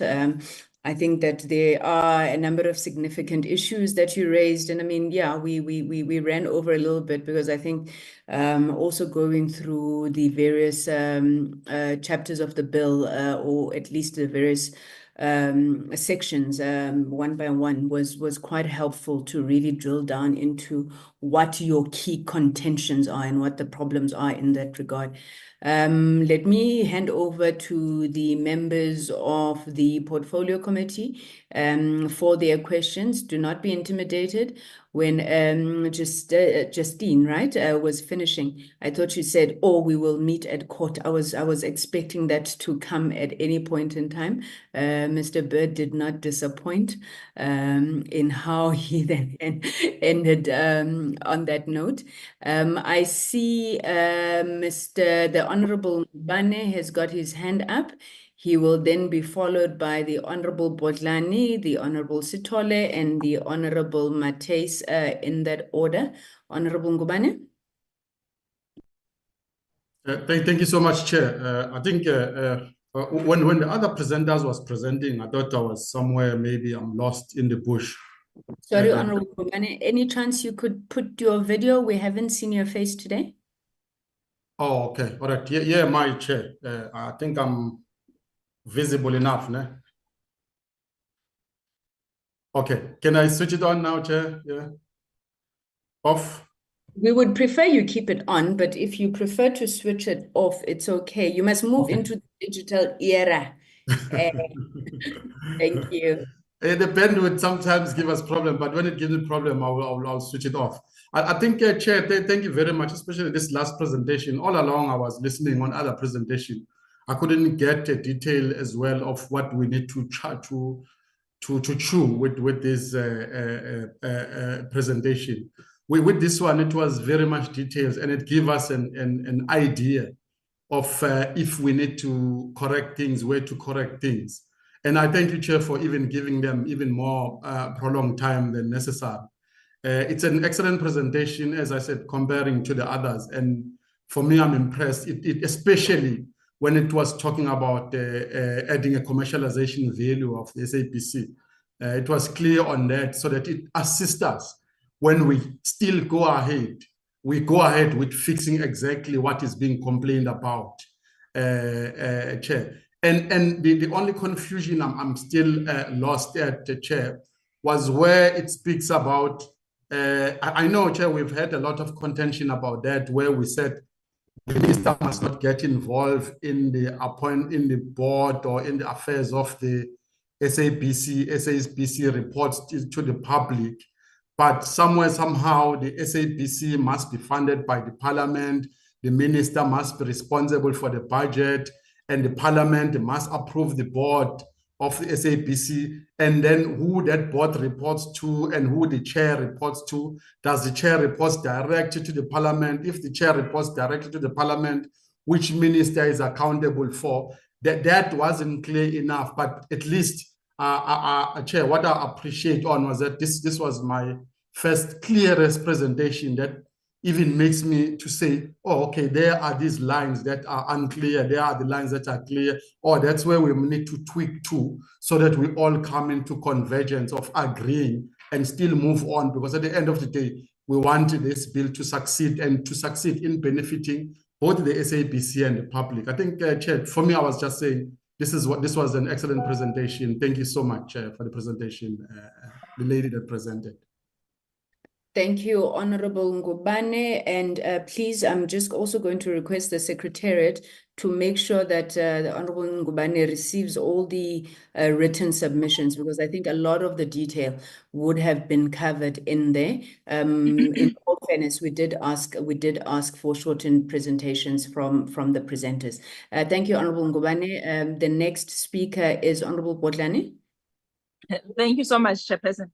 Chair, I'm also not going to ask any questions because the presentation was quite in depth. It was quite lengthy, and we now all understand where the three organizations stand.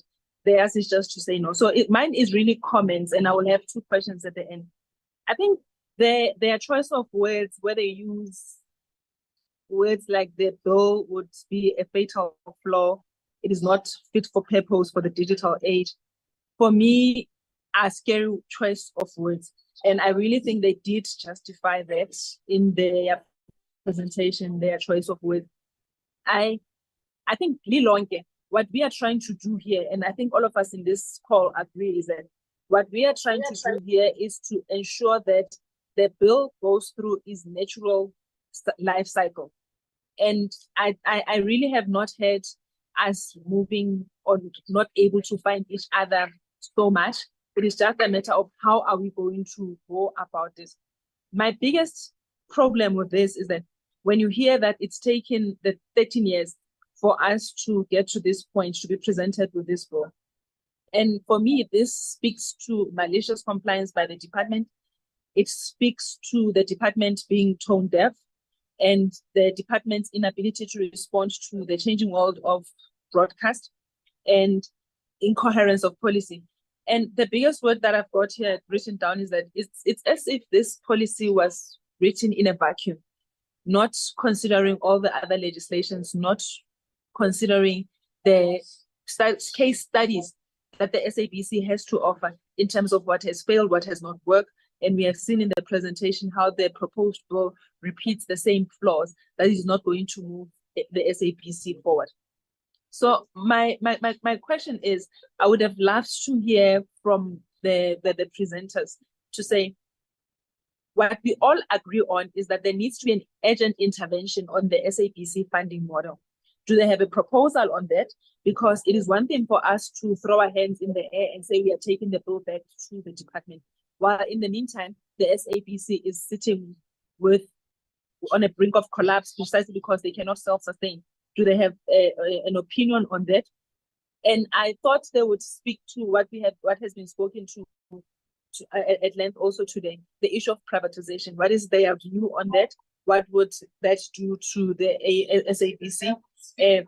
Whether total, whether partial, what is their view on that? And lastly, Chairperson, no, I can't see my old notes now. So let me stop there, Chair. Thank you so much for your indulgence. Thank you very much, Honorable Botlane. Honorable Mates. Thank you, Chair. Mine pretty much is to welcome the passionate presentation by the SOS Coalition, the civil society. I think what's coming out and what we've summed up is that we need to deal with the Broadcasting Act.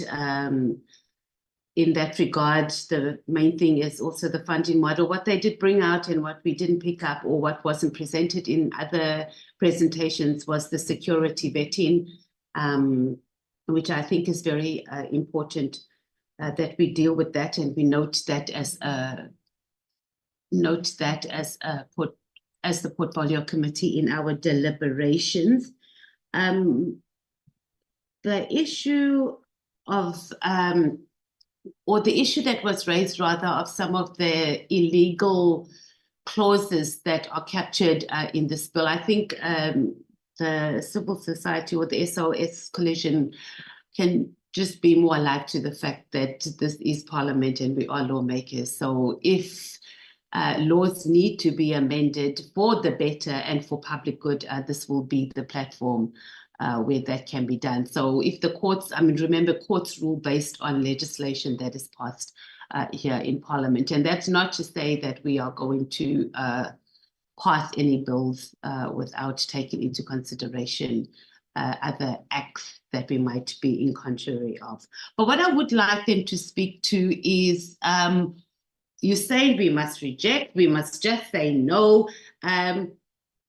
We need a period. You are saying that there needs to be further studies and consultations. So you've been in this space, which I think you are, because you've been telling us that you've been involved in this for over 13 years.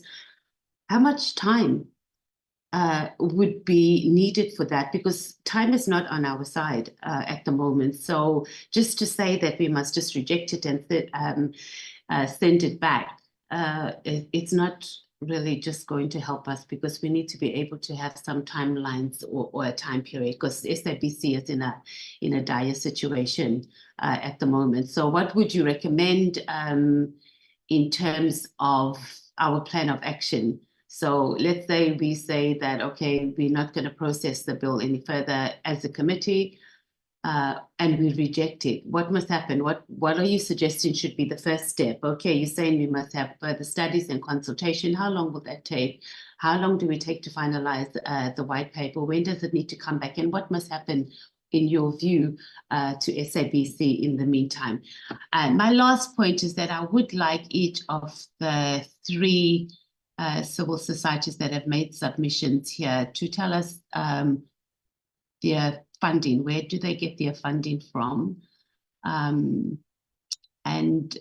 who's their constituency? Well, if they do have it, and what consultation did they make with their constituency in regards to making presentation to Parliament? Thank you, Chair. Thank you very much, Honourable Mates. Honourable Sithole.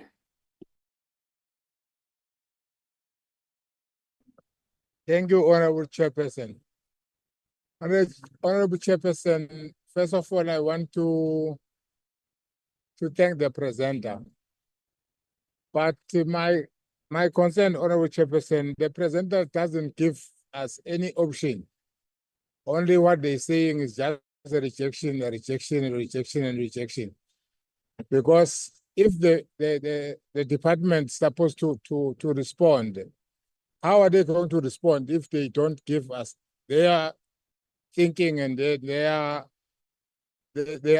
proposal to the bill? Because if they just say just reject, it doesn't mean that we have to act at that pace. But there's nothing that I can say. Our other members have said all. Thank you very much, Honorable Chair. Thank you very much, Honorable Sithole. I think that was the last hand that we had. Maybe just to make the point, Justine, sorry, Ms. Lim Pitlaw, we have not received the alternative bill that you spoke about on the submission, so we don't have anything to compare with. I think the point that Honorable Sithole is making. I was going to phrase Honorable Matese's question differently and ask you, what is the implication of just saying no? I think all of us agree that the situation at the SABC poses an existential crisis. And if we were to return this bill or alternatively get the minister to withdraw the bill, you are talking of no less than another 2 years minimum where this work needs to be done. So there is a vacuum there.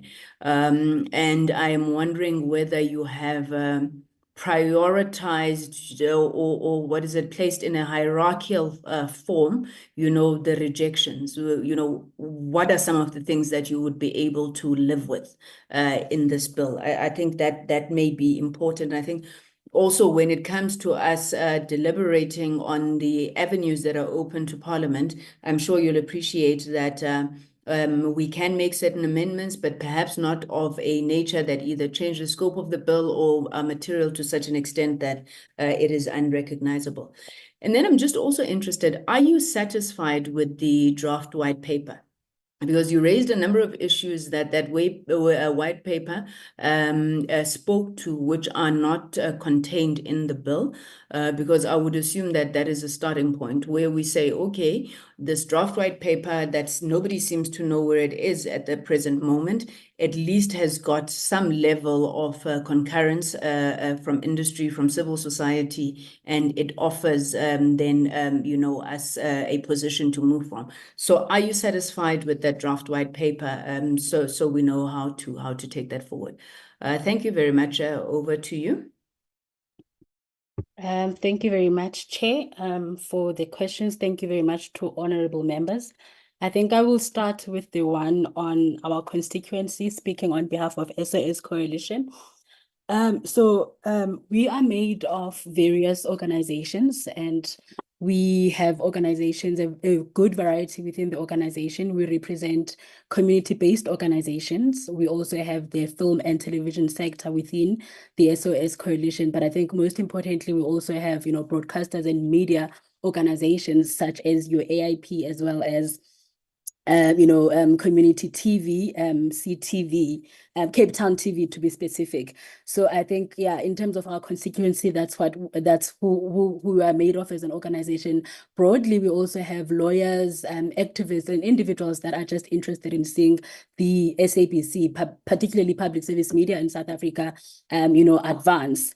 And I think also just to briefly speak about a campaign that we have been running on the SABC bill, which I think really has showed, that there is support for this bill to be withdrawn. We managed to get about 37 civil society organizations to support the withdrawal of the SABC bill. So, those are some of the voices that we also represent. And we work through collaborations where we're bringing in various community organizations, various civil society organizations, just to also be able to give people of South Africa a voice and representation.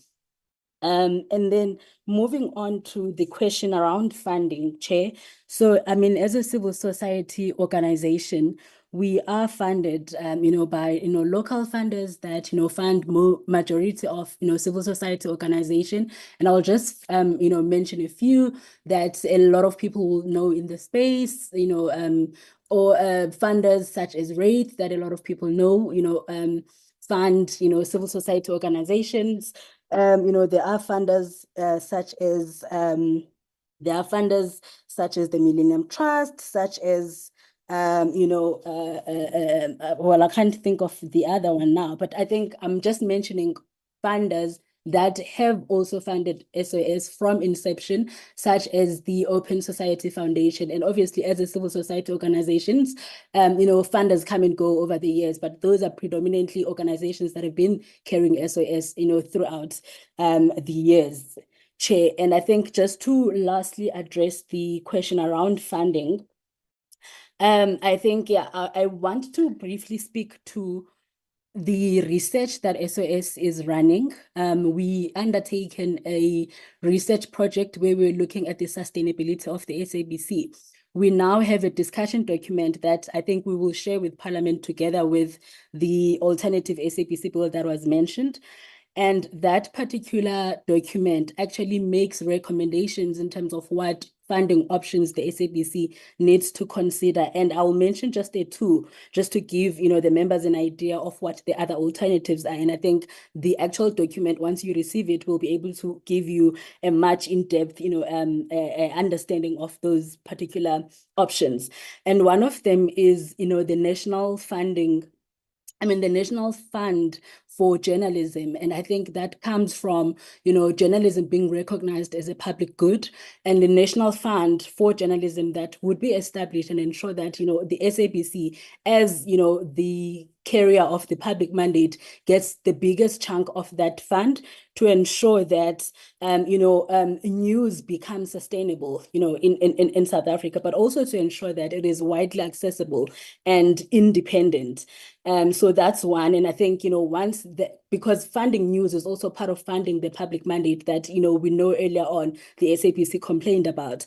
And secondly, also speaking about, being able to fund the public mandate of the SABC, one of the other aspects is, the content, the local content that we know the SABC, really spends a lot of money to ensure that, it plays its role, its public mandate role. So there's another option there as well, Chair, to establish an indigenous or local content fund that would then be able to sustain, the broadcasting and the production of local content that would be specifically that would be specifically put aside for local content, production. And I think that would also not only help the SABC be able to fulfill its mandate, but it will also help the production sector be able to really, be sustainable through a much more sustainable SABC. And these are just some of the options, Chair. And I think once we share the document, we'll be able to then get a sense of the much broader funding options. And I will then hand over to Justine to take some of the questions that we asked. Thank you. I'd like to just start by the point that the Chair made, probably as a bit of a joke, about we never threaten to take us to court if we don't just say no. And Chair, I understand that that's a joke. We are resource-stretched public interest organizations. The last thing we want to be doing is taking a democratically elected Parliament to court on rationality grounds for failing to comply, and with a basic rationality test when passing legislation. But that hurdle, frankly, does rest with you, and it comes down to whether or not, as the chair of this committee, you are serious about making sure that committee proceedings are not a box-ticking exercise. I've been an electronic communications lawyer working in South Africa now for 30 years. I have never seen this level of unanimity on a broadcasting issue as I have today. And I wonder how many parliamentarians here, because there are, thank goodness, a number of younger people now in Parliament, realize how historic it is that that MK, the EFF, the DA, ANC people, AfriForum and others are really, and the commercial sector are really warning about this bill and the dangers around this bill. One of the questions that was asked by Honourable Minister Bodlani was around the issue of privatization. And I think we need to make it absolutely clear. we already have a vibrant private broadcasting sector. MultiChoice, ETV, Prime Media on radio. These are huge and successful corporations providing the public with a range of alternative but commercial media. We do not need more private commercial media. What is a problem in our regulatory environment, in the broadcasting environment, is the perpetually close to collapse, unfunded public broadcaster. We need a vibrant public broadcasting sector, and privatization is absolutely not the answer to the problems that the SABC faces. Going on to Honourable Matty's question, we note that she acknowledged the concerns around the security vetting and are very grateful for that and trust that you will take it up. She was saying we need timelines on funding. How can we, like, how long is it going to take to get the proposals? Now, the national coordinator of SOS has said, look, we've been doing some, SOS has been doing some research, and we will provide you with that research. But with all respect, all due respect to my client here, we're talking about NGOs. It cannot be that public interest organizations operating on an absolute shoestring with only 1 or 2 paid positions in the whole organizations, as is the case with all of our organizations, are asked to do the work of government. It is not a serious question to say, well, how long is it going to take? That is not a question to be posed to our organizations. That is a question to be posed to the executive and to the minister in charge of this department. Frankly, what we think needs to happen is for the Parliamentary Portfolio Committee to insist that the minister is actually in the room when these issues are being debated, and to say to the minister, you will go away, you will do the feasibility studies fully funded, fully costed, sorry, not fully funded, on the various funding proposals. There's obviously going to be a mixed model. We need public fiscus-funded funding for the SABC's public mandate. We need advertising for the non-public mandate. We need TV license fees. All of those require to be properly costed and require new modeling. My own view is that you should say to the minister, you've got 3 months. You have an entire government behind you able to do this. You should impose in the public interest, your parliament, you provide the oversight. You should impose the deadlines. And I think we should be talking months, not years.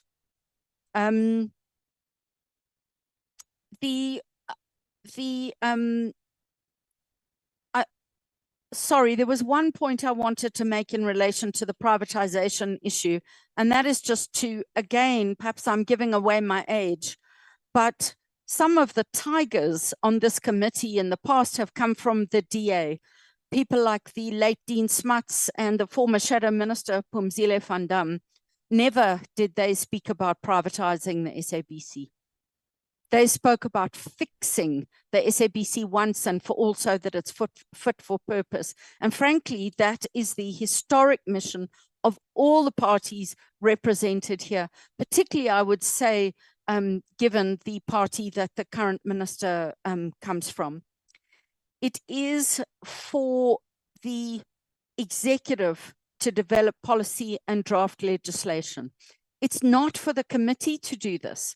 So this, I understand the desire from the point of view of moving forward, particularly, Chair, through you, the desire to just move on from the failure and the stagnation and the desperation of the SABC.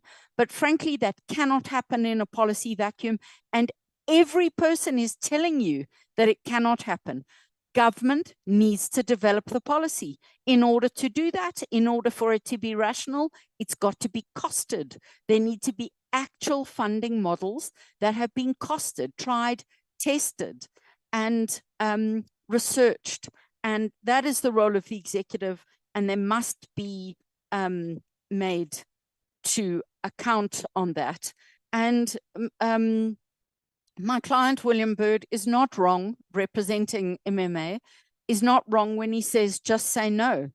You can't fix this bill. This is not about making a few wording changes. This bill, nothing about this bill works. Nothing about this bill future-proofs the SABC. It does the opposite. It consigns it to continue suffering the problems that have been in place for 25 years. And I want to urge parliamentarians, particularly new ones, that might not have read the Broadcasting Act in sufficient detail. Sit with that Broadcasting Act, sit with the bill, read it. You will be absolutely horrified at how much of it is a cut and paste, word for word, of things that we already know have failed. I was asked a question about whether or not we were satisfied with the draft policy documents. And I think it's fair to say that the public broadcasting chapter, which was chapter 4, in both sections, in both iterations, 1 and 2 of the draft white paper, had good policy proposals around the SABC. The second iteration of the draft white paper has completely made a nonsense and a mushkababble of that, because they have tacked on a summary of policy proposals that in fact contain entirely new proposals that you don't find even in the second iteration. And we are horrified, frankly, at the second iteration of the draft white paper, as was every organization that has presented today said similar things about the second iteration. And I would urge you, Chair, to request of everyone who made written submissions on this bill, I would request you to ask them for their submissions on the 2021 SABC bill and on the first and second draft white paper.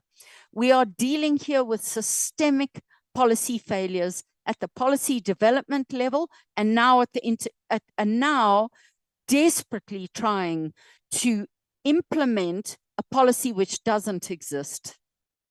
And in doing so, all they're doing, as I've said, is cut and pasting the 1999 Broadcasting Act with even more problematic aspects tacked on. This is not how rational, good lawmaking is done. This is an absolute failure by the Department of Communications and Digital Technologies to do its job properly. It's been in this process since 2011. I cannot think of a single public broadcaster on the African continent, with perhaps the exception of the Eritrean state broadcaster, where the public broadcasting legislation has not been updated in a quarter of a century.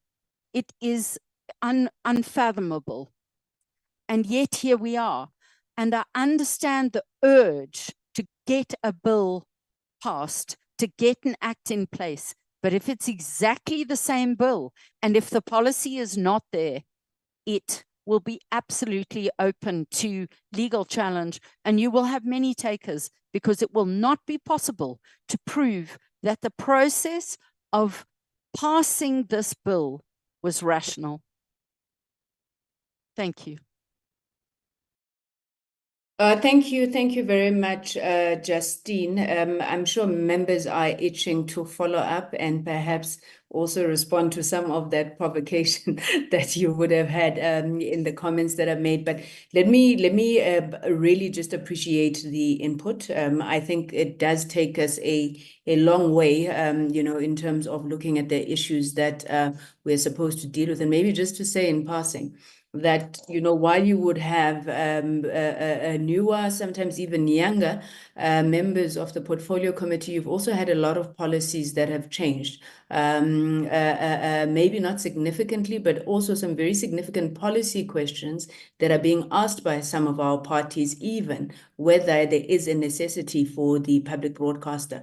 So I think all of those issues we'll take into account as we deliberate as members of the committee moving forward. We still have 3 more presentations to run through.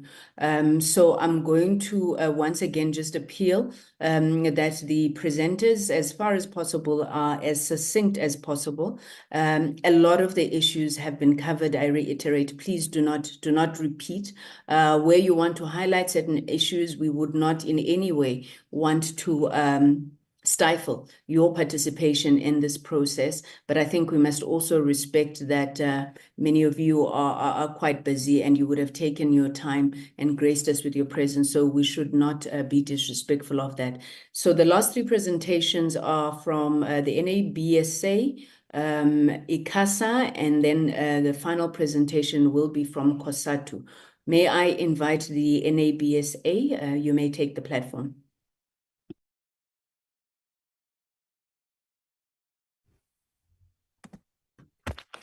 Thank you so much and good afternoon. I'm Nadia Bulbulia, the Executive Director of the National Association of Broadcasters. And with me today is Julia Shamgild, who is actually our Head of Legal and Regulatory Affairs. They're doing some fiber maintenance in our area, so we're going to disconnect from the visual and we'll maintain the audio. Thank you so much. Thank you. And just to confirm, is our presentation visible? It is not on the screen yet. Sorry, let me. Okay, we're going to just try to remedy that. Is that visible? Are you able to see it? Yes, we can. Great. Thank you, Madam Chairperson. And again, good evening to the honourable members. We are indeed delighted to be here this evening. We promise to be as succinct as we possibly can be, because I think, as the previous speakers have already spoken to, there seems to be general and wide consensus in the sector around the key issues and the key concerns. Just to note that as the NAB, we did make a very brief submission on this iteration of the bill. We also made submissions on previous processes, for instance, the 2018 public consultation on the public broadcaster. There was a review colloquium that happened at that time. And then, of course, the iterations of this bill in 2021. Madam Chairperson, throughout these processes, we have observed, as have others, that there does seem to be a general view that the SABC bill should be suspended or otherwise processed in tandem with the long outstanding draft white paper policy process that you've heard about already. Madam Chair, we were delighted to have engaged with yourselves during your induction workshop, and we did introduce to you who we are. Just for a quick summary again, we're a voluntary association. We were formed in 1993. We do represent all 3 tiers of broadcasting in South Africa, as well as signal providers and also industry associates. We're funded fully by our members. We are a successful consensus-driven organization, and we also established the BCCSA in 1993, which, as you know, is recognized by ICASA through the ECA provisions, Section 54 thereof. We've been at the forefront of representing the broadcasting industry on policy and regulatory affairs, and like so many on the call today, Chairperson and honourable members, we've been at this for the last 30 years. Our current members do include the public broadcaster, the SABC, and commercial players, as well as all the TV broadcasters, over 40 community broadcasters, a community television service, as well as the signal providers and also associate members like the ACM, MDDA, NAMISA, and Arena Holdings. These are just some of the logos of the entities you probably are familiar with.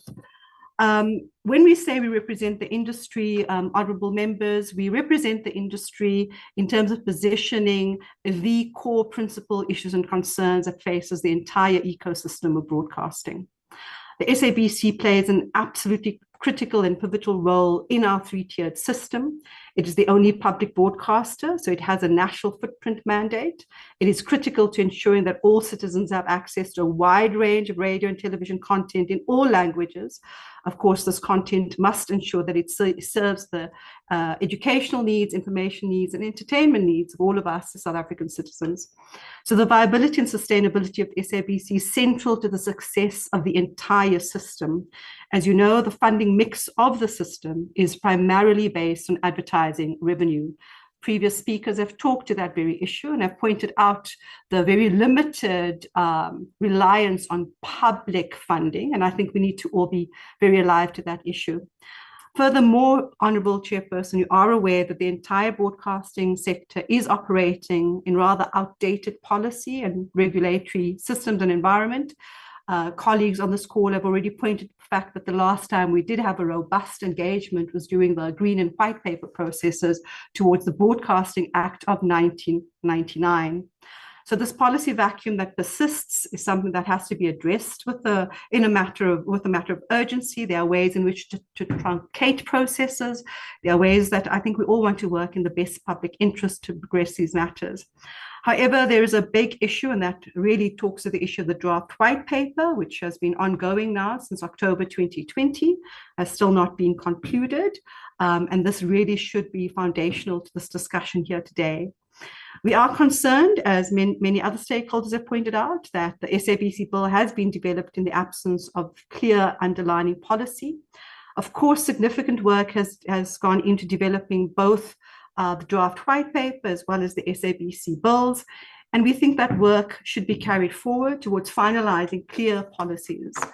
I think it is also rather regrettable, and we all are aware that within this particular sector of our industry, there's been such a high turnover of ministers. I think we've gone through almost 16 or 17 ministers since our democracy, and that level of uncertainty really plays out in terms of the lack and inability to conclude processes.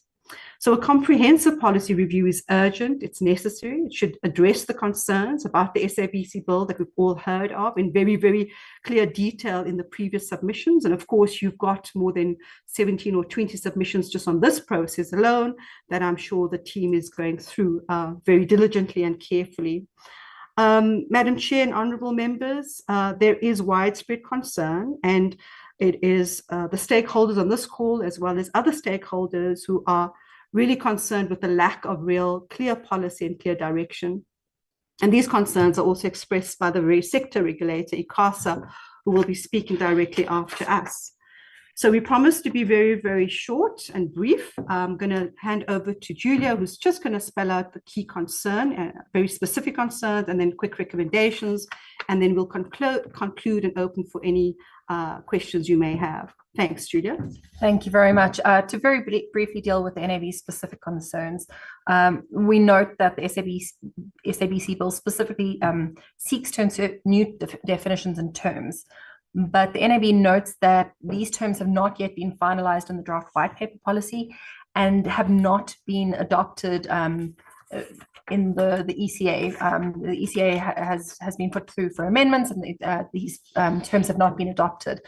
So this has taken place prior to amending the new licensing frameworks, including these associated definitions and concepts.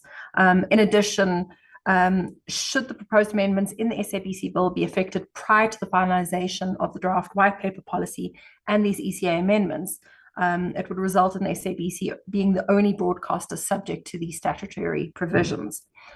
Furthermore, we note that the Broadcasting Act cannot be amended in isolation from other legislation, such as the ECA, as this legislation is interdependent with each other. In this respect, the NAB makes the following recommendations. Firstly, the NAB respectfully submits that there should be concurrence between the policy and legislative processes which are currently underway to ensure an effective and sustainable public broadcaster. Secondly, that the funding model as proposed in the SABC bill, will take a number of years to develop. The NAB has concerns that this will result in inadequate funding for the SABC during this transition period. Given the importance of ensuring that the SABC is adequately funded, the NAB respectfully recommends that both the mandate and the funding of the SABC be accelerated at a policy level first, before any legislative amendments are done. This will require meaningful engagement to establish fit-for-purpose funding policies that align with the policy proposals in the draft white paper. Thirdly, the NAB also submits that the implications of the creation of proposed commercial entity of the SABC and the powers of the minister that are potentially being granted in the bill should be properly considered. We are aware that other stakeholders, including ICASA, have addressed this issue and will address it in their presentation. Thanks, Julia. So, Madam Chair, I think, this has been the kind of theme, I think, for this afternoon and this evening, is how do we work towards finalizing the draft white paper, the policy process? How do we ensure that we actually have a comprehensive legislative review so that there is legal certainty and so that we can mitigate against duplication of efforts, and especially given the timelines of amending and proposing new legislation. And Madam Chair and honourable members, you may recall that during our engagement with you in August, we'd pointed out to the dramatic shifts in the environment. As they say, technology marches on. We really are working in a digital environment. And the entire broadcasting ecosystem is dealing with an environment of huge distress in terms of competition, in terms of the fact that there is no real regulatory parity at the moment. The impact of unregulated content services on the entire system is dire. And in our submission at that time as well, Madam Chairperson, we talked about fostering a fair and level playing field that is vital for the sustainability of a vibrant sector. I think that the SABC as a public broadcaster has a very special and focused space in South Africa, that every broadcaster within the ecosystem, and again, whether they're commercial, community, are extremely supportive of the public broadcast and always has been. And we must remember that as far back as 30 years ago, this was the first inquiry we had in our democracy, was purely around the sustainability and viability of the public broadcaster. It is an anchor service, it is our public service, and it's one that I think we all support. And I think there is enough goodwill, certainly from the stakeholder base and participants, to progress matters as speedily as we possibly can, in obviously a fair and transparent manner. We'll stop there, and our submission was rather brief because, as I said, we only addressed the key high-level issues where there are consensus from all our members, and the consensus is around ensuring that we have a clear policy framework before we progress matters and make the kinds of amendments that are required. The details have been addressed by other stakeholders, and we are really hopeful that the support team is going to do what's necessary in terms of consolidating all the comments and to assist in terms of progressing these matters. Thanks, Madam Chair and honourable members. Thank you. Thank you very much, Julia and Nadia. Thank you for that very, very succinct presentation. Truly, truly appreciated. But I think it still covers your key concerns, which have been noted. Maybe before I give the members an opportunity to ask any clarity-seeking questions, I feel compelled maybe just to raise a matter which would have arisen in the last presentation. I believe I'm obligated to protect the members of this portfolio committee. I do want to put it on record because this meeting is not only recorded, it's also being streamed live. Now, there was no suggestion from any member of this committee to privatize the SABC. I think the response, which quite passionately spoke to a question that was not posed, was rather unfortunate. I think the question was, given the fact that already we've had a presentation here that speaks to privatization of the SABC, what then is the view of the SOS Coalition? But also on the issue of the minister. Minister Malatsi is also not obligated to be in these public hearings. I think this is a parliamentary process, but we do appreciate that he has sent a delegation which has been sitting here and will be responding at the appropriate time. I indicated at the beginning of these proceedings that we expect a response to the matters raised in this hearing from the department on the 18th of October. So maybe if we could just move on then on the NABSA presentation. Honorable members, do we have hands?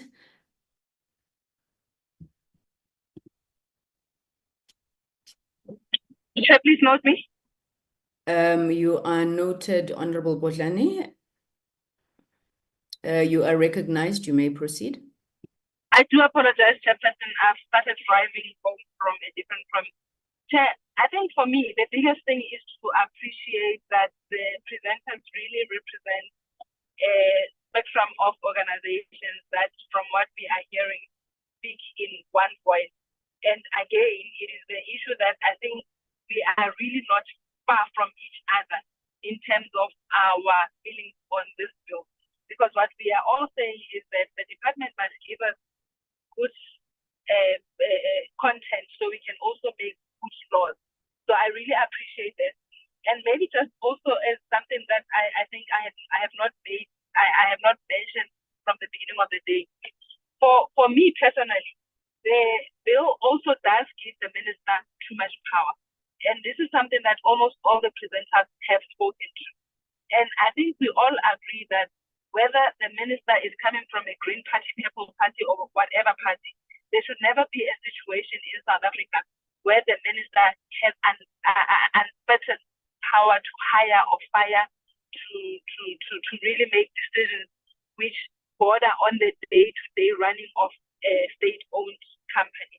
So I'm really glad that we are on the same page in terms of how we need to proceed. And I'm really excited that there's really being this level of engagement. And if, Chair, you don't hear from me on the next presentation, just know it's because I'm on the road. But really, I really am excited about the coming together of the different organizations that were represented in the previous presentation. Thank you, Chair. And for protecting us, Chairperson Yabo. Thank you. Thank you very much, Honorable Bodlani. Yeah, I think I echo the sentiments that Honorable Bodlani has just raised. I'm not seeing any other hands. I was just interested in a comment that is made in the NABSA presentation. I'm trying to understand, what do you mean? Sorry, I'm just trying to find the presentation now. What do you mean that should the SABC bill be affected prior to the finalization of the draft white paper policy and the ECA amendments, the SABC would then be the only broadcaster subject to statutory provisions? I think I'm a bit lost there. If I could just get, maybe just unpack that statement a bit, as I would have thought that there is no legislative vacuum if this bill is not passed. We still operate on existing bills which do put such statutory provisions on all license holders. But other than that, Nadia, Julia, thanks for the presentation. I'll hand over back to you for the response. Thanks, Madam Chair. You're absolutely correct. I think the point we're making there is if we had to conclude the SABC bill prior to the conclusion of the draft white policy, there would be inconsistencies, certainly around the types of content streams that would then be followed through in an SABC bill, but not in the overarching legislation that affects the entire ecosystem of broadcasters. I think you're absolutely correct. I hope that clarifies. Thanks. It does. Thank you. Thank you. Thank you very much. Let's take then, I think, the second last presentation. There's been a lot that has been said today about ICASA, and I'm glad that they saw it fit to also make their submissions on this bill. And I'm hoping that as you present, Chairperson, You will also speak to maybe some of the issues that have been raised here. I know you'll get an opportunity to respond, but it will help members of the committee to get a sense, especially around the ECA amendments, maybe to give us a sense of how far they are and any other pertinent issue that you would wish to raise. Chairperson of the ICASA Council.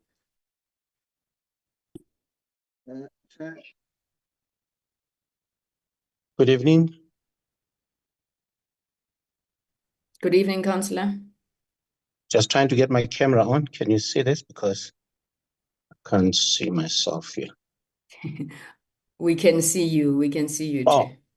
thank you very much. Good evening.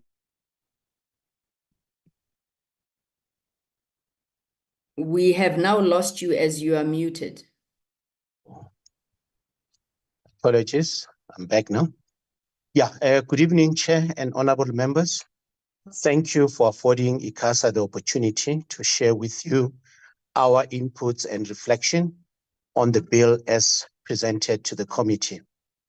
Chair, before we start, let me apologize on behalf of our CEO. I'm having Advocate Norman Gidi, who's the executive for our policy research and analysis. So he's the one who will be presenting. But by just way of introducing ICASA stance on the bill, let me put it on record, Chair and honorable members, that the authority would want to see a public broadcaster that is capable of addressing the public interest, of informing, educating, and entertaining in the rapidly evolving technological developments.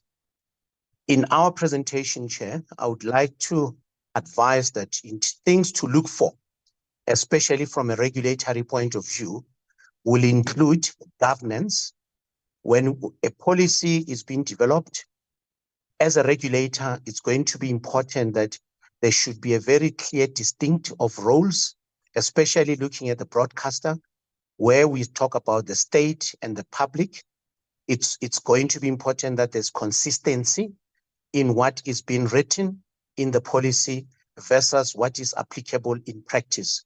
So those are some of the elements that the regulator will be looking into when we critique or we make contribution to any policy that is being developed. Most importantly is the roles and responsibilities between the policy owner, in this instance would have been the minister, the regulator ourselves, and the licensee, because these are some of the things, Chair and honorable members, that we find that if roles, clarity, inconsistency are not properly articulated in our policies, we end up in courts because we've got different interpretation of what the law states. The other issue is the clear definition. You know, nowadays we've got too many terminologies in the broadcasting environment, and it becomes important that when we put some of these terms, there needs to be a very clear articulation of what they mean for ease of regulation. Because, for example, people use terminology very loosely when we talk about the state versus public. It's an SABC, a state-owned. Is it there for public? What is the public mandate? So those are the things that, as an authority, we are charged to make sure that when we provide inputs, we look for those salient issues. The other issue is whether the policy that we are engaging on, the public interest and protection. It becomes important that as and when we talk about a service that is going to be consumed by the public, how is the public going to be protected, and are the public interest basically very clear in what we are developing. Now, considering nowadays that there are some cross-cutting issues that emanates from emerging technologies and applications, it becomes important that even policies shouldn't box or exclude any other elements that the regulator should actually consider for the future. So those are the salient issues, Chair and honorable members, that I thought it's important that when we look at our presentation, have a look and engage on those salient issues. And finally, as a regulator, our aim is to license for sustainability and impact.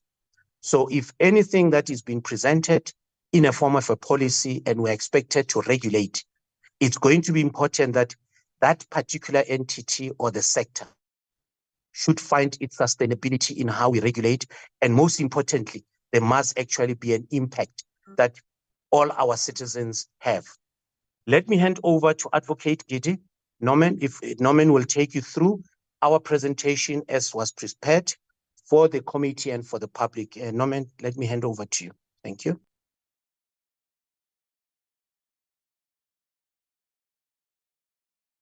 Thank you very much, Chairperson, and to the honorable members, good evening. As the chair has indicated, I'm not so sure if you're able to see my video. We can see your presentation. You need to put the lights on for us to see your video. There you go. Load shedding, if it that. See now, you've got lights. You may proceed. Thank you very much, Chair, for that. Just to indicate that our Chair has already provided the context of our presentation. So I will be brief as requested, just to indicate that, Nico, if you can go to the next slide. We have already expressed our appreciation to the department and the committee for affording us the opportunity to make representation. We really appreciate the opportunity that has been granted to us. Nico, next slide. Here we were then summarizing the main issues that are covered in the bill. We will then, which have already been covered, we will then move to the next slide, Nico. So on this slide, Chair, I think what is critical is that it is important to indicate that we accept that there is need to update the Broadcasting Act because it is too old. It's about 2 decades now. It was promulgated in 1999. There is a need to review. We also accept that there is a need to reflect the changing audio and audio-visual content in light of the technological development. We also accept, Chair, that there is a need for the SABC continued leading role as a public broadcaster. So as an independent regulator who is then charged with the responsibility to monitor broadcasting, to develop and monitor and enforce license conditions, it is then critical for us to then ensure that we then regulate in the public interest as we are enjoined to do so in terms of the Constitution, in the main to ensure fairness and diversity of views broadly representing South African society. Next slide, Nico. So there are 3 themes that I will then go through in light of the time constraints. One, I have noted that you have indicated that we should not repeat some of the issues that have already been indicated. But on this slide, we are simply saying that there is absence of the underlying policy.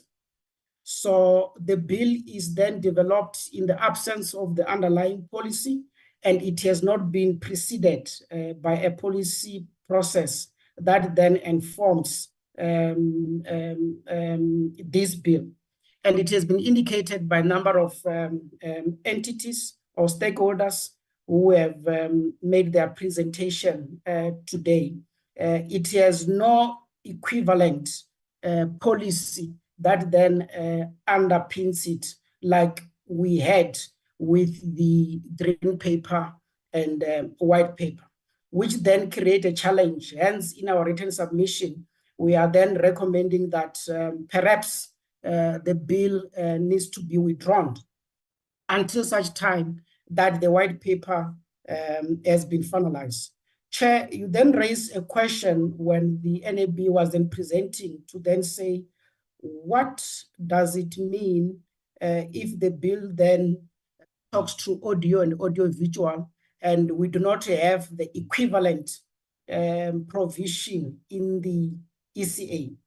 This is what it means. It simply means that the SABC will be the only entity that is empowered by law to provide audio and audio-visual services. The other licenses, because they are still governed in terms of the Electronic Communications Act, they will not provide those services until such time that the Electronic Communication Act has been amended, which will then create a challenge. Hence, for ensuring the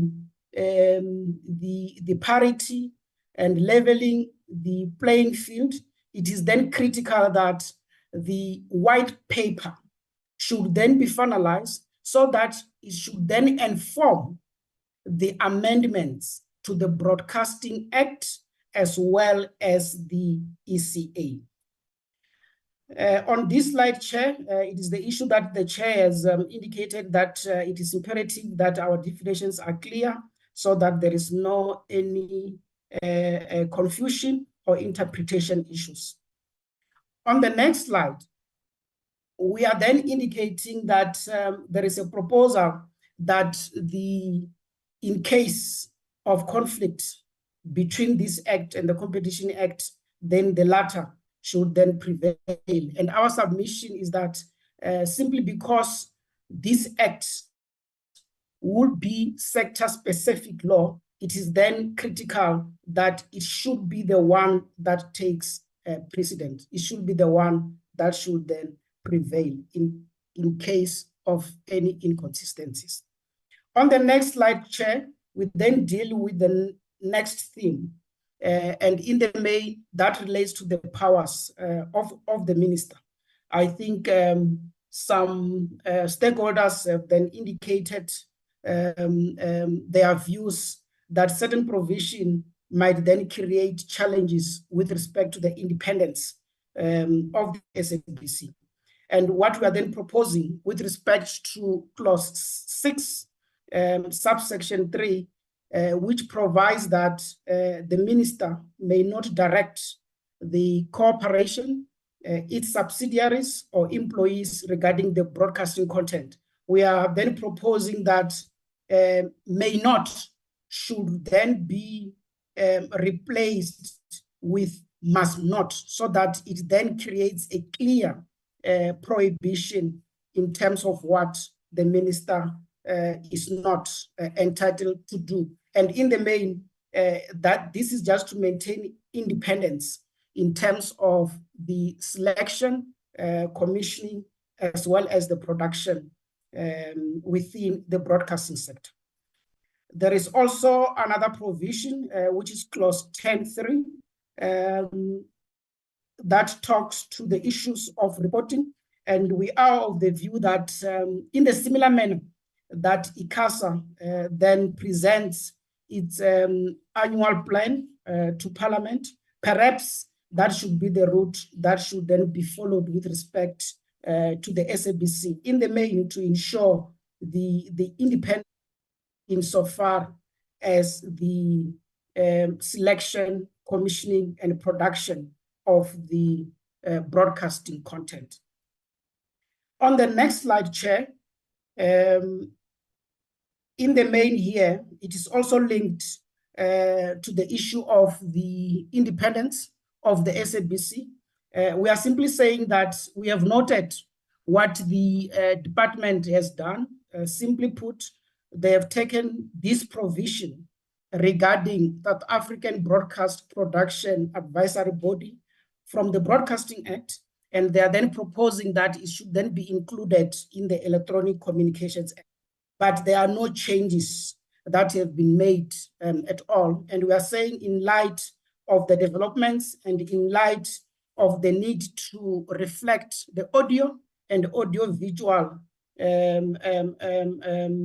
market developments, it may then be critical that that provision then be revisited.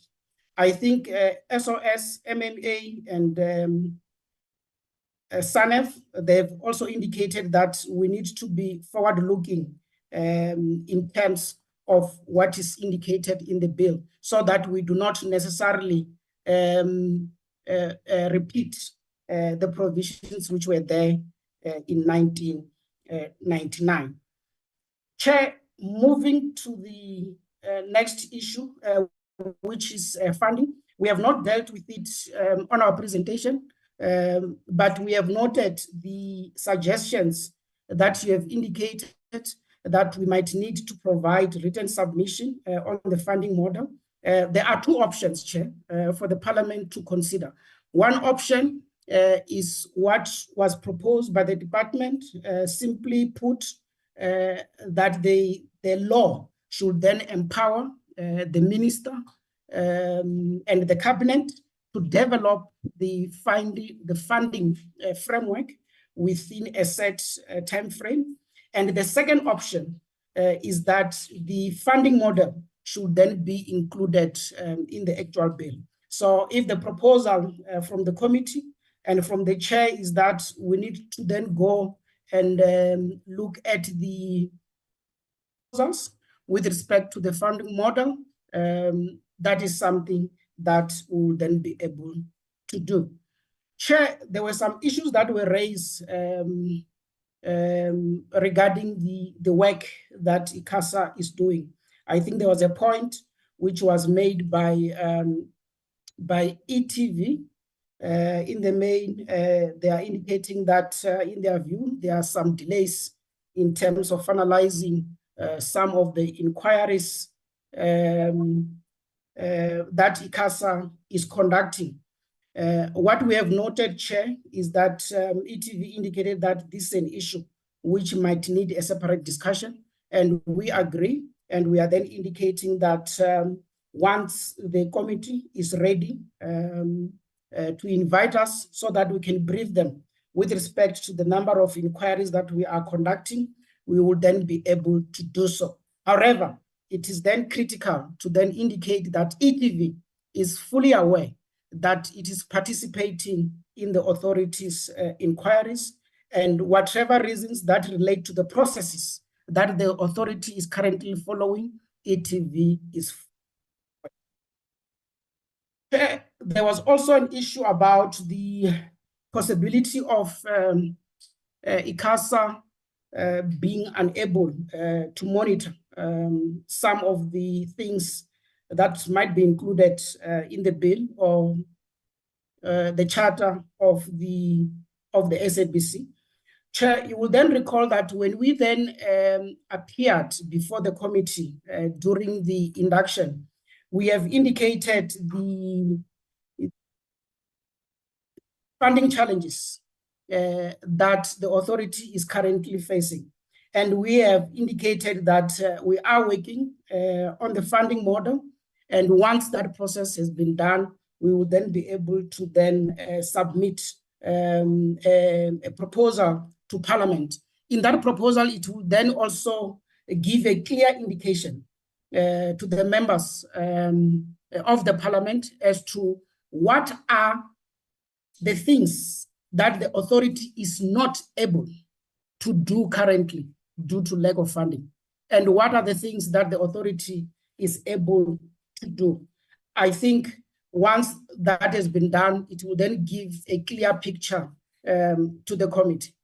In conclusion, Chair, just to indicate that it is our view that the bill should be withdrawn until such time that the draft white paper has been finalized, and the process to finalize the white paper, in our view, needs to be expedited by the department. Regarding the question that you have posed to the other stakeholders as to whether or not they have submitted the representation on the white paper, yes, from the ICASA side, we did make our representation. I think there were two iterations, as you have heard from the other stakeholders. We made our submissions. Yes, certain elements were then considered by the department, and the department then published the second draft for public consultation. We have since submitted our written representation, making suggestions on the issues that departments need to consider. So until such time that we have the final version of the white paper, we might not be in a position to indicate whether our comments have been taken into account. Having said that, Chair, I would like through you to then request my chairperson if he has anything in closing before we deal with the questions. Thank you. No, thank you, Chair. We are done from our side, and thanks for the opportunity, Chairperson and honorable members. Thank you. Thank you very much, Chairperson. We truly appreciate that presentation. Yeah, we are properly in the graveyard shift now. Can I check, honorable members? I know that you've also in the committee had an opportunity to engage with ICASA quite a bit, but do you have any questions for clarity on this particular presentation?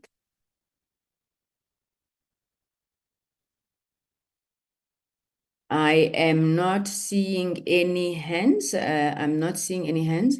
Maybe just to make a comment, Chairperson, leadership of ICASA, to say that it is our expectation, obviously, that you will be working with the department, I think, on perhaps clarifying some issues that would have been raised here that speak to areas that fall under your mandate, under the purview of the regulator. And we then expect, that comprehensive response on those areas of work.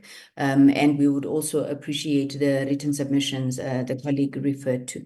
Thank you very much for your time. And we move to the final presentation, which comes from the Congress of South African Trade Unions.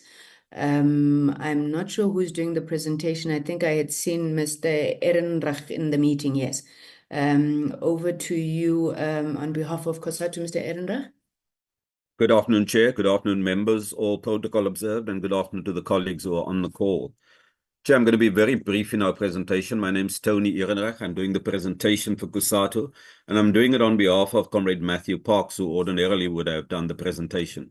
I would ask that some of the questions that you may pose and I can't respond to, we take that in writing and react to you in due course once I've had an opportunity to just further engage with Comrade Matthew.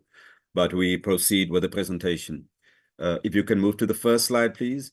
We welcome the SAB's bill and its tabling before Parliament. Most of the provisions of the bill are straightforward and in line with the existing law. There are many progressive provisions in the bill that COSATU supports, but there are also some provisions in the bill that the Federation believes amended to address certain weaknesses. Next slide, please. COSATU supports the overall thrust of the bill, including provisions providing for the developmental mandate, particularly to promote South African languages, artists, and culture. If I may digress here for a second, Chair, I want to add to the point that's been made by ICASA, and they talk about how the bill defines national sport. If we can digress for a moment and say that on the matter related to rugby as an example, you'd know that there was an existing agreement between South African Rugby and SABC for them to flight the games, the national rugby games, even though it was an hour or half an hour after the match. What we found is that before the Irish matches, we just saw that these provisions were no longer applying and the match wasn't shown on SABC. And so the majority of South Africans could not see the national sport and the national team participating. This was clearly a problem, but we have to for a minute look at the reasons that gave rise to that. We, in the run-up to the termination of the agreement to air national games, heard nothing about the Competition Commission Tribunal, which took a decision that says the games could not be shared between MultiChoice, SuperSport, and SABC. Now, this was done by the tribunal because eMedia brought an application to the Competition Tribunal, and on the basis of that application, they ruled against SABC having the right to show the games because eTV would not get it. The strange thing about that, and sure, that's a competition commission provision. It should have been challenged by SABC or MultiChoice if they were concerned about South Africans having access to the national game, but they didn't do that. But that must raise a question that appears sinister at first, but it's something that the members of this committee may be able to gain access to the information. We're surprised that there was no public coverage of the outcome of the Competition Commission's tribunal finding because it has such a profound impact on society. So clearly that was kept quiet. We're surprised that the timing of the application brought by ETV because they hadn't brought it before with a provision that existed. Why suddenly now? It seems a very cozy arrangement possibly exists between ETV, SABC and MultiChoice to stop something they didn't want to happen in any event. But the stranger thing that occurred then, Chair, is that the Minister of Sport got an exemption from that tribunal decision of the Competition Commission without publicizing that, and we never saw the findings of the Competition Commission. But they were able to then show the South African-New Zealand match. Clearly, there are many problems and many questions that are unanswered in how that had unfolded. We think that the committee, whether it's this one or the other, should have a look at it because Parliament clearly has an obligation and a concern to ensure that all South Africans have access to national sports and that sport plays its role in uniting our society and making sure we're able to deal with many of the challenges that exist.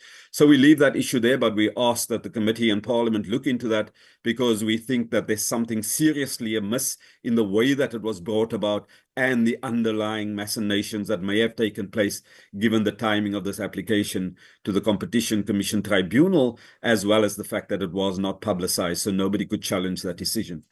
We then move on, Chair, to say that the public service mandate of SABC, in particular to support public education, awareness and information programs, are supported by COSATU. We feel that the state should be the sole shareholder of the SABC, and the point that you'd made and others, that there is no reference to privatization, we welcome that and we support that also.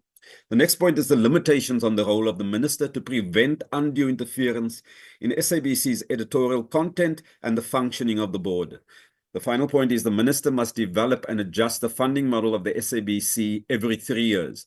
What we'd like to do, Chair, is on the question related to funding models, which we have not provided elaborate detail now, we'd like to have an opportunity to make a further submission for you, if possible, on the matters relating to the funding model, because that's central to the survival of SABC, and it's a matter that we all have to ensure is adequate to ensure the SABC's effective functioning.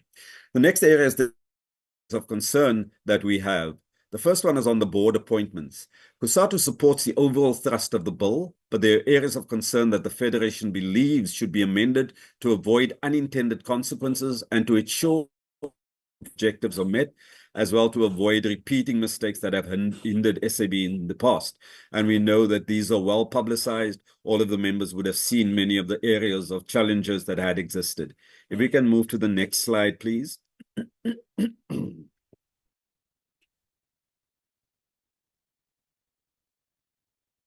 On the appointment of the board, COSATU is deeply concerned that previous requirements for someone with expertise in labor matters to be appointed to the board under the Broadcasting Act has been omitted or deleted.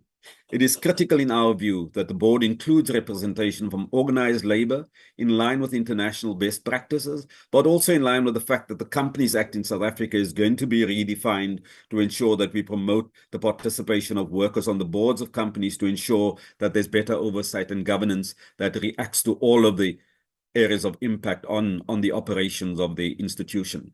We want to ensure that the voices and views of workers are heard to engender a sense of inclusion of labor in the success of SABC and ensure that workers' grievances are timeously resolved so that it doesn't lead to further challenges in the functioning of SAB. Next slide, please. And finally, the areas of concern is on the COSATU proposal that deals with that, is that the bill should provide for recognized organized labor unions to elect 2 representatives to serve on the board of SABC on behalf of workers at SABC. Now, you would know that next slide, please. You would know that there's a number of unions organized at SABC, and we think that they all have a role to play, but we'd be happy to engage on that further on how we deal with that provision exactly. Finally, the areas of concern on the board remuneration. The remuneration of SABC board and SABC commercial company board members. The bill provides for the ministers responsible for SABC and finance to set the remuneration packages for the GCO and the CFO. However, the bill is silent on the remuneration of the SABC board members, whereas the normal provision is that the ministers responsible for the SABC and finance would make such a determination jointly. The bill provides for the minister responsible for the SABC and for SABC to determine the remuneration for the SABC's commercial company board. Next slide, please. We know that in the past, we've had many areas where board members have attended so many meetings that in many instances weren't necessary, but the board fees was a perverse incentive to have more and more meetings, which led to a huge liability for SABC in respect of board members' fees. On the board remuneration, the proposal from COSATU is that the bill should provide for the minister responsible for SABC and finance that they be entrusted to determine the remuneration of both the SABC board and the SABC company board as per the legislative norms that presently exist. Finally, in conclusion, Chair, this is just to summarize the points that we've made before, that COSATU supports the SABC bill and its progressive developmental mandate and its affirmation of its role as a public broadcaster. Many of the presentations today had in great detail outlined why it's important to have a public broadcaster, why their form and shape is essential for making sure that the obligations that SABC has in respect of playing that both educational and notification role in society, that is bolstered with any of the provisions that we put in place. We welcome the provisions provided to the state to remain as the sole shareholder, and that was also reaffirmed by many of the sentiments that said we're not looking to privatize it. COSATU appreciates the limitations of the powers of the minister to prevent potential abuses. We've seen some of that in the past, and we hope that the way it's structured now will avoid that. We are ever deeply concerned by the omission of organized labor's representative to the board, and I'd spoken to that in a bit of detail previously. If we can have the final slide, please. So in conclusion, Chair, we are also worried by the silence of who determines the remuneration of the board members. We've given some examples of what had happened previously, and we have to make sure that we deal with that as a matter of urgency. We'd ask that Parliament addresses this and deals with it in a decisive way so that we don't have further challenges arising. In conclusion, COSATU welcomes the space provided by Parliament for engagement on this important bill, and we thank you for the opportunity to have occasion to present our views on it to the Standing Committee. Thank you very much for your attention and to the attention of the members of this committee. Thank you, Chair. Thank you. Thank you very much for that presentation from COSATU. Succinct, straight to the point, much appreciated. Honorable members, that is the presentation from COSATU. Do we have any hands for clarity seeking questions? I see Honorable Mates. You may come in, Madam. Please also Thank you again, and also COSATU for your brief presentation.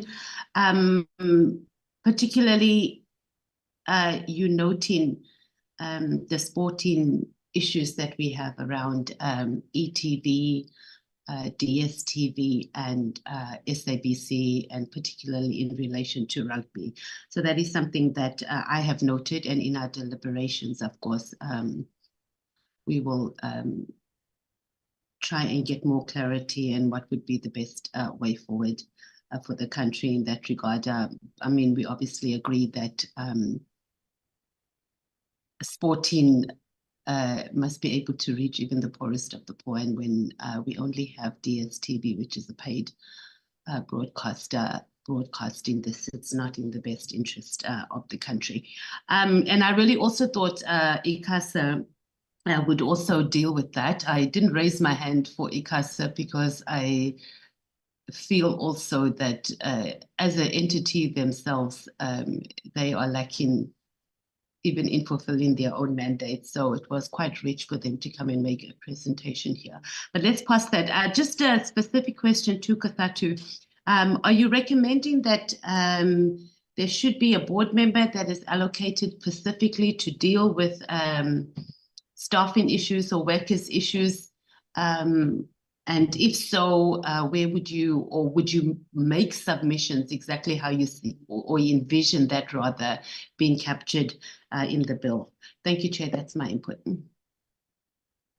Thank you very much, Honorable Mates. Honorable Bodlani. Chair, thank you so much. Just to also welcome the ICASA presentation, I think it really put a lot of things into perspective. But with COSATU having spent the day with almost all the entities calling for us to say no to the bill and to reject the bill in its current form, and with them representing the workers, where if we are going to pass a bill that is not going to make sure that the SABC is sustainable, the SABC is worth the name of being a public broadcaster, it also translates to workers losing their jobs. And I don't know whether they would be persuaded, based on the contributions that we have had from the various organizations today, to maybe go back to the drawing board and say, with the knowledge that we have all been empowered with today, how best can we then maneuver and navigate in terms of processing the bill? And for me, Chairperson, just to maybe appreciate the whole process, it has really enriched my understanding of the bill, the history of the bill, and our position in terms of how we should handle the bill going forward, which is something that we, of course, do as a portfolio committee. But just to also appreciate yourself, Chairperson, for running us through this. It's been quite a marathon, and thank everybody on the call for staying with us and really empowering us as members of Parliament so that we can make informed and decisions that will make sure that they put the SABC first. Yeah, Chairperson. Thank you. Thank you very much, Honorable Bodlani. Honorable Sithole. Thank you very much, Honorable Chairperson. First of all, I want to thank COSATU because it shows that they are representing the masses and they are representing the vulnerable people. But only one thing that I can find, I want to find it from them. After the presentation of other entities, can they pursue those entities to actually look at the issues of fundings to SABC and other actually entities of the department, because it seems that the other entities don't care about the fundings. I think it's only the COSATU that I saw that, but there is some issues that they raise about the CFO and the CEO.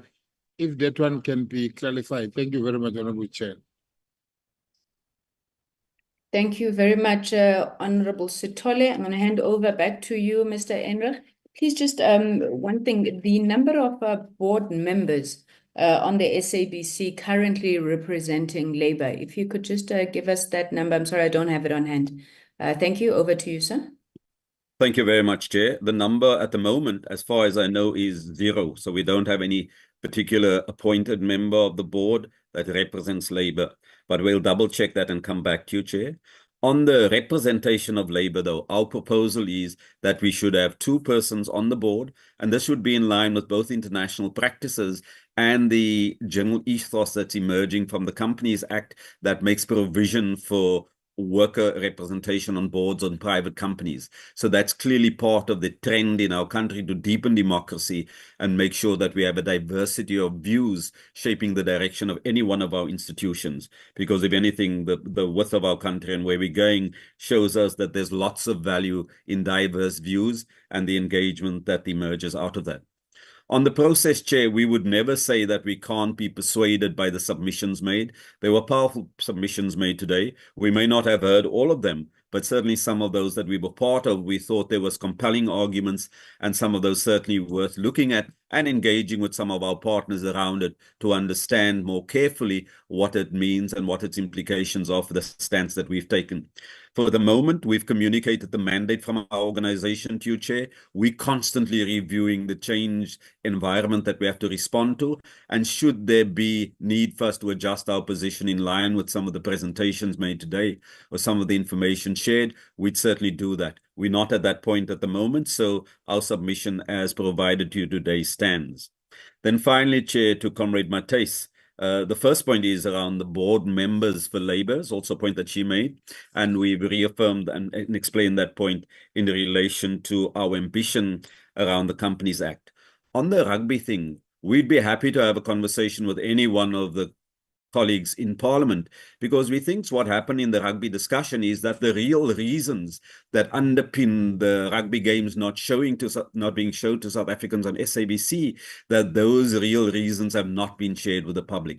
And in fact, those real reasons, given the standing of the law and the provisions of the tribunal's finding from the Competition Commission, doesn't preclude them showing the game, as we've seen with the New Zealand All Black games. So there clearly seems to be political games being played on the side between both possibly the Ministry of Sport, but certainly media, ETV, SABC, and MultiChoice. And that's something that we would urge the committee to have a look at. We'd be happy to make a further submission to you, but that does a great injustice to our country, and it's something that we can clearly respond to and fix very easily in an interim way as we're restructuring the entire relationship between SABC and the other broadcasting entities in the country. So there's a long-term provision that will be part of this process, hopefully dealing with the sports coverage, but the short-term provision which can ensure that South Africans see the national game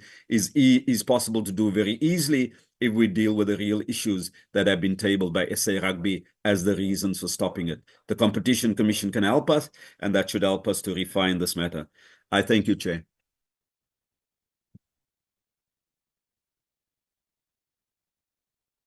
Thank you very much, Mr. Nairach, for that presentation and the response to the issues that have been raised by members. Honorable members, ladies and gentlemen, we have reached the end of our program with that final submission from COSATU. I think given the fact that we have been here for hours, it would be prudent to really close the meeting without any further ado. But maybe let me just say that we sincerely thank everybody who presented the submissions that you have made. We concur with the statement that had been made by the SABC that the SABC is a national treasure. And I think all of us gathered here today do want to see that firstly we fix the SABC, and really that is the underpinning motivation for us taking such a keen interest and an urgent interest in the passing of this bill. I want to say that I do think that there's a clear trend in terms of the inputs that we have received. There seems to be concurrence, I think, around some of the major issues that have raised concerns in this bill. Without going into all of them, I think some of the issues that we've noted is obviously the policy vacuum that exists, what some presenters have spoken about as a piecemeal approach to legislation. There's the issue of the misalignment with maybe even the draft white paper.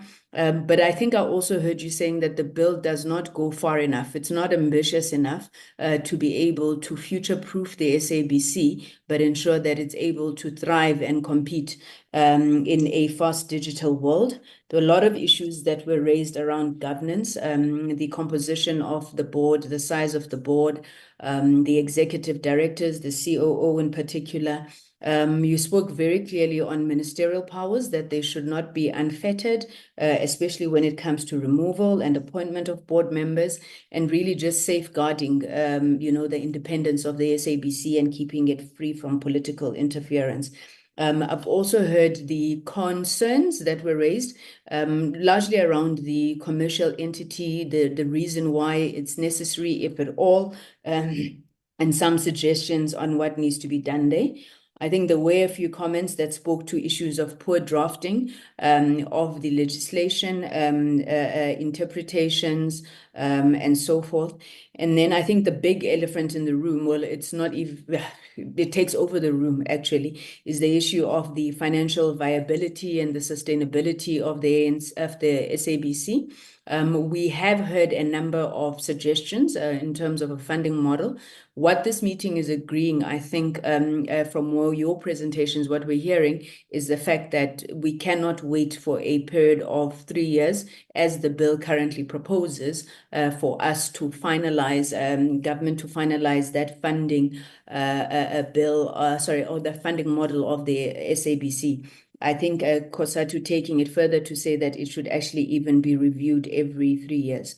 So, ladies and gentlemen, honorable members, I think there's definitely an agreement to overhaul, the entire policy and legislative environment. So moving forward, as indicated, we are going to await the response from the department, and then the committee will deliberate and apply its mind. And I must say that we are going to apply our minds as duly elected public representatives, acting in the interest of the people and their strategic national asset, which is the South African Broadcasting Corporation.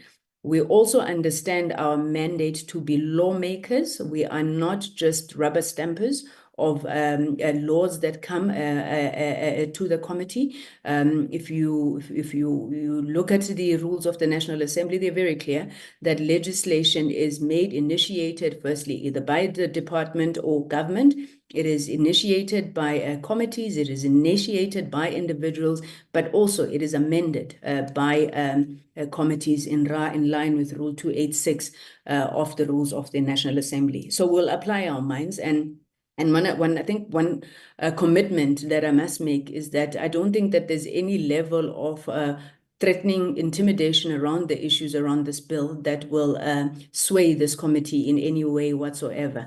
I think all of us coming from our different constituencies are very clear in terms of what needs to be done. And I do think that we do have the necessary wherewithal to deal with the issues as they are raised. So as required in terms of the public participation process, we will ensure that the committee provides feedback to all those who would have made submissions today. And the options on the table really, I think, when the committee deliberates is obviously one that rests with the minister, who can choose to withdraw the bill or a recommendation from the committee around the withdrawal of the bill. We have an option. We're waiting for a legal opinion on the scope and extent to which the committee may amend the bill. And then finally, we do have an option to pass the bill.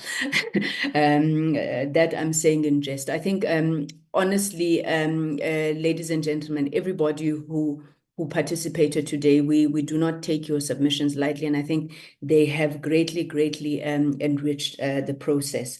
So without any further ado, I would wish to declare this meeting closed and make a request to those who had committed to send through additional information, additional documentation, and any questions that were still outstanding that you think you would like to elaborate on. The committee secretariat is on the platform, and I'm sure you are quite familiar with them. They would also be following up on those.